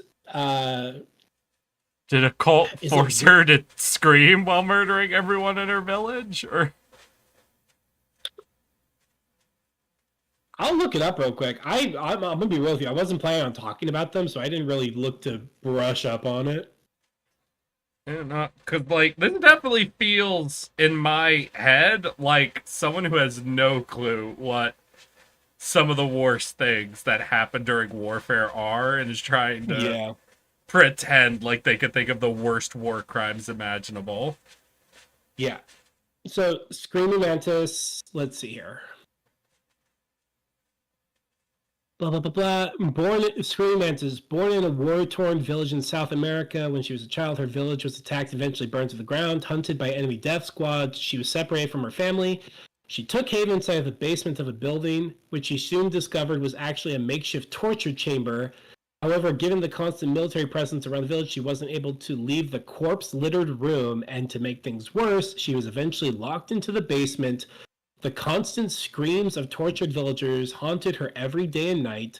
After weeks locked in the cellar, keeping herself hydrated by drinking the dirty water that had pooled on the floor, she began to hallucinate. She saw a single black praying mantis who would teach her how to block her ears from the screams. She learned from the mantis that to survive, she would have to eat the corpses littered on the floor. However, she only ate the male corpses, much like the female mantis devours its mates. The starvation and dehydration had done irreparable damage to her mind. She survived for several weeks and somehow got back to the surface. Later, forces led by Liquid Ocelot somehow managed to acquire her. They subjected her to gene therapy and drug-induced nanotherapy, building up her psyche for their ultimate plan. Eventually, Mantis' psyche was torn out of her mind and replaced with that of Psycho Mantis. Oh! So none of the torture even did anything to this character. So... They just replaced her mind with someone else's? No, that happens at the very end of her boss fight. Oh, okay. So she essentially uses her nanomachine-driven psychic powers to control the rest of the B&B unit. Oh, so she's in charge. Yes, and she's the last one that you fight. Oh yeah, get it, girl. So she wasn't tortured, but she lived in a house that was used for torture, and she ate some corpses? Yes. Okay. So it's Screaming Mantis, Laughing Octopus, Raging Raven, and Crying Wolf. I have to hear what Crying Wolf's story is, because that's just too perfect of a name, right? Crying Wolf? I think Crying Wolf is actually the saddest, but I'll read it for you. Yeah, but is it, Crying Wolf is, like, in itself. Yeah, it's a funny name, yeah. Well, no, I mean, it's in itself a play on the fable. Oh, yes, you're right. Okay, Crying Wolf was a scout and sniper for the B&B unit. Her speed was quadruple and it has she an extremely tough shell that made it brute force of the unit. Blah, blah, blah. Okay, she suffers from PTSD like they all do. Yeah. The young woman who became Crying Wolf was born in Africa in what was the chaotic war zone at the time due to the belief of ethnic cleansing. Soon enough, the conflict reached her village, with the rival faction slaughtering her parents and siblings, leaving her a refugee. Before leaving her village, she decided to bring along her only surviving relative, her literal baby brother. One day, they came across an enemy unit, forcing him to hide in an abandoned shack. Unfortunately for Wolf, her baby brother started crying. Knowing that they would die if his cries were heard by the soldiers, she wrapped her hand as tight as she could around his mouth. It was only after the soldiers left that she came to her senses and noticed that her brother was no longer crying. Taking her hands off, she saw that he had stopped breathing. Wolf had accidentally smothered her own baby brother, her last surviving relative. Horrified, she traveled through the thick of battle, carrying her dead brother in her arms. Shortly after, she began to have visions of a wolf walking beside her. Every night, she would cry and howl just like her brother did. Eventually, she reached a government-run refugee camp holding the now rotting corpse of her brother. The camp was crowded with refugees like herself and little children like her brother.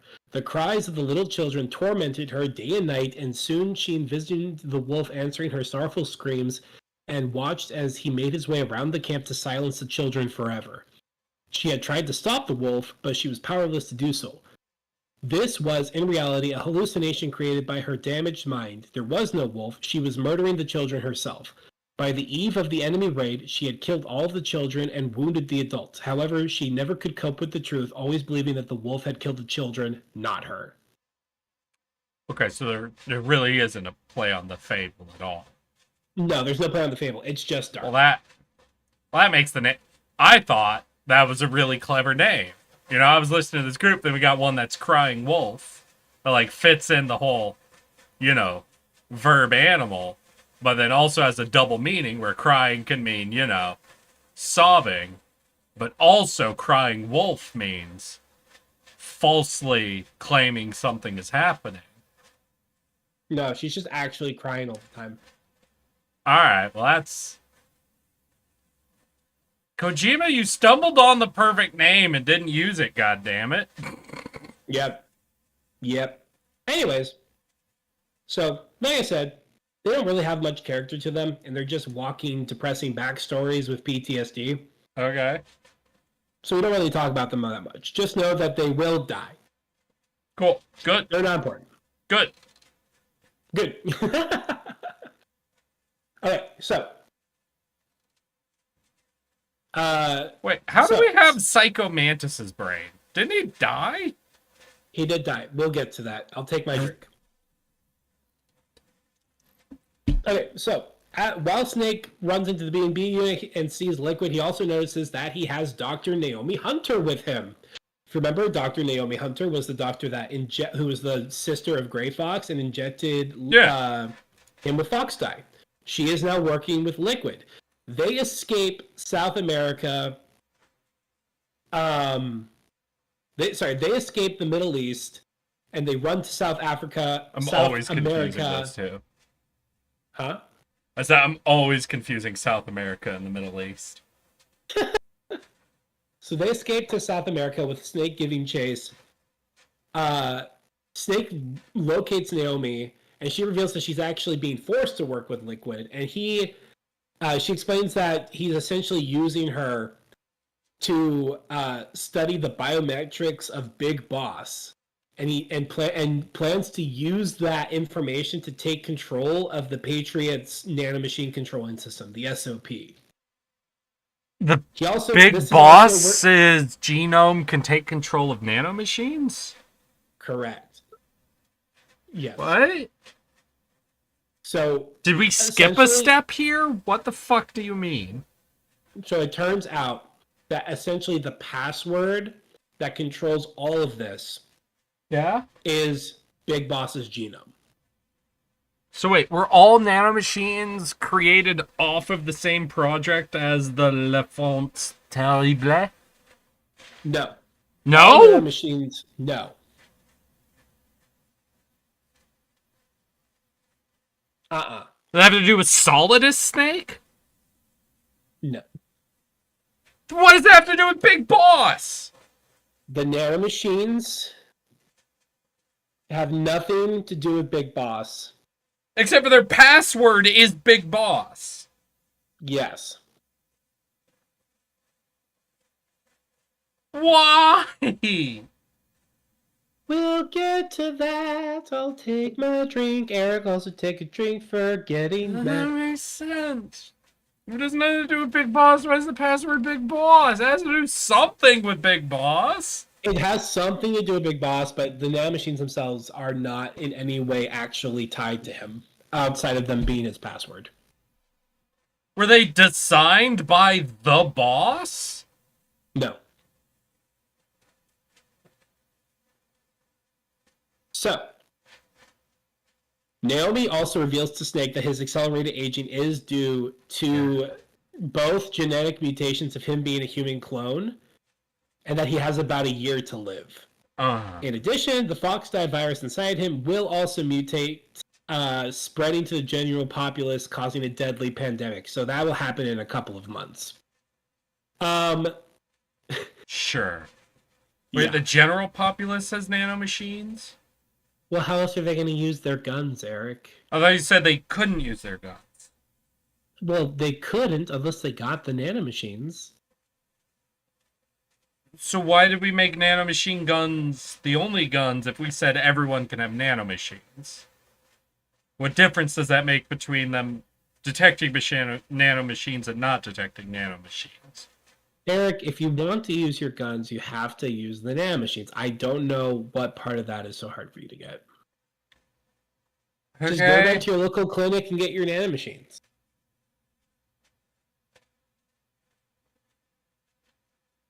What's so hard to get, buddy? Okay, just keep going, I guess. Okay, so they make their way to escape when suddenly they're confronted by these nasty boys called geckos. Let me pull up an image of them. And one thing I need you to understand is that for some reason, the geckos moo. Yeah, of course geckos can move. Little lizard guys. They moo. This right here is a gecko. It's just a walking weapons platform. It's about maybe... So it's a Metal Gear. No, it can't launch nukes. It's only about maybe a story tall. Yeah, but can't you still put... Because, like, the other thing was just a tank size, right? That had the railgun on it. The mouse Yeah, they're not big thing. enough for. No. So you can put one they of have those guns railgun. on them. No. No? Nah. Why wouldn't you be able to put the OG Metal Gear on that? No. You know? No, I don't know. That's why I asked. No, you just can't. These are a gecko. They're not a Metal Gear. They're tiny compared to a Metal Gear. Yeah, but they're the same size as the tank, V. If you're saying their legs are Sure. as big as a person, then that right there. It's probably a little taller than a tank. So you could put a tank-sized gun on it. And we saw the Shadow Moser? Shagohod. What? Shagohod. Shagohod had one of the nuclear, right? It was designed to have the nuclear gun on it. Yeah. It's the size of a big tank, right? Uh-huh. Yeah, so you can put the Shadowhawk gun on one of these guys. No. Why not? Are you It's too sure you can small. put a Shadowhawk gun on one of these guys? It's too small.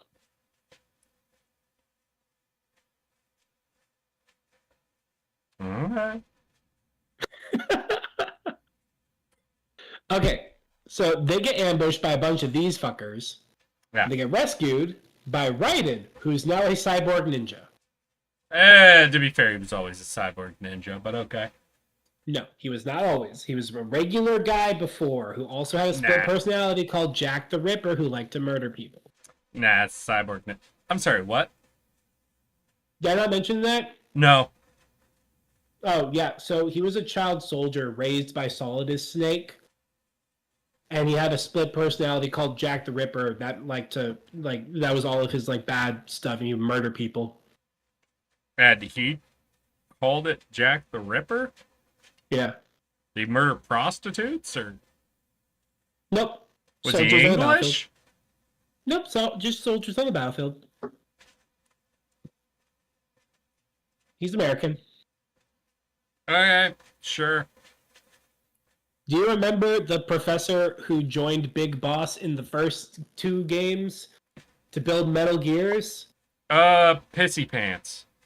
No. In the original. for Oh, the NES. not the solid games. Okay. Not Yeah. really, but I remember there was one guy in both of those games. Yeah, that's the guy who turned him into a cyborg ninja off screen.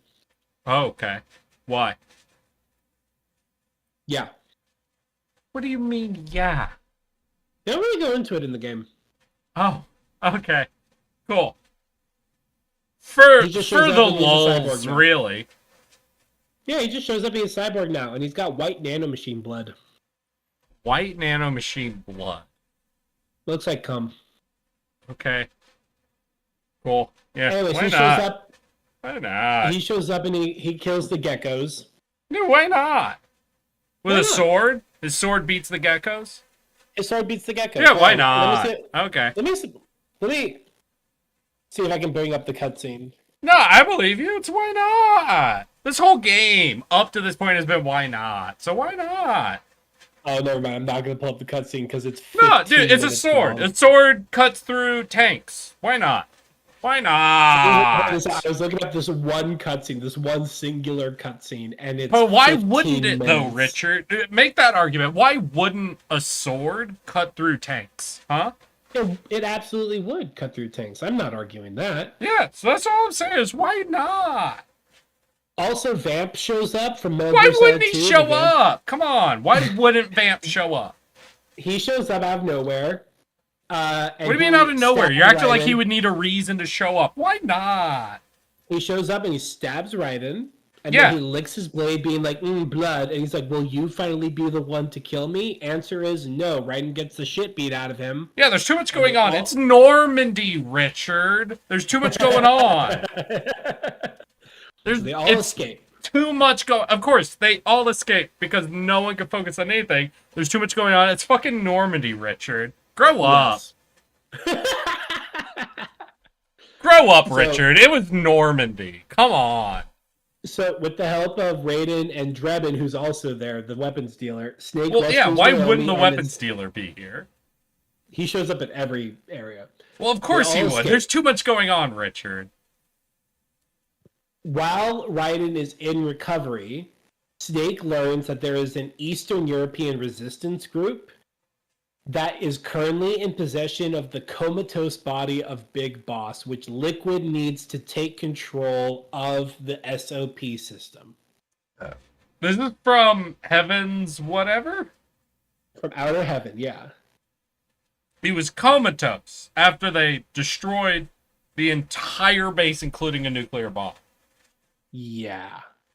He was just knocked out during that. He was comatose. I mean, why would Yeah. there was a lot going on. I'd go comatose too if I was at Normandy. So they show up to run into they show up to go like run into the resistance group, and they're like, who's in charge? And they're like, our leader's name is Big Mama. And it turns out to be Eva from Metal Gear Solid 3, aka Snake's mom. Mhm. She Yeah. reveals that she spills the beans on being the surrogate mother for Snake and Liquid. And they are like, we got to get Big Boss's body out of here before Liquid gets here. Unfortunately, Liquid gets there and gets his hands on the body. Yeah. And immediately uses it to take over the AI systems of GW and the rest of them, effectively taking control of every nanomachine controlled soldier on the planet. Okay. Cool. They then incinerate Big Boss's body. Okay. Cool. I mean, I don't even know why you'd bother. There's too much shit going on right now. This is Normandy, dude. Body burns. Okay. Shit. So it's getting a cesarean. Who gives a shit? Naomi then reveals that she's turning traitor and she rejoins with Liquid, and then takes off. Eva then. All right. Quick gets question. to- Who the fuck is Yeah. Naomi? Naomi is the sister of Gray Fox and the doctor who injected Snake with Fox dye. So can she really reveal she's a traitor of anyone at this point? Because it feels like Well, she's she been re- pretty she much on re- her own side 3 games ago. Yeah? Would that be fair to say? That Well, she Naomi's been rejo- on her own side for well over 3 games at this point? Yes, that So is, to call her that a is traitor true. is really on you at a certain point. Well, it feels bad because she fucks Otacon, so they have like a thing going. Okay, and but he- who didn't he fuck betrays Otacon? him. Richard, listen, do you know how much is going on? This is the storming of Normandy we're talking about. Everybody was fucking Otacon.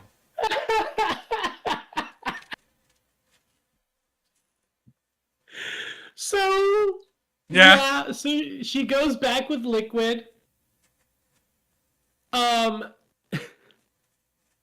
But here's the thing. While Liquid has gained control of the SOP system, he has not actually taken full control of the entire Patriot network. They still have a Yeah. master AI, which of Liquid course. plans to destroy using a nuclear weapon. I mean, yeah. Which I would- mean, which would there's no allow other the way AI you could deal with an AI than nuking it. So Yes, of course. And once he nukes it, that would allow the AI that he's in control Now- of, GW, now I would to say- take full control. now I would say Richard, and obviously I think Kojima's already thought of this. So like, I don't even know why I'm even bringing it up. You use a nuclear device, obviously. There's going to be Yeah. an electromagnetic dispersion that's going to happen that would disable any electronic device in the vicinity. Yeah. So if you nuked an AI, really it would knock out probably all of the electronics have been hooked up to, including all of the nanomachines everywhere. If that's what that AI was, remotely controlling. Yeah. But like, I feel like I'm such an idiot for even bringing it up because I know Kojima's already considered the electromagnetic dispersion. So I mean, just as an idiot, bringing up the inherent, well-known, famous electromagnetic dispersion that happens with a nuclear device being used. Like, how does Kojima work around this? It's very simple, Eric. Yeah, of course. I The figured nuke- it'd be simple. Yeah, the nuke will literally blow up the AI. Yeah. And then and then the electromagnetic dispersion. will not have anything to do with anything at all, and in fact, all of the nanomachines will be immediately taken over by the AI being controlled by Liquid.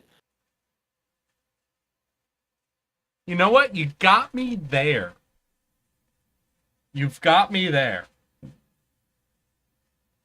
I'm gonna have to ask you to take a drink. I'm gonna ask Kojima to take a fucking drink. I'm sorry, So- Richard, how much do you know about nuclear fusion and fission? Realistically. I mean, how much would you say you would- know about it? The Like process. percentage-wise, maybe like 3% total. Sure. Knowing only 3% about nuclear physics, Yeah. were you yeah. aware that when you use a fission-based nuclear device, there is an electromagnetic pulse? Yes, I was aware of that. yeah. So only knowing about 3% about nuclear fission, you were already aware of the electromagnetic pulse that happens after the use of a nuclear device. Yeah. Yeah. Yeah. So if you were writing a story that made use of a nuclear fission device, you'd probably be like, well, if we're interacting with a lot of electronic devices, I should consider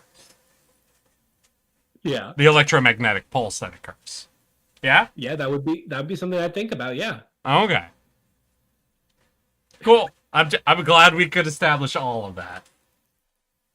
V's right. Once again, Kojima is not tied down by petty concepts like making sense, Eric. Mm. So, Yeah. fuck. Liquid Hold on. Ocelot plans to nuke everything so he could take over the AI. Or destroy the Yes. AI and take over the... Yes, the problem is that there's no available nuclear platforms for him to readily get his hands on. Or are there?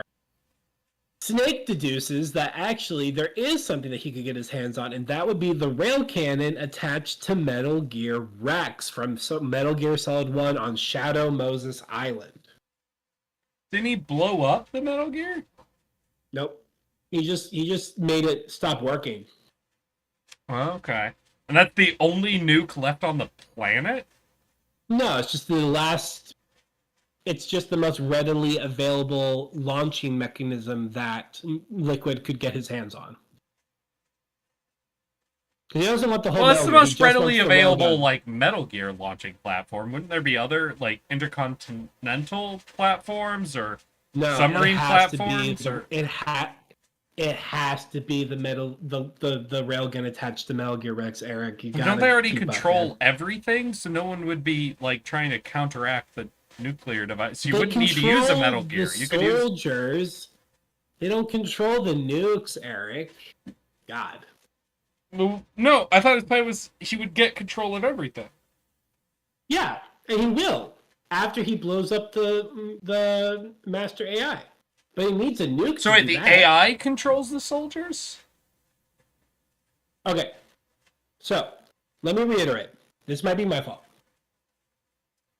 There's a whole bunch of AIs that the Patriots are in control of, Yeah, right? yeah. Liquid has Sure. gained control of GW, the one from Metal Gear Solid 2. Yeah, the one made by the girl who's afraid of water. Yes. Now, with GW, he is able to control all of the soldiers within his current vicinity, but he doesn't have access to the full network because there is a master AI that is in control of the whole network. But once the plan is that once Liquid uses a nuke to destroy that master AI, Yeah. GW will then step into the role of master AI, giving him full control of all of the soldiers on the planet. I mean, that's how AI works. That's how AI are. Yeah. Yeah. Anyways, the only the easiest way for him to be able to launch a nuke is clearly to go to a secret military base in the Aleutian Chain of Alaska to grab the railgun off of a mech that was defeated by Snake 10 years ago. And not just to take the nuke there. Yeah. Okay. Yeah, I guess Sure. I'm caught up. Oh, also, Eva dies from injuries she sustained during the fight. So she's dead. Snake's mom is dead. Okay. Alright, dude. It's Normandy, of course. There's a lot It's happening Normandy. right now. Yeah, exactly. So Snake goes there, and he's too late to stop Liquid from getting the Yeah. getting the railgun. Mhm. But he gets in a fight with Vamp, who's also there. And Why is Snake Vamp there? realizes Vamp is there because he's working for Liquid. Okay, why is he working for Liquid? Because Naomi works for Liquid, and Vamp and Naomi are like a thing. Oh. So why is Naomi Yeah. working for Liquid? Yeah, we'll get to that. Fuck, I don't have a drink. Hold on, I gotta get another drink. Me and my big mouth.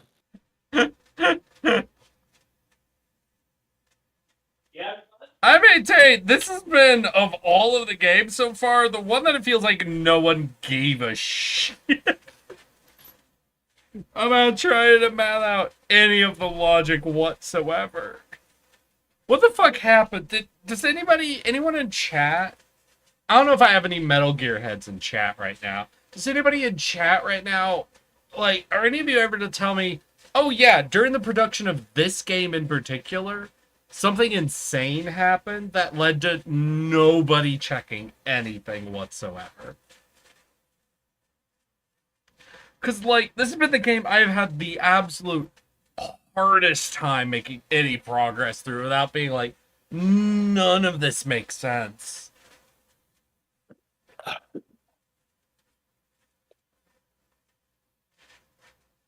Okay, Okay? that's every Kojima. No, it hasn't been. We have walked our way through 6 Kojima games now, right? Yes. This has been the only game I haven't been able to get through a scene without a problem. Yeah. Like, every other game so far has been like, listen, there's a couple of weird things happening. But without a doubt to me, Metal Gear Solid 4 has been, from beginning to end, nothing has been mathing out whatsoever. I don't know what changed. It feels like something has to have been different between the production of this game's story and literally every other game's story. And I don't know what it is. I couldn't tell you, especially since there's 2 more games to go. So, okay, They're in Alaska. He's got the They're in Alaska. railgun. he's got the railgun. Before Snake can do anything, he's ambushed by Vamp. Yeah. This entire time, Naomi at the start of the game gave Snake special shots that would disable his nanomachines and essentially like stop the fox die from progressing. So anytime Snake feels particularly unwell, he takes a shot. Yeah. This is a common thing throughout the whole game. Yeah. The key to defeating Vamp is he has immortality. He has self-healing powers because of his Nanomachines. because of his nanomachine. So the way that you win the fight is that you engage Vamp in CQC and stab him with your special shot, turning off his nanomachines, and you fucking kill him. As he lays there dying, finally content with someone having finally figured a way to kill him, Naomi reveals that she has terminal cancer and has had terminal cancer for years now. And Sure. the only reason she hasn't died yet is because she's been using nanomachines to halt its progression. Okay, can she not keep using nanomachines to halt its progression? Here's the thing. Because she's so guilt-ridden for all of the bad things that she's done, she Like turns what? off her like poisoning Snake and killing those people with heart attacks and Okay, decoy octopus and one other guy. yeah. She feels guilty about killing decoy octopus? And like helping Liquid with his plans and a whole bunch of other things. Like it just feels kind of bad. Okay. So she turns her nanomachines off and dies of cancer right then and there. Okay. She just dies of cancer right there. Yeah, no, I agree with you. Snake then gets into Metal Gear Rex and fights Liquid in a mecha fight between his Metal Gear Rex and Liquid's Metal Gear Ray, which is the one from the second game that kind of. Well, I thought Ray wasn't a Metal Gear. It's a Metal Gear. You can't launch a nuke though. It's just a mech. Isn't that They the part call that it makes it a Metal Metal Gear, though? Yes. And yet they still call it one for some reason. Anyways, they have a whole mech fight, and Raiden shows Sure. up, and he has no arms, and yet he's using his like teeth to Where hold did his he sword lose and his his- arms? a while ago in the fight with Vamp. Okay. So he uses his like. Oh wait, no, he has his arms in this fight. He doesn't have them at the end of the game. Anyways, he holds up a whole ass mech by himself. They have a whole fight. Liquid Sure. escapes into a giant mobile floating weapons platform Yeah. called Outer Haven. Not Outer Heaven, Outer Haven. Yeah. I mean, of course. Of course. This is Normandy. Okay. I don't know why you're laughing, Richard. This is not a laughing matter. Yeah. So, Yeah. the big boat, Outer Haven, takes off into the middle of the ocean with the railgun. Yeah. So, all of the world's boats and weapons and anything that could possibly go after him are currently are in control. And nothing can approach him because anything that approaches him will get disabled because he's in control of GW. Yeah. Yes. Yeah. So the solution here is that they get the real life ship, the USS Missouri, Yeah. which is an old as fuck vessel from World War II, Yeah. and they just use that to go invade the ship. Okay. They invade the ship. They Yeah. kill Screaming Mantis. Okay. Snake has this antivirus, this like worm program that's going to destroy GW, Cool. but also will also destroy the entire Patriots network. I Somehow. mean, that's convenient. Yeah. So they go through this whole fight. They're fighting through the whole ship. They're fighting all these people. It's this whole bloody fight. And then they're Yeah. like, oh, you need to get to the special AI core. And the only way to do that is to crawl through this small vent Yeah. that is filled with microwaves. So you have to, as the player, very slowly and painfully force and like a bodily 80-year-old man Yeah. through the small vent as his like everything burns. He gets severely burned and his Yeah. suit blows up as he crawls through these microwaves. Oh, yeah. Blows up. He disables the system. Cool. Everything is shut down. Hooray. You get to the top of the ship and Liquid Ocelot is up there. Yeah. And you have a final boss fight. And it's Yeah. like a 30-minute boss fight where you fist But fight isn't Liquid with Ocelot like fine, right? He's He hasn't done completely fine, any like fighting up to this point, right? Yeah, correct, yeah. And you crawled through microwaves, right? Yeah. 30-minute fight? Pretty Snake even is footing, melted. yeah? You're pretty even footing, yeah. Okay. So Snake fights Liquid in like a 30-minute fight, and it's such a great fight. No, I'm gonna gush for a second. It's actually like a phenomenal, awesome boss fight Oh, really? because every stage of it uses the combat controls and combat systems from each game generation. Oh? So like each segment of his health uses the different systems. So it's like almost like 2D-ish almost because it's Metal Gear Solid 1 and then it takes on Metal Yeah. Gear 2, 3, Oh, okay. 4. It's an amazing gameplay focused send-off. Send off? You beat Yeah, it's like cuz at this point Kojima thought this was going to be the last game. Oh, okay. You beat the shit out of this 75-year-old man. Yeah. As like an 80-year-old, like, deathly burned and microwaved man. Yes. Yes. Yeah. Okay. then And we he have the dies. worst, because this is Liquid, right? So he's got the better genes, and we have the worst genes as well. Here's the best part. Right as he's about to die, he's laying on the ground and he looks up at Snake and he goes, "You're pretty good, kid." And that lets us know because that's a catchphrase that Ocelot had in the first game. Yeah. So that lets us know that he's back to being Ocelot at the very end. I'll take my drink for my impression. So wait, he was Ocelot through the fight? No, he was just Ocelot at the very end, right when he was dying. So Liquid got the shit kicked out of him, Yeah. and then Ocelot comes back, Yeah. and on coming back says, "You're Yes. pretty good, kid." Yeah. From his perspective, in response to nothing. Yeah. And then he dies. No, he doesn't. He dies. No, I'm telling you, Richard, right now, Ocelot's not dead.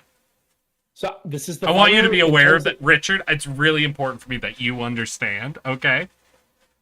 No, Richard, you're laughing right now. I need you to look at me, okay? I need you to understand in this moment, Ocelot's not dead. Okay. Okay. Okay. As long as you're aware of that fact, then we Okay. can keep going. We can keep going. All right. I wish this one was on the PC because this would be a very fun one to watch you play. Yeah, it's a shame that they've remastered all of the games except for 4. They might do 4 at some point. They just did 3. I can't imagine why they skipped over 4 at this point. V's right though, just 2 old men beating the fuck out of each other, and it is absolutely glorious. It is actually amazing, and I mean that genuinely, no irony in my presentation. Mhm. Yeah. So everything is said and done. The Patriots AIs are all gone. Everything's gone. Meryl was there the whole time, by the way. She was there with Johnny Shits His Pants, and Johnny Shits His Pants proposes. I mean, of course to her they're and running. they get There's a married. lot going on, Richard. There's a lot. It's Normandy. Yeah. Johnny's there too, and he turns out he has had no nanomachines the entire time because he's afraid of shots. So he just never got the nanomachines. Yeah, Johnny. implanted him, and I that's mean, why of course. Yeah, that- hey, and Richard, that's quick why he question. shouldn't- Who the Yeah. fuck is Johnny? he's Johnny Shits His Pants. You know, the guy who's always shitting his pants from the Oh, first game. okay. Does it matter that he doesn't have nanomachines? Yeah, because when Ocelot takes over in like Yeah. the penultimate moment of the game, he's Yeah. completely unaffected. Okay, doesn't and have does any that nanomachines. matter? Yes. It matters specifically that Johnny Shits His Pants wasn't taken over. Yeah, he's able to save Meryl's life because of it. Meryl's life was in danger? Yeah, she has the nanomachines. She was Okay. she almost died because of this. Wait, no, how did her having nanomachines mean she almost died? I believe, if I remember correctly, they were all being forced to have like a seizure or something. Wait, so Ocelot took over and made everybody with nanomachines have a seizure? At least in his current vicinity. Well, no, didn't he get rid of the main AI? Yeah. And then he had Yeah, this so he guy. took over everyone then. Yeah. And so he was just And so he was going going to kill everyone in the world? at least in his general vicinity. Why would it be? No, you said he took over everyone. He took out the AI, right? Yeah. So he took over everyone in the world. Oh wait, no, sorry, no. We stop him from taking over the world. Okay, so he was just only Okay. going to kill the people that he had always had control over. Yeah, Why? because they were coming to ruin his plans. No, Snake was coming to ruin his plans. All the people he had Yeah. control over, he had control over. Well, yeah, but also So why kill that? Because they were coming to ruin his plans. No, the people he had control over, he had control over. They weren't ruining his plans. They were coming to ruin his plans, Eric. I don't have to tell you. I hate this game. So, so This, Snake. Richard, I have an honest question. Am I crazy, Yeah. or is this game distinct from every other game in the series? It is distinct from other games of the series. And fun fact, this is actually the first game I ever played for the Metal Gear franchise. What the fuck? Was this game a Yeah. flop? I don't know. Because this feels so uniquely not thought through that it makes me honestly feel like nobody spent any money on this game. We can look at the sales later. We have 2 more games to get through, but we'll get through them pretty quick. Okay. So, Snake survives this whole ordeal. Ocelot dies. Meryl and Johnny Shits His Pants get married. Raiden reunites with his girlfriend Rose. Turns out that she didn't actually marry the Colonel. She was just doing that to pretend so that way she'd be protected from the Patriots. Yeah. Who are AIs. Yeah. Snake then goes to visit the Arlington Cemetery where the boss's grave is. He goes there to pay respects and kill himself. To the boss? The boss. But the snake doesn't know the boss. Yeah, he doesn't know the boss. So Solid Snake pays respect to someone he has no awareness of whatsoever. Yeah, and then he goes to kill himself at her grave. Why? So he goes to kill himself because if you remember, the fox dye in him is currently going to cause an epidemic because it's mutated. Yeah, what does that have to do with the boss? Nothing. Okay. So, while he's sitting there at the grave, he puts a gun in his mouth, but then Yeah. he chickens out because he's a little chicken shit. Sure. And then suddenly Big Boss shows up with an old man in a wheelchair. Big Boss or Solid as Snake? Big Boss shows up. Big Boss, reveals- who was blown up in the first game? Yeah, huh? Okay. And also supposedly was burned to a crisp in a comatose state in Eastern Europe, if you remember from earlier in the game. Yeah, that doesn't... I don't even... Whatever. So that turns out that body that burned to death was actually Solid as Snake, who you remember was actually a perfect clone of the boss. So his DNA is Big Boss's DNA, so it would have worked just fine as well. Wasn't he killed in the 4th game? This is the 4th game. No, I mean, in the whole series, the 4th game. So the second Metal Gear Solid game, Oh! the 4th Metal Gear game. Yeah, he got his spine severed, but then they took his body and it was fine. Okay, and then his body showed up in the exact same place as Big Boss, and Big Boss used it to fake his death. Yeah! Okay. And that's the body that Liquid got it earlier in this game and was used to get him control of the system and then burnt to a crisp. Yeah. So that was Solid as Snake. Yeah. Big Boss then reveals that the Patriots were founded by himself, Major Zero, Eva, Ocelot, Sigint, and Paramedic. I'm sorry, the Patriots who have been working this whole time against Outer Heaven and Zanzibar. Yeah. Big Boss founded that group. Uh-huh. That have been working actively against the other 3 groups, including Gray Fox, that he founded. Yeah. Well, he left shortly after it was founded. Also, take a drink. Yeah, I did. The 4 sold more than 3, and 3 is considered the best in the series, according to V. I agree. Like in the Metal Gear community, 3 is considered the best one. I find it so funny that 4 sold more. And V is right. This whole thing I'm talking about right now is part of the 90-minute cutscene. Yeah, Okay, so whatever. you doing okay? I We're almost done. literally, I don't even care what the rest of the story is. You can tell Okay. me whatever the fuck you want, and it's very much at a sure, whatever point. Okay, so This whole game series has been funny and goofy up to this point. This game from the get-go, this game alone has made me go, what the fuck ever? yeah, no, I would that's- assume, at this point, Yeah. whoever was in charge of the last 4 games was fired and personally assaulted by everybody involved in the production company, and then this game was made. Yeah. So like we talked about, the Patriots were founded by everybody in his squad from the 3rd game. Yeah, no. Big Boss founded it and literally actively worked against all of his other founding groups. None of it makes sense. Keep going. Yeah, so he left because he disagreed with their philosophy. Yeah, I mean, he founded the group, and then he disagreed with it. So yeah, makes sense. Keep going. Yeah. So So Ocelot and Yeah. Eva both realized that they were wrong and actually did agree with Big Boss and disagreed with Zero. Okay, which big boss, though? The big boss that founded The Outer ri- Heaven, the big boss that founded Zanzibar, the big boss that founded Patriot, the big boss that felt really bad about killing the boss, the big boss that was actively engaged in trying to kill his own men, including Gray Fox and Solid Snake. Which big boss did they agree with? Let's say the Big Boss from Metal Gear 3, the one who had to kill his own mentor and was trying to pursue her dream and vision for the world. Okay. So Ocelot and Eva planned to. So this whole time, by the way, okay. So Yeah. you might be wondering, okay, so the Big Boss is here now. Where has he been this whole time?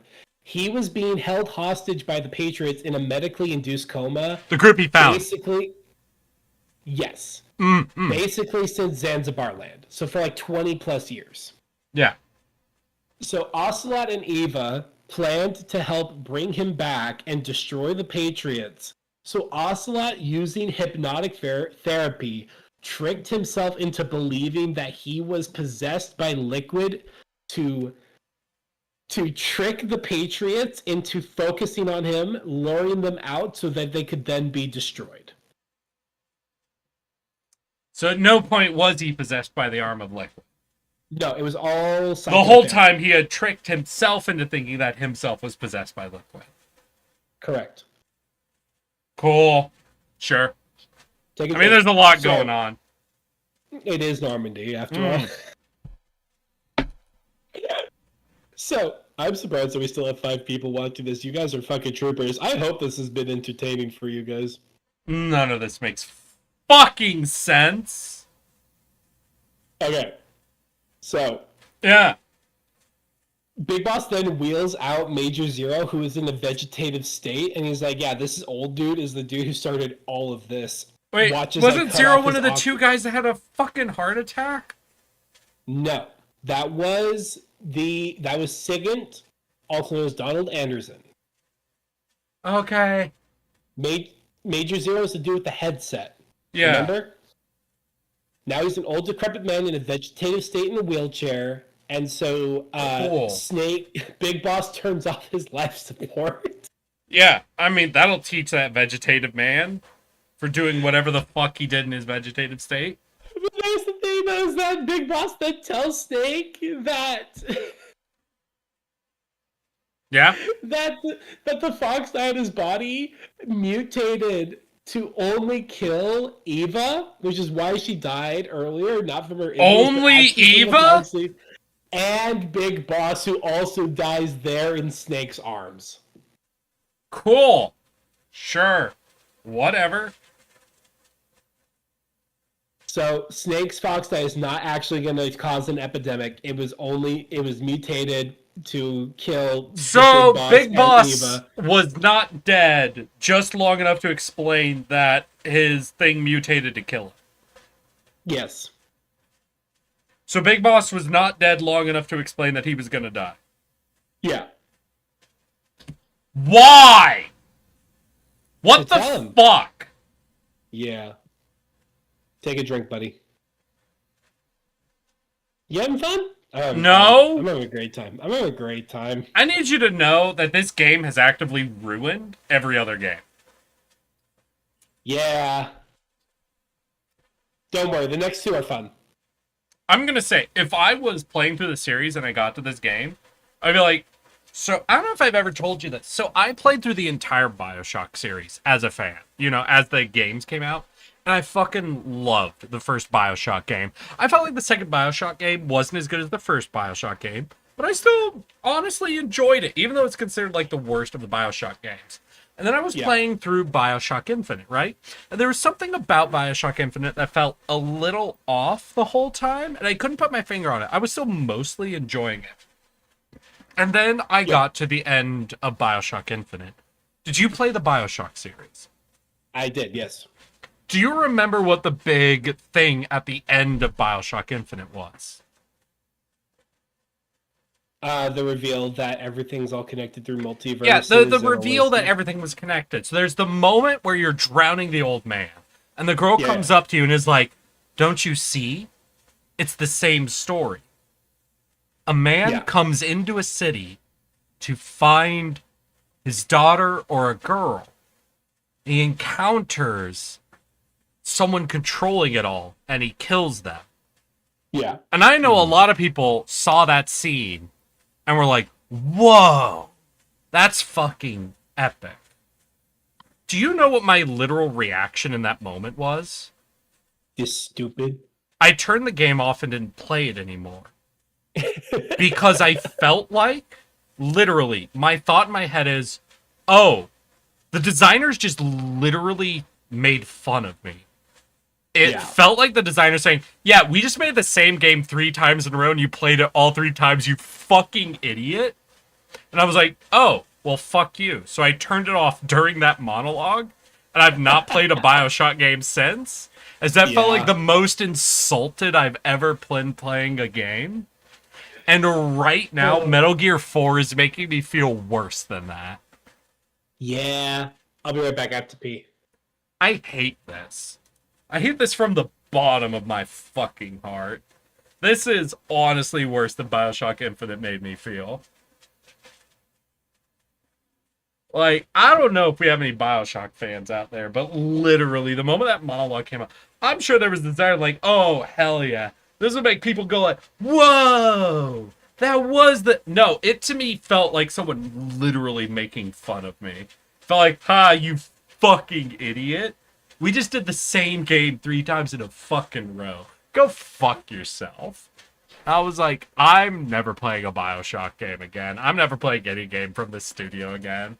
That is so fucking insulting. I am so personally upset by this. I can't. I fucking can't.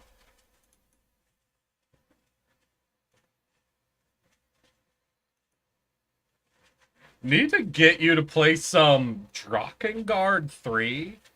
Then the game actively... Drakengard 3. Well, what are the first two? What is Drakengard? Richard, are you aware of the game Drakengard? Never heard of it. Okay. I'm making another drink because we're going to need it here in a second. I'm out of vodka, so I'm swapping to rum and coke.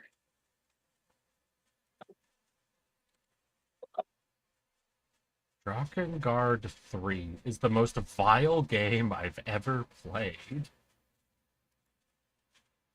Drakengard 3, known in Japan as Drag on Dragoon 3, is a 2013 action role-playing video game developed by Access Games and published by Square Enix, exclusively for the PlayStation 3. It is the third main game of the Drakengard series, prequel to the original game. Game, like the rest of the series, features a mixture of ground-based hack-and-slash combat and aerial battles. Story focused on Zero, a woman who can manipulate magic through song, partnering with dragons named Mikhail Zero, set out to kill her 5 sisters who rule the world's regions. As she travels, the player discovers the true reason behind Zero's rampage. You said this game actively hates the player? Why is that? What's the game do to actively hate the player? Drakengard is what happens before the Nier games? Wait, this directly relates to Nier Automata? Yoko Taro is possibly on the level of Kojima and how unhinged he is. Well, I would say hell that yeah. this guy's more unhinged because he shows up. He doesn't take any public photos, so he's always wearing the mascot head. That dude's crazy. All right, I'll be back 2 seconds. I just got pissed. Yeah. Yeah, you're good. No, we've been drinking a lot. It's time for a piss break. I ran out of screwdrivers, so now I'm drinking a good old rum and Coke, except my local grocery store didn't have any Coke, so it's Pepsi and Coke, but that's okay. I don't mind Pepsi.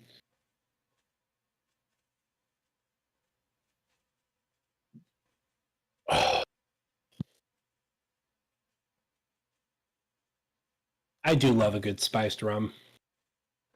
Is anyone else drinking with us? Is anyone else having a good time tonight?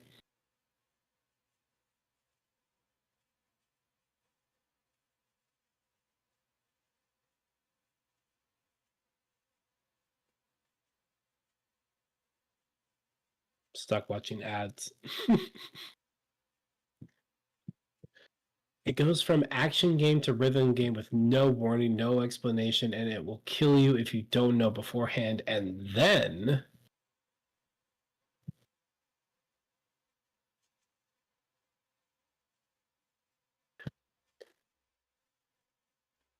My hands are still wet. I didn't even dry them. That was 99% pissing time. How you doing? good. I'm here. Don't worry. Don't worry. These last two games will go pretty quick. Massive complete tonal shift. It goes from action game to rhythm game with no warning, no explanation, and it will kill you if you don't know beforehand. Then even if you think you beat the boss, the character starts talking. Oh god. There's another button you have to hit that's a block by the talking. Fuck that, dude. That's fucking stupid. Oh god. Okay. You ready for that? Did you finish your drink since we finished the game? Sure. This will be my last soju if I finish it, though. I'll be out of drink. Don't do that then, because we gotta get through these last two games. This game actively despises you. Okay, Yeah. so Peace Walker. We're going back to the past. Samurai Jack. The year is 1974 in Costa Rica. Okay? Yeah. So, at this point, Snake has completely cut ties with the Patriots because of his disagreement with their operations and their vision for the boss's Naked dream. Snake? Naked Snake, yes. Okay. Also known as Big Boss, but he does not go by Big Boss in this game because he does not feel that he deserves that title. Well, So he he never goes- does. he's still- He never feels like he deserves that title. He does eventually. At the end of this No, game, he will because go- he never at the feels end- okay with the fact that he killed the boss, right? He eventually accepts that at the end of this game and starts going by Big Boss. But for right now, he still goes by Snake. So, Yeah. Snake has formed his own private military company called Militaires Sans Frontières, also known as Soldiers Without Borders. This is the first time he's done this. This is the first time he's done this. All right. So he's going to do it It's at not- least 7 more times after this. Yeah. And he's going to So- make groups that actively work against each other after this. Uh-huh. Yeah. Okay. So, I'm gonna make it real simple, just break it down because these are Yeah. essentially, this doesn't matter all that much. But Mm-hmm. Snake, along with Kazuhiro Miller, also known as Master Miller, if you remember the blonde guy. Yeah. Which was Liquid Yeah. Snake. Yes, but now he's actually Miller. Sure. Miller is the second in command in running this private military company. They are then contacted by someone who claims that by a man named Ramon Galvez Mena, who claims that he represents the Costa Rican government, and they are asking the MSF to interfere on their behalf because a large military force has basically invaded Costa Rica. We're not. It turns out that, and he's there with, you see that, I'm gonna full screen this blonde girl. Her name Yeah. is Paz Ortega, Paz Ortega. Okay. Yeah. She is also there. She claims that she found out that the soldiers that were invading Costa Rica are actually from the U.S. military, particularly from the CIA, because her friend, who was with her in Costa Rica, who's an Yeah. ornithologist, was studying birds and accidentally picked up secret messages that they were playing. Yeah. And they both got captured. She got tortured and escaped and made her way here and is trying to convince Snake to intervene. Cool. Snake is not interested in the slightest until they start playing the sounds that they recorded, and suddenly he hears, amongst the bird calls, the voice of the boss. And he's like, what the fuck? So he agrees to take on the mission. So he goes to Costa Rica.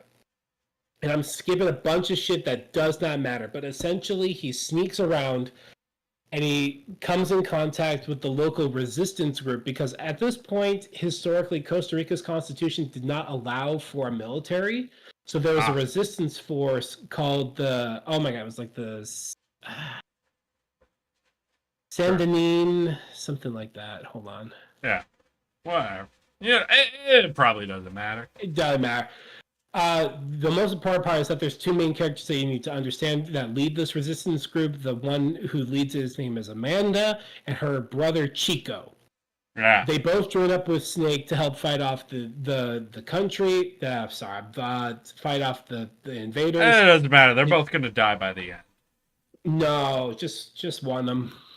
Anyways, so Snake invades the military base and finds that that is in fact the CIA being run by a man named Hot Coldman. Take a drink.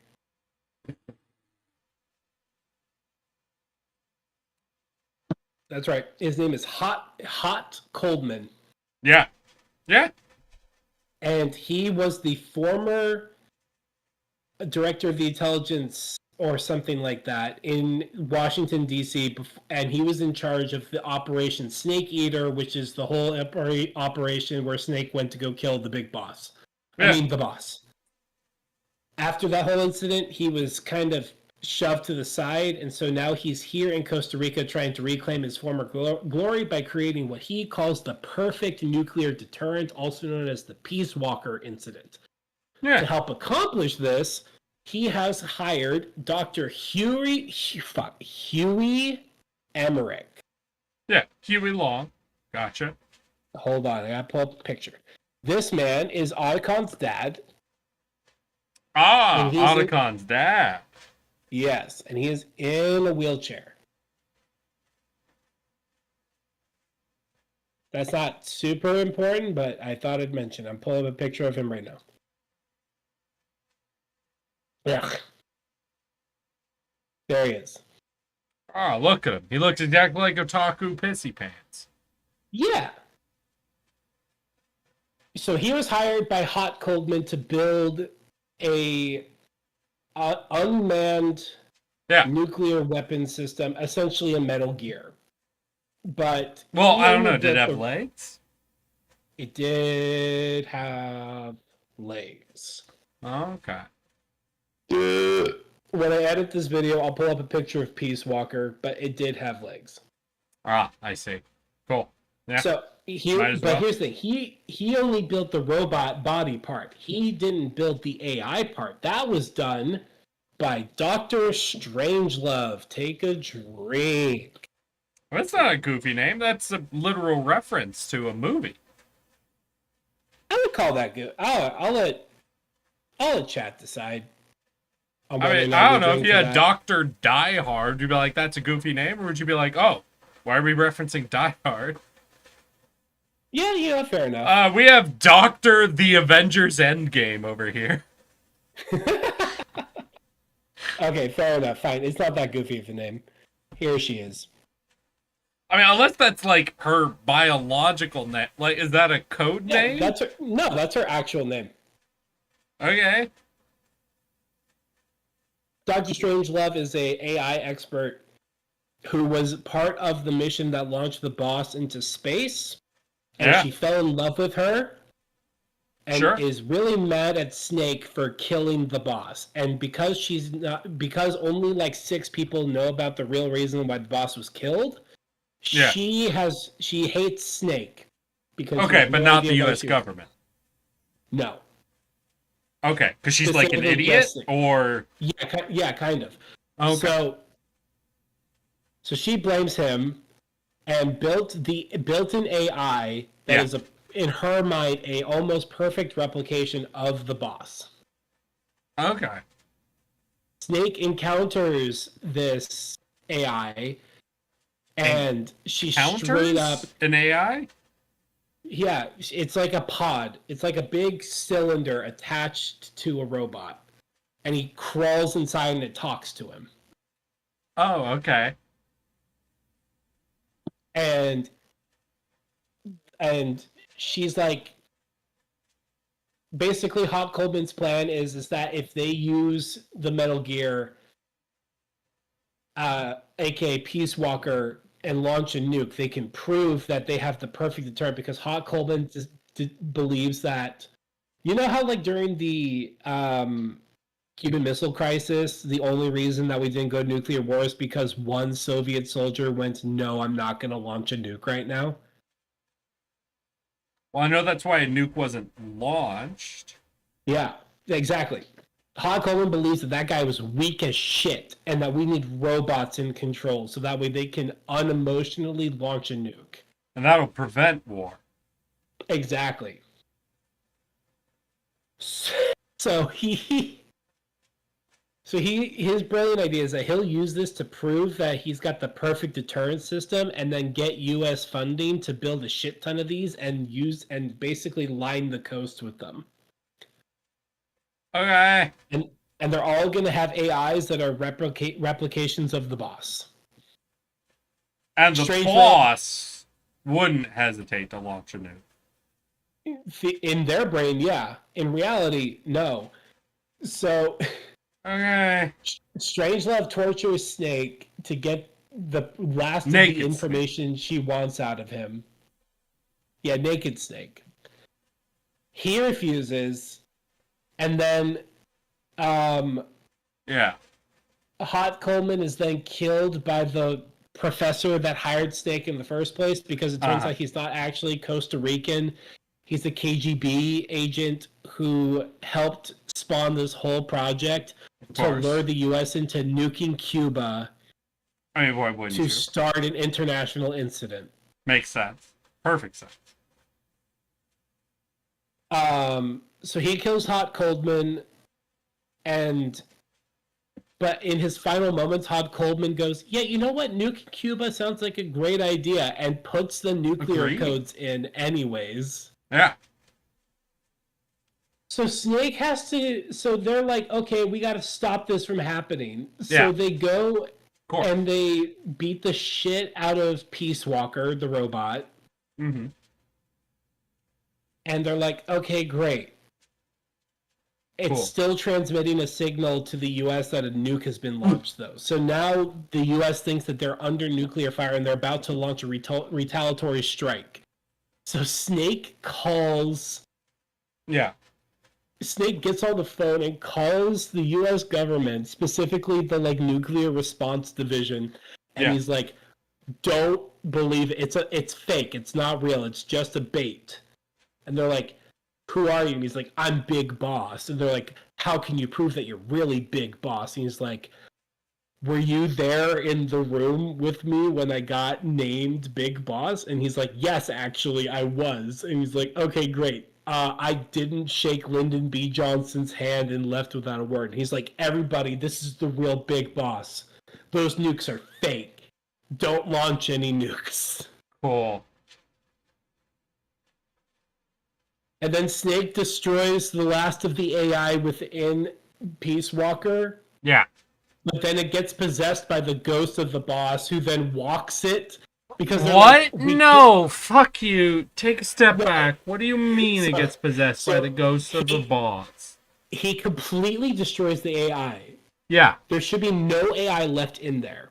Okay. But they can't stop the machine from transmitting the nuclear strike signal, which still is a threat because even though that one guy believed that it was a fake nuke attack, other people don't believe him.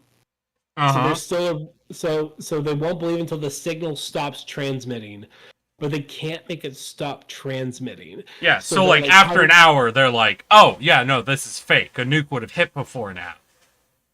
So Right? so you remember Right? yeah, They're like, no, listen, it's been longer than it would take for a nuke to hit us, so we know the signal no this whole thing factually is taken place- fake at this point. This whole thing has taken place in like 12 minutes. Okay? So after 12 minutes, they're like, oh, No. They're like it's been 5 minutes. In 8 minutes, we're gonna get nuked. And so you remember earlier when you were talking about just opening a hatch and letting water destroy it? yeah? Yeah, we're back to that because even though there should be no AI inside of the robot, Yeah. the boss takes control of the robot and walks it into a nearby lake, flooding all of the electronics in it and destroying the signal, thereby saving boss? the world. The boss. Fair enough. She's fucking paramours with the sorrow, right? Yeah, She yeah, can come back from the dead. Whatever the fuck. Who gives a shit? yeah. Okay, Yeah. that's the end of Peace Walker. Take a drink. Cool. Oh wait, no. There's one more thing I forgot to mention. Mm. Paz, the girl in the red cloak, this whole time has been like I love peace. I'm a peaceful lady. I'm just an innocent person. I who do just think she happens to hasn't done anything, right? Yeah, she's been basically like, I was brought into this whole thing by happenstance. No, turns out this whole time she has been a double agent that has been basically raised from birth to be a spy by the Patriots, who also go by the name Cypher. Hey, I don't know if you've noticed this, Richard.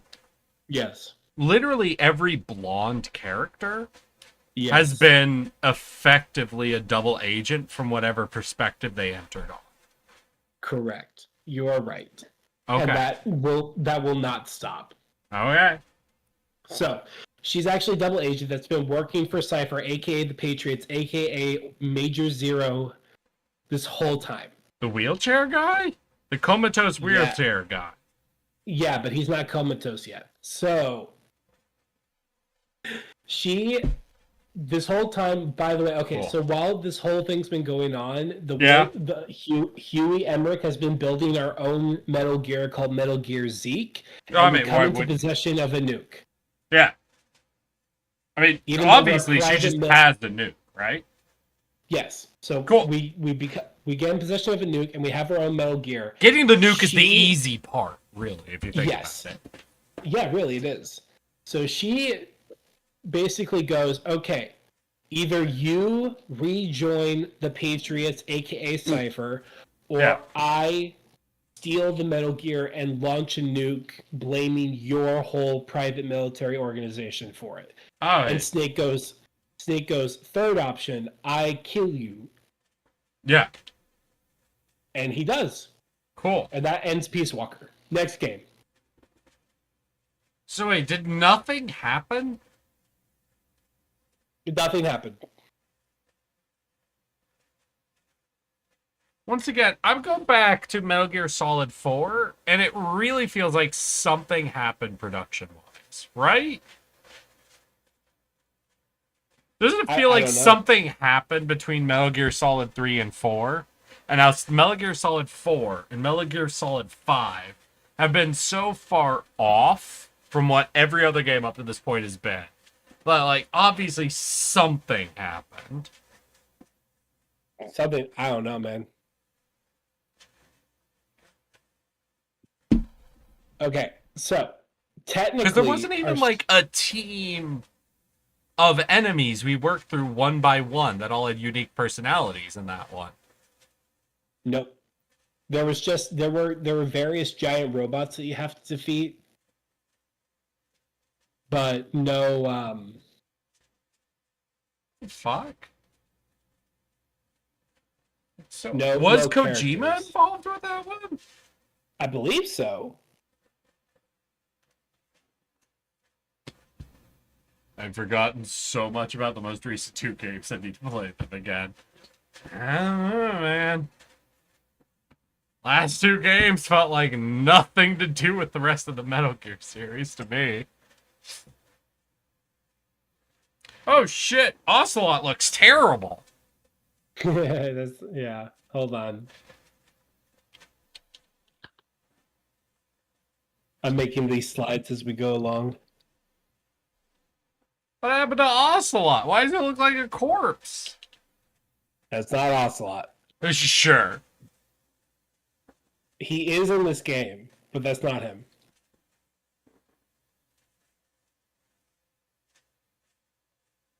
Hold on. Peace I'm Walker pulling- was on the PSP. That's why it's so short compared. Oh, it was on the Portable. All right. Yeah, Yeah, it was very short. It didn't have a lot of plot going on. Ah! It's the child of the end. Yeah.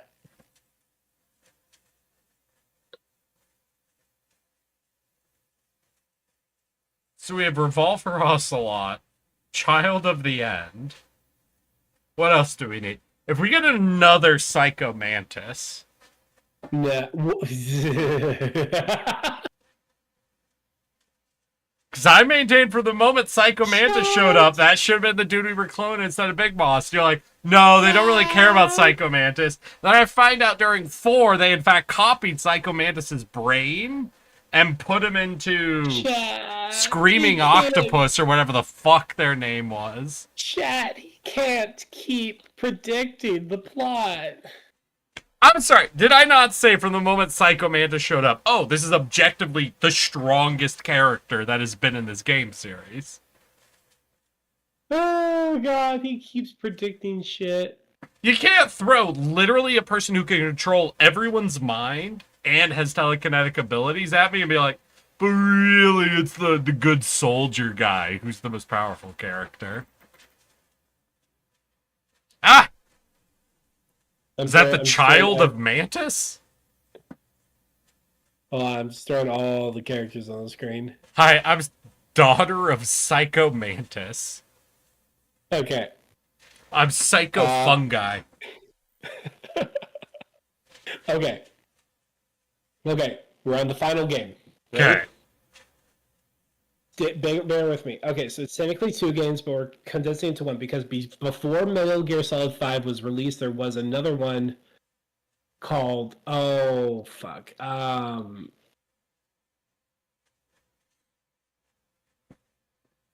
what was it called? It wasn't even a full game. It was basically like an exaggerated demo. Ground Zeroes. Okay, so like a year or two after MGS Peace Walker, Ground Zeroes takes place. So basically, you know, Big Boss has created his own private nation called Outer Heaven, but this one is different than the other Outer Heaven because this is so this is Zanzibar land. It's an oil rig. Oh, okay, so it's the Patriots. Yes. So, he's got this whole giant military, and he gets basically the IAEA, the International Atomic something agency. It's basically an agency dedicated to like investigating if you have nukes or not. They get wind that Outer Heaven has nukes, and they ask if they can do an inspection. And Huey, the wheelchair scientist, Otacon's dad, says, yes, we should have an inspection. Because we have nukes, but we should hide our nukes. So that way no one knows that we have nukes. Wait, why does he not want anyone to know they have nukes? So that way they can surprise people that they have nukes, because they're trying to form their own nation, and having nukes is like. So what protects your nation more? Not having nukes or having nukes? I'm out of Gargettos. Oh no. No, Richard, imagine you're America, right? Mm-hmm. And there's a nation that's getting uppity, and they don't have nukes. Yeah. Does that prevent you from doing anything? No, I'd invade the fuckers. Alright, now imagine there's an uppity nation that has nukes. I wouldn't invade the fuckers. What the fuck is happening? V's right, they want to be seen as peaceful and without nukes, even though they are not peaceful and have nukes. Well, it seems like they want to be seen as not peaceful and having nukes. Anyways, so Huey. What do they gain by being peaceful and not having nukes? What do they want? They want to be their own nation without anyone interfering with them. Yeah, if they don't want people to interfere with them, don't they want to have nukes? Yes. So they subject themselves to this inspection, which includes downplaying how many guards are armed on outer heaven. So basically, they're low Gray security. Fox shows up and he sends off a secret message to Big Boss. He's like, "Oh my god, they got a Metal Gear," and he's like, "Oh shit, I didn't want that message to come to me. I could not report this to the U.S. government, or I could send my favorite little twin son, Solid Snake, to deal with it." And it turns out this is actually the first Metal Gear game. Chat. He can't keep predicting the plot.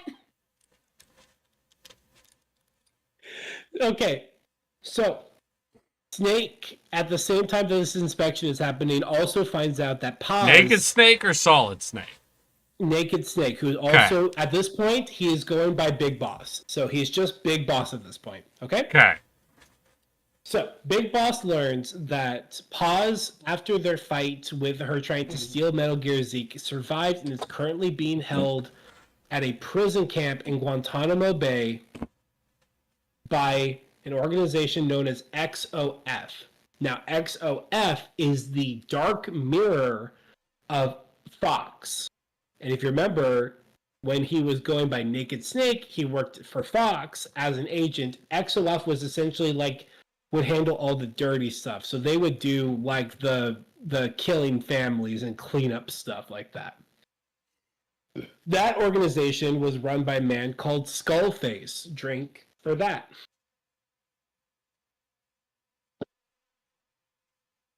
So they were at Normandy. Yeah. Okay.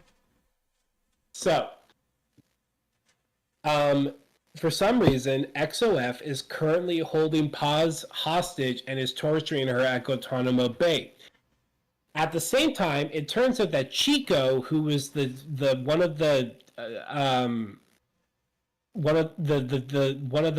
resistance fighters, who's also like a teenager who Resistance joined to up. what? No, what do you mean resistance fighters? Okay. In Peace Walker in Costa Rica, remember the resistance fighters who were rebelling against the CIA invasion? Okay. Chico was one of them, and he ended up permanently joining with Big Boss, but he also fell in love with Paz.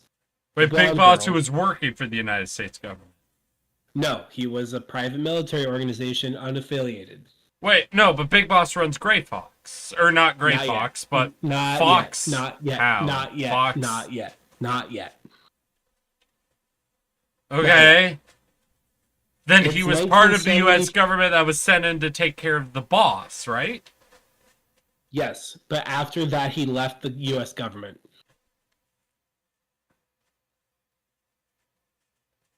And then he was allowed to run a U.S. government Spec Ops unit? He comes back later. Oh, okay. Sure. That's how governments work. Yeah, no, I understand. Okay.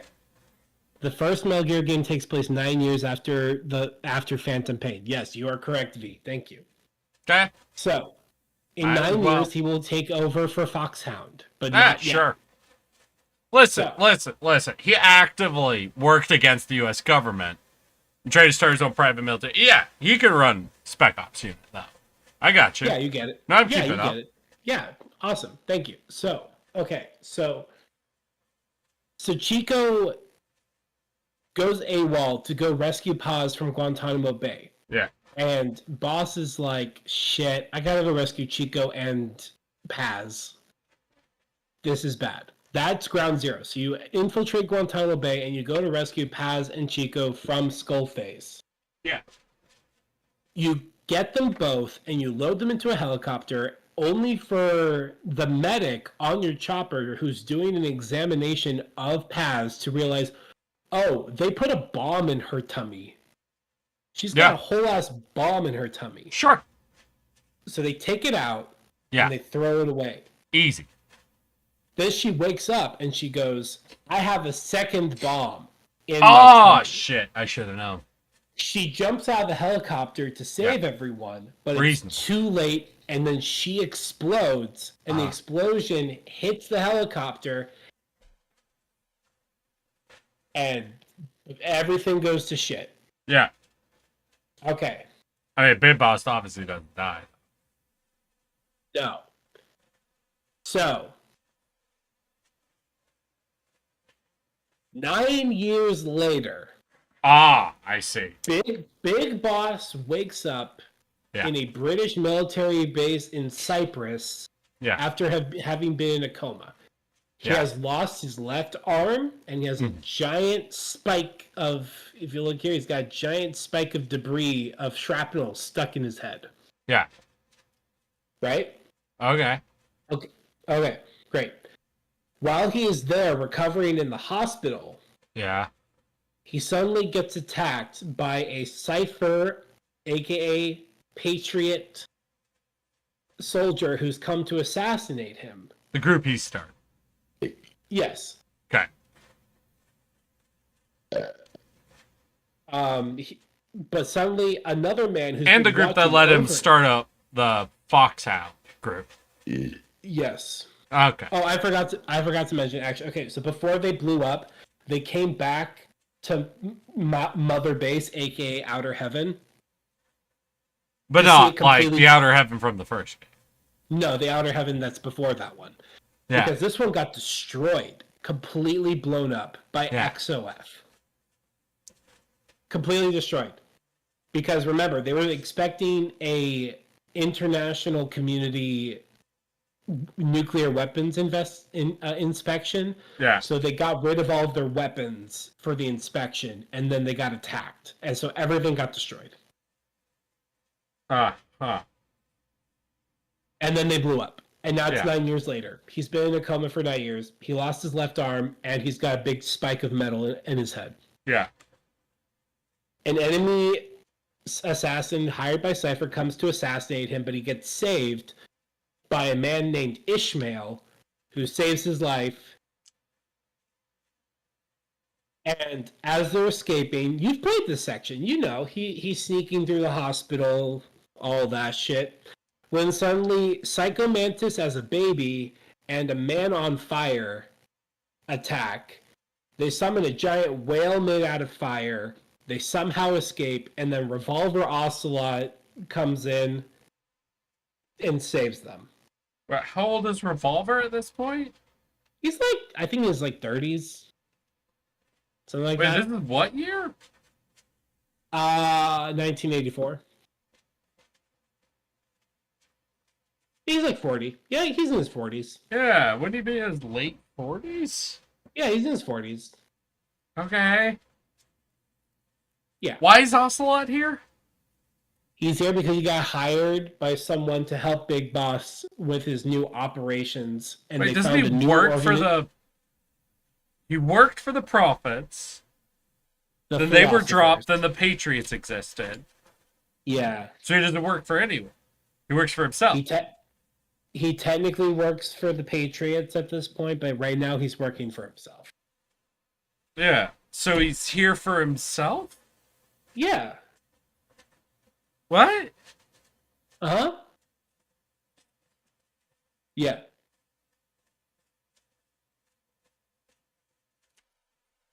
I really feel they- like 4 did a number on this game's lore to the point that they can't recover from it. So they found a new organization called Diamond Dogs, a new mercenary group. Wait, is this before or after the Patriots are founded? After, he's no longer Okay. part of the Patriots. Remember, the boss, big boss, helped found the Patriots, and then went, "Nah, I don't like this," and left. Yeah. And now he's the Diamond Dogs in between the Patriots and Outer Heaven. Yes, correct. Cool. So he's put in control of an organization called the Diamond Dogs, which was started by his second in command, Kazuhiro Miller, Yeah. and it's another offshore oil platform. Yeah. However, Miller is nowhere to be found because he is currently being held hostage in Afghanistan during the Soviet-Afghan War. Yeah, of course he is. Because he was training the Afghan military. Yeah. Boss then adopts the new code name Venom Snake. Venom Snake. Venom Snake. Not Naked Snake. No, Venom. Not Solid Snake. Not solid. Not Liquid Snake. Not liquid. Snake. Not Solidus Snake. Not Solidus Snake. No. Venom Snake. Venom Snake, yes. Yeah. He goes and rescues Miller, Yeah. who's like missing an arm. Hold on. So this is Skullface. Yeah. This is the leader of XOF. He's Yeah. the main bad guy. Sure. Might as well be.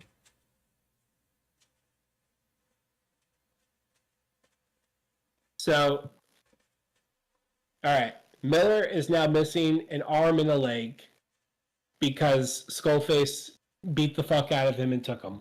I guess. All right. Sure.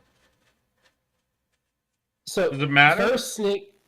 Yeah, it matters. He just means that he's angry now. He's a lot angrier than he was in the last game. So it doesn't really matter what specifically he lost. No. Oh, yeah. No. So, Snake gets a new robot arm. It's Cool. fun. You can get different robot arms because you can get one that literally is a rocket propelled fist, and Snake literally screams "Rocket Punch!" and it shoots out a fist. Right. It's great. MGS5 is a great game. It's awesome. Gotcha. Does he use that against Solid Snake when he's fighting Solid Snake? No. No. This does it almost No. feel like it wasn't a thing in the game where Solid Snake and Naked Snake fight? We'll get to that. Fuck, I need to make okay. another drink. God damn it. Fuck. I really feel like these last 3 games are very incoherent compared to the first 4 games.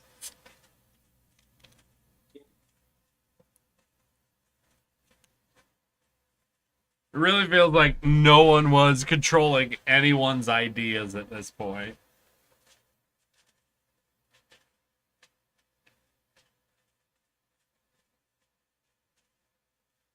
Very much a moment of, how our first 3 games were really rooted in like the reality of the space they were in, and the elements we added that were a little outside of reality, we had kind of rooted in them, where it was like they wouldn't be able to go too far beyond it. It feels like from 4 onward, they're like, I don't know, dude, just fucking whatever you can think of, just roll with it. Nobody gives a shit at this point.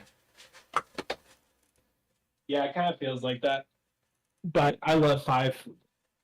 Okay, let's rapid fire this because I'm dying inside. Okay, so Yeah. here's a list of things that happens. Yeah. Normandy. So Snake refounds Outer Heaven with the organization called Diamond Dogs. He rescues Miller, brings him back into the fold. Snake you can basically in the gameplay kidnap any soldier you see on the battlefield and they'll join your team because they're like, holy shit, you're a big boss. You're fucking awesome, dude. And then they join your team. Okay. You then find a puppy that's missing an eye. You put an eye patch on it and you train it and it becomes your new companion, DD. DD can use a knife to stab people or stun them with a stun baton. You are aware that's not a dog, right? Yeah, but they call it a dog. I know it's a wolf, but they call it a dog. Okay. He has an eye patch. He stabs people. It's great. Okay. You rescue Huey, who has been helping Skullface build a new Metal Gear called Sahelanthropus. A new Metal Gear? This is the 70s, right? Yes. We haven't had a Metal Gear then. It's the 80s. So wait, what was the first Metal Gear? Because in the 60s, we had the Okay. Shadow God. The first Metal Gear technically is Peace Walker. Okay. Walking platform that could launch nukes. Now, and then they built Metal Gear Zeke, which remember the blonde girl has tried to kidnap and then they beat her up over it. Okay. Now we have Sahelanthropus, which was meant to be controlled by an AI, but they don't have an AI for it. Okay. Everyone suspects Huey of being a traitor who sold them out, and that's why they were able to get ambushed 9 years ago. Okay. He claims his innocence. He's full of shit. Gotcha. Snake then runs into Quiet, Yeah. the sniper lady, beats her up, she goes to capture her, she escapes, but it turns out she actually voluntarily hides. Okay, her power set is that she can turn invisible, move Oh. at super speed. Did she have to has eat a lot of super food to turn invisible? Huh? Did she have to eat a No. lot of food to turn invisible? No, Oh. because she breathes through her skin, Eric. Yeah, but isn't that from the parasite shit? Because I Yes, remember the she guy has who a- could turn invisible was the Fear, right? Yes. That was from the parasite stuff, and he could also breathe through his skin, right? Yeah. No, he could not. No, the End could breathe through his skin, and he was almost Mhm. immortal, right? But he was also a Mhm. parasite dude, right? Yeah. So she has Correct. parasite. She has the same parasite as the End. Yeah. She's got parasites. Yeah, she's got the same parasite as the End. So Okay. Quiet. So wait, why does is she the need to same- eat to go invisible? Because the parasite invisibility was the metabolism thing from the Fear, right? Yes, we'll get to that. I'll take my drink. But, okay. Okay, so Quiet has the ability to turn invisible, super speed, enhanced strength, perfect sniping capabilities. Yeah, a combination of the Fear and the End. I've gotcha. Yes. She doesn't talk though, but she does hum. She has vocal. She can't sing. She's also the same agent that was sent to kill Venom Snake while he was in the hospital at the beginning of the game. But then Ahab threw a bottle of fire at her. Okay. Okay. She voluntarily surrenders herself over, and over time she gains your trust, and you can use her as a companion in the game. Yeah? Little psychic boy on the right, that's not the child of Psycho Mantis. That's just literally Psycho Mantis as a child. Before they're psycho. Yes. Okay. So that's just Mantis. Yes, it's Mantis. And he controls the man on fire, who also is Colonel Volgan's dead body. Colonel Volgan is so angry at at Naked Snake and wants revenge that his corpse is being used as a literal ball of fire controlled by Psycho Mantis But not to the exact Fury. his revenge. No. Not the Fury who was literally a burning spirit fueled by rage. Yeah. Correct, yes. Yeah. So, Yeah. I'm gonna Okay, skip a can whole we bunch of shit. say I feel like Kojima misremembered his own game there. It's possible. I feel like Mr. Kojima, you know, you had an on-fire spirit of pure fury in that game. That wasn't Yeah. Volg, my dude. That was the Fury, and like it'd be cool. Honestly, it'd be more interesting if Mantis was controlling that. But okay, whatevs, dude. So, We can go with the less interesting option. Sure, I guess. yeah. We can go with objectively the worst option. Let's go with that. Yeah. Uh-huh. Yeah. So, okay. So, basically, Skullface is creating Sahelanthropus to start his own nuclear weapons program Cool. to achieve world peace while Through protecting nuclear cultures. weapons. Yes. Yeah. He refuses to put an AI in it, instead choosing to have the Psychic Child, aka Psychic Mantis, pilot it. Yeah. But he immediately betrays Skullface and steals Sahelanth and basically is like, no, I'm not about this. Okay, what does Mantis want? He does not say. The game was technically unfinished because Kojima broke ties with Konami and they just released the game as is. Oh! Okay. So, So, but that's only one thing that Skullface is doing. So, here's something cool. As you're going through the game, you go to different places that Skullface is like got operations going on, and you come across this like horrifying like prison encampment where people have like headphones attached to their vocal cords and horrifying pulsating cancerous masses on their chests. sure. You're like, what the fuck is that about? And I, then you could be suddenly- like that. Sure. And then suddenly, a mass infection starts taking place on your home base and your actual soldiers that you have recruited are being affected, it turns out that Skullface has developed parasites that are specifically triggered by a specific language that they're bred to respond to then mass breed and consume a person's lungs, killing them. Sure. And he plans to use that to kill the English language as revenge for his existence as an Austrian, having his whole life ruined by war. I'm sorry, an Austrian has Yes. decided that the English language ruined his country. Yes. So he's not a Nazi because it's not the Hebrew No. language, No. and he's not anti-Nazi because it's not the Nazi version of like German that he's against. Yeah. And it's not someone who was abused by the Russians who actually invaded Berlin. Because it's not the No. Russian language he's against. Yeah. The English language. Yeah. Okay? So he essentially excuse me. Fuck. Okay. So he essentially plans on destroying the English language using his parasites. Yeah. Sure.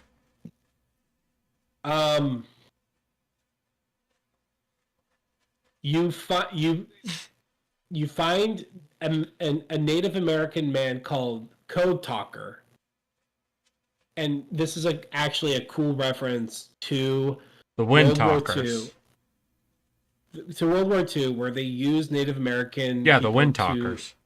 Yes, he worked in World War II as a code talker. His code name is Code Talker. He helped under duress help develop the parasite system. Okay. He joins your team, and he's like, yeah, so I can help you cure people in this early stage. Anything beyond that, they can't be cured. So Snake has to go and kill all of his men who are beyond a certain point of saving, and it's a really heart-wrenching point in the game. And there's this awesome moment, like Snake volunteers himself. He's like, I'll kill my own men. I will be the one to do it. And you go in, and if you go in and you wait long enough, they'll all salute you and start humming the Metal Gear Solid 3 theme song. And it's such a fucking powerful moment, and they have to kill all of them, and they're all cremated. And then there's this great monologue Snake has where like they're giving a burial to them at sea, and he's like, they're holding the urns, and he's like, no, we're not going to just throw them into the ocean. We're going to take them, and we're going to make diamonds from their ashes and carry them into battle with us. And it's such a great fucking scene.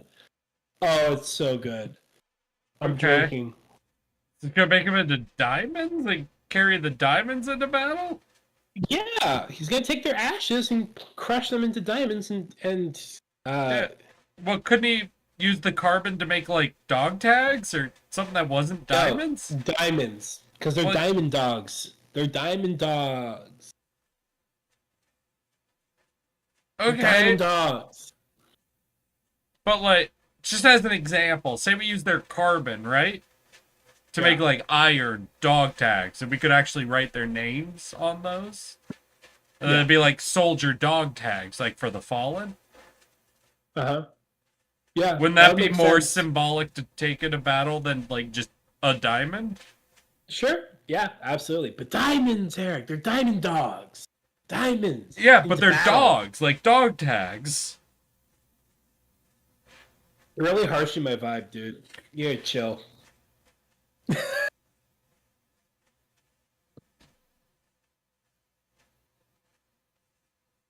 Oh, hey, Guinevere's rating Oh you. god, Guinevere, you picked the worst time to rate me.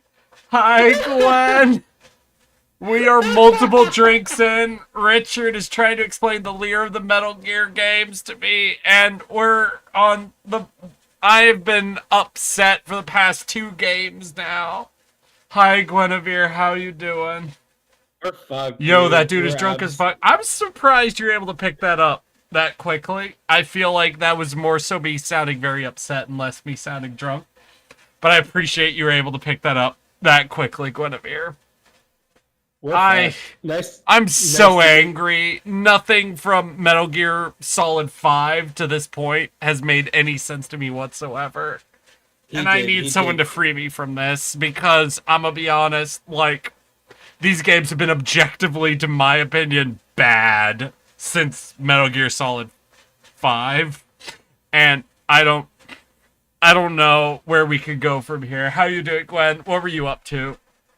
I meant the other guy. Oh yeah, Richard's drunk as fuck too. That's because I've been able to get him to say, we'll talk about that later so many times. How you doing, Gwen? What were you up to today? Hi, Gwen. I'm Richard, also known as Candlelight Content. I think we've spoken in chat before. I am absolutely blasted, and it's nice to meet you face to chat. Hey Richard, did you catch the Escape the Backroom stream at all?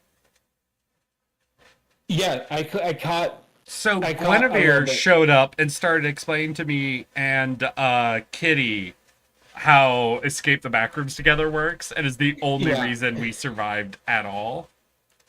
And yeah, I caught every the- I time caught she the- shows up, I'm just embarrassing myself. So I caught the beginning of it, and I just kept watching you and Kitty dying to her ADHD over and over again.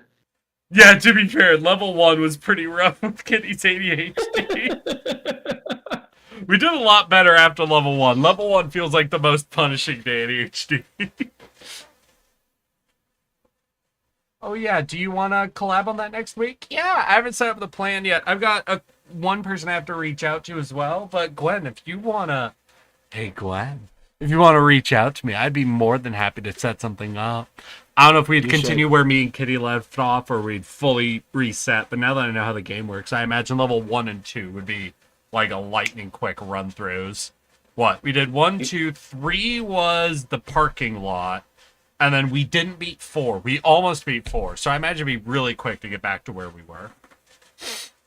Alright, so we have to kill all of the soldiers that are mutating, Richard. Yes. So okay. So they're all suffering from parasites. You go in and you kill them, and it's a really powerful moment. And then Snake takes the ashes and he spreads them on his face like this, and he's like, "We'll make diamonds from their ashes." And it's a really powerful moment. I will not hear any criticism about it.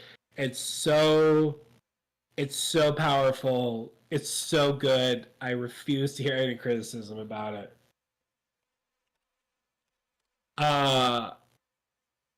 You then basically you go in, you steal Sahelanthropus for yourself, and then you enact revenge on Skullface.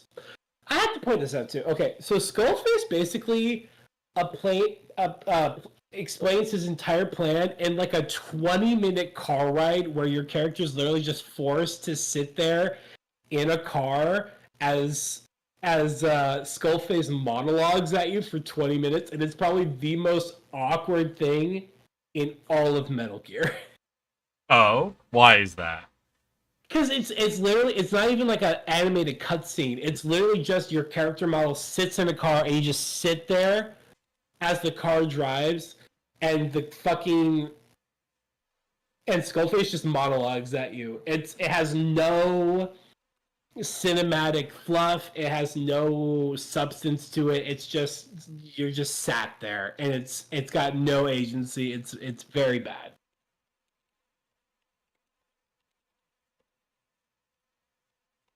Okay.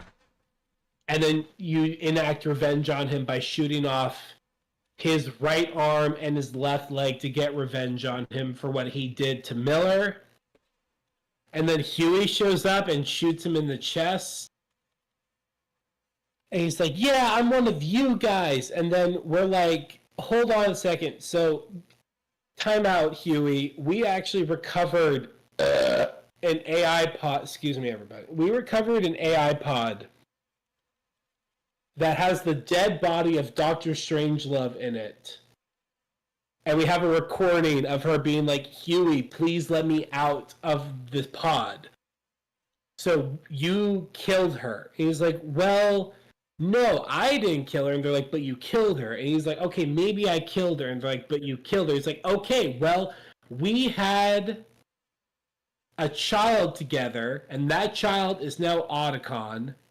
but we had a child together, and I wanted to use that child to pilot a mech. And she said, How'd you no. Get in the mech, No. Shinji. No, don't use the child to pilot a mech. And he's like, I'm going to kill you. And then he killed her. So Snake banishes him by putting him in a floating raft and throwing him into the ocean.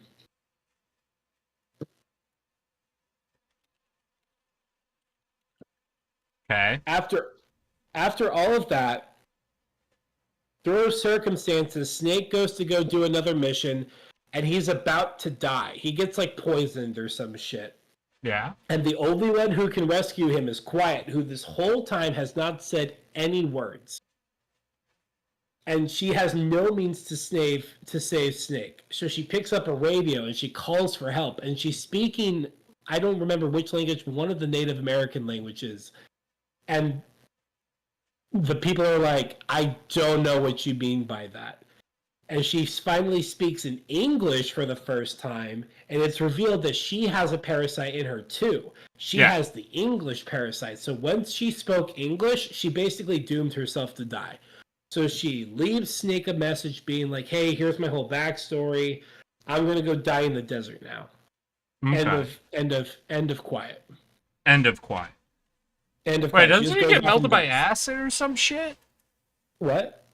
I thought Quiet got melted by acid or something crazy. No, okay. So there is one plot point I skipped over where she dives into a vat of chlorine to help a bunch of children, but that doesn't kill her.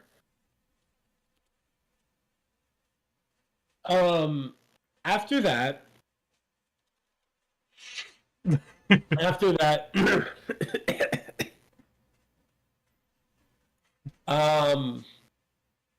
Snake realizes that he's not the actual big boss. It turns out, what? I'll take my drink.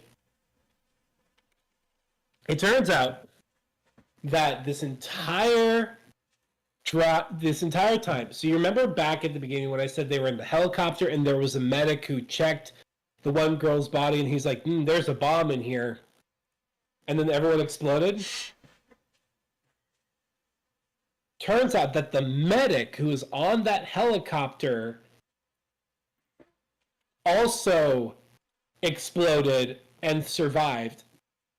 Big Boss, the real Big Boss, actually completely walked out of that completely unscathed. Okay.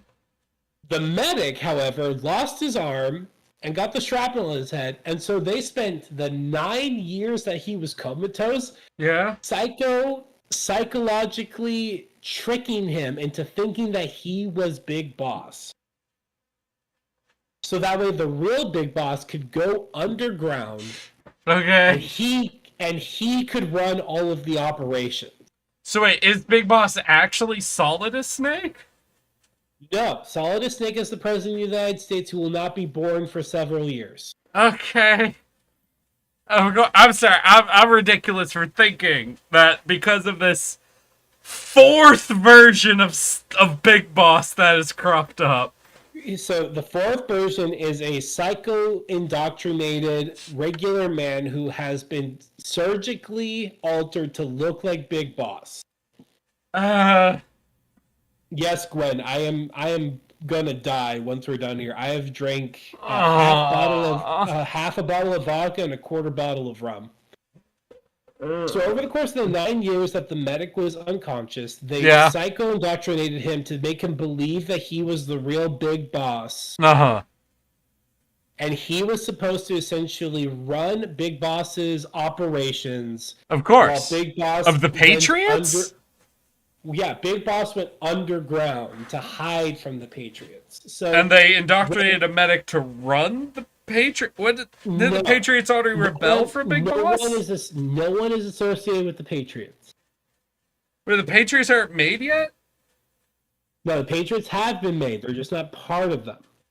Wait, then who was medic Big Boss running? No, who was he running that they wanted to pretend to be? Okay, so Yeah. Excuse me. Okay. So, while Big Boss was running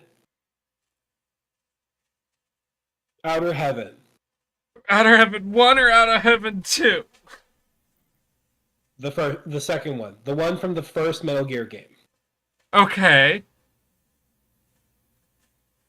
Venom Snake, aka Big Boss Yeah. 2, was sent to go run Zanzibar Land. So these were run And by that- different big bosses. Exactly. Yeah. So essentially, while Big Boss went to go create Outer Heaven in secret and build up his version of the boss's dream, Yeah. Venom Snake was to keep the public eye on himself, Yeah. and then went and found Zanzibar Land, Okay. and was basically like, I need you to be the villain in the world stage so I can go found my perfect utopia for soldiers. Okay. Wait, no. I got it backwards. Big Boss did Zanzibar Land, and Venom Snake, aka the medic, went and did Outer Heaven. Okay. So that's why Big Boss told America about Outer Heaven, because he wasn't actually the guy running it. Yes. Okay. So we fixed that plot hole 5 games later. Yes. Kojima fixed Okay. that plot. Kojima fixed that plot hole 7 games later. Yeah. Cool. I'm glad to hear that. That concludes the Metal Gear Solid drinking game. Finish whatever drink you have left. What the fuck happened? I feel No, like you listen, the really- first 4 games, I'm like, okay, fine. Metal Gear 3 came up. It was a little bonkers. You know, we had a spotting parrot and a few other very goofy things that were happening. So it was like the goofiest of the games so far. And I'm like, all right, you know, whatevs. Okay, we could be a little goofy, you know? And then Metal Gear Solid 5 happened. And it was like someone gave up. It was like someone who was in charge of continuity said, I don't want to do anything anymore. Just do whatever your first instinct is. From that point onward, I didn't give a shit anymore. Nothing made Yeah. sense. Nothing tracked. And it's like, it really felt like nobody wanted to be making these anymore.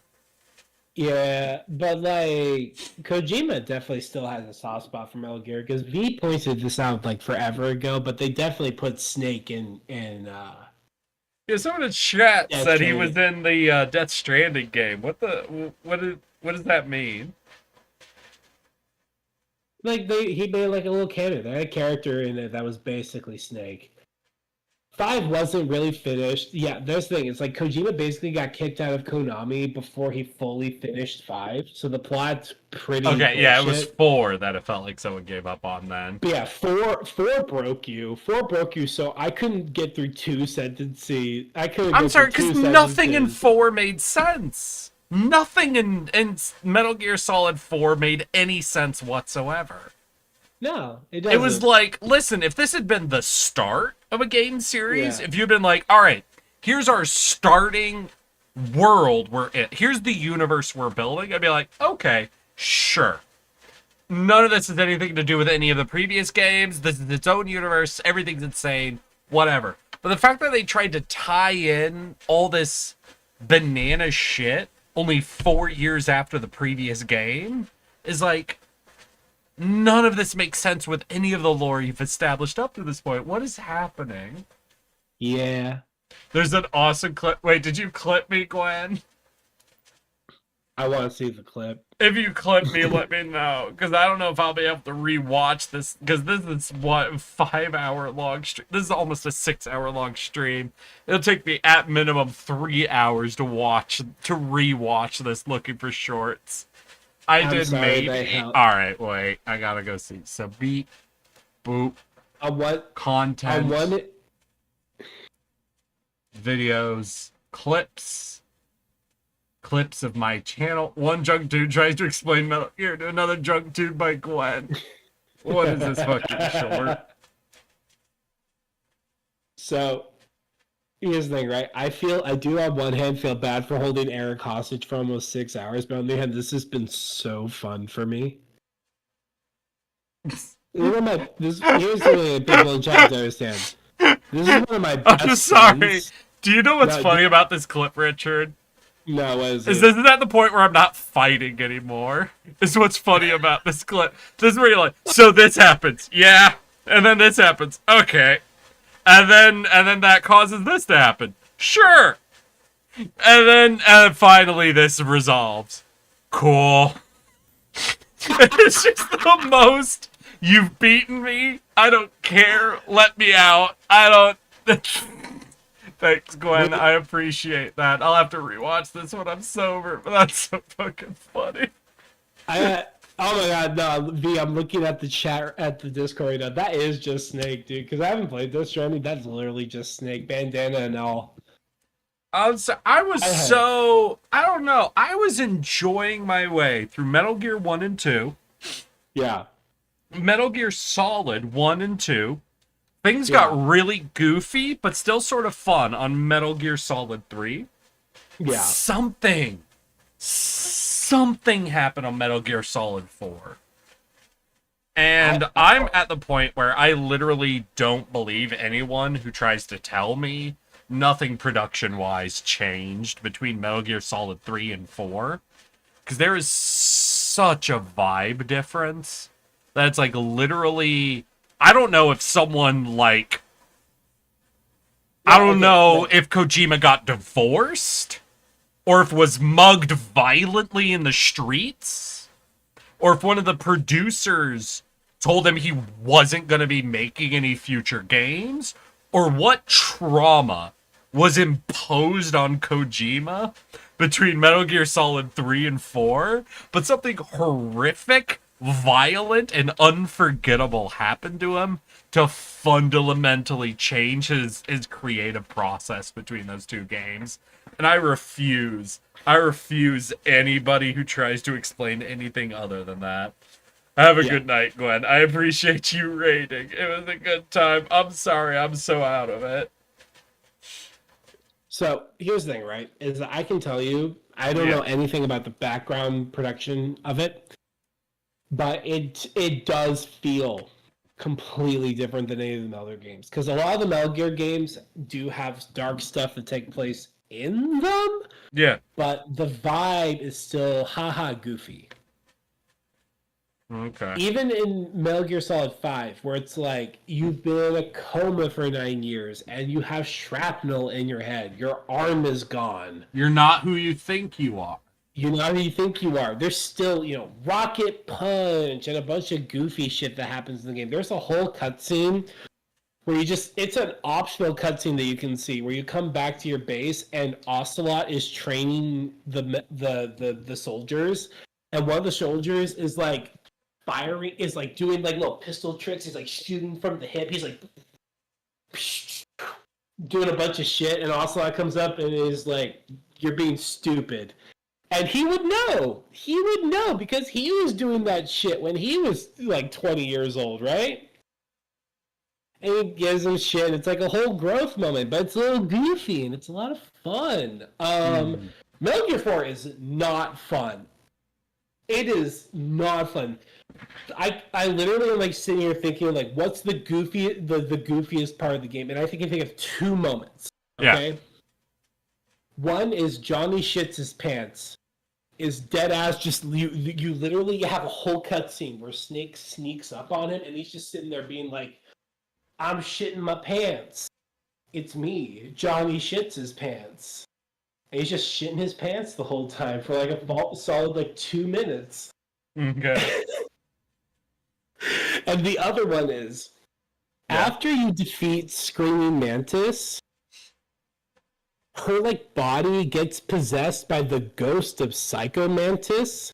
Yeah. And he shows up, and if you remember from what we talked about from the first game, he's like, "Watch as I control your controller," and he would make your controller vibrate. but because you're playing on the PS4 and it's a wireless controller, he can't do anything. And he's like, "Let me read your memory card." But because it's the PlayStation 3 and there's no memory card, he can't read anything. And then he just pauses for a second and then just leaves. Oh. And that's it. Those are the only two fun moments in the whole game. There's also a monkey with a diaper that drinks Dr. Pibb, but that's not enough. All right. So, I guess, Richard, what's your takeaway after going through the entire Metal Gear story? I think that this has only reaffirmed how much I love this franchise. Okay. Okay. I think that explaining it to someone has really affirmed just how horribly goofy people make fun of, like, other franchises. Like, I've heard a lot of people give shit to, like, Kingdom Hearts. Kingdom Hearts does not hold a fucking candle to this. Okay. This is the most confusing lore I've ever gone through, and I've gone through the whole, like, all of Warhammer, all of the extended Star Wars universe, Kingdom Hearts, anything, the fucking I've read the Silmarillion. Nothing compares to Metal Gear's just sheer bullshit. Okay. Gotcha. But I love it. I love it for it. It's a fun franchise. If you can it's a fun game to play. They're fun games. They're really fun games. Richard, I need you to remind me sometime when I'm sober to give you a rundown of Deorum's lore. I would love that. I would love for you to enact revenge on me. Well, one of these days we should do a reversey where you do this to me, and I would yeah. Do you know Deorum? I don't know if I ever told you the name Deorum before. Never heard of it. So you know how I ran a D&D game for about 4 years straight with the same group of players, right? Yes. That was all based in my homebrew world of Deorum. Okay. Deorum coming from the Latin word for God, being Deus, and footprint, Aorum. Yeah. So it's Deorum. It is where the gods tread. Okay. And I would love to someday run you through the full lore of the homebrew world I made for my D&D campaign. And I would love the exact same rules we have played back towards you, where any time you need to recap of everything we've gone over, you drink. And every time I say, we'll get to that later, I drink. Because, let me tell you, we'll have a very sober evening. At least from my memory. Because basically, if you want to know the premise I had in my mind when I started making Deorum's lore, it was, you know what? D&D's lore is too complicated. So what if I take the Forgotten Realms lore and just cut half of it out and made it as simple as possible? So I would love these rules reversed and just make you have to experience my version of world building compared to Kojima's. Because I think it would be a very fun evening of, hey, Eric, I feel like you overthought the connective tissue on this. What do you mean? Well, there's nothing bananas that comes out of nowhere. It really feels like you spent almost 3 real-life years trying to think of ways to make sure all of this fits cleanly together. And I'll say, any writer who doesn't do that pisses me off. I think I made the right choice. Out of all of our friends that I could have held hostage for like 9 hours collectively to force to listen to me explain Metal Gear while drunk and force our audience to listen to us at the same time, I'm glad it was you. Right.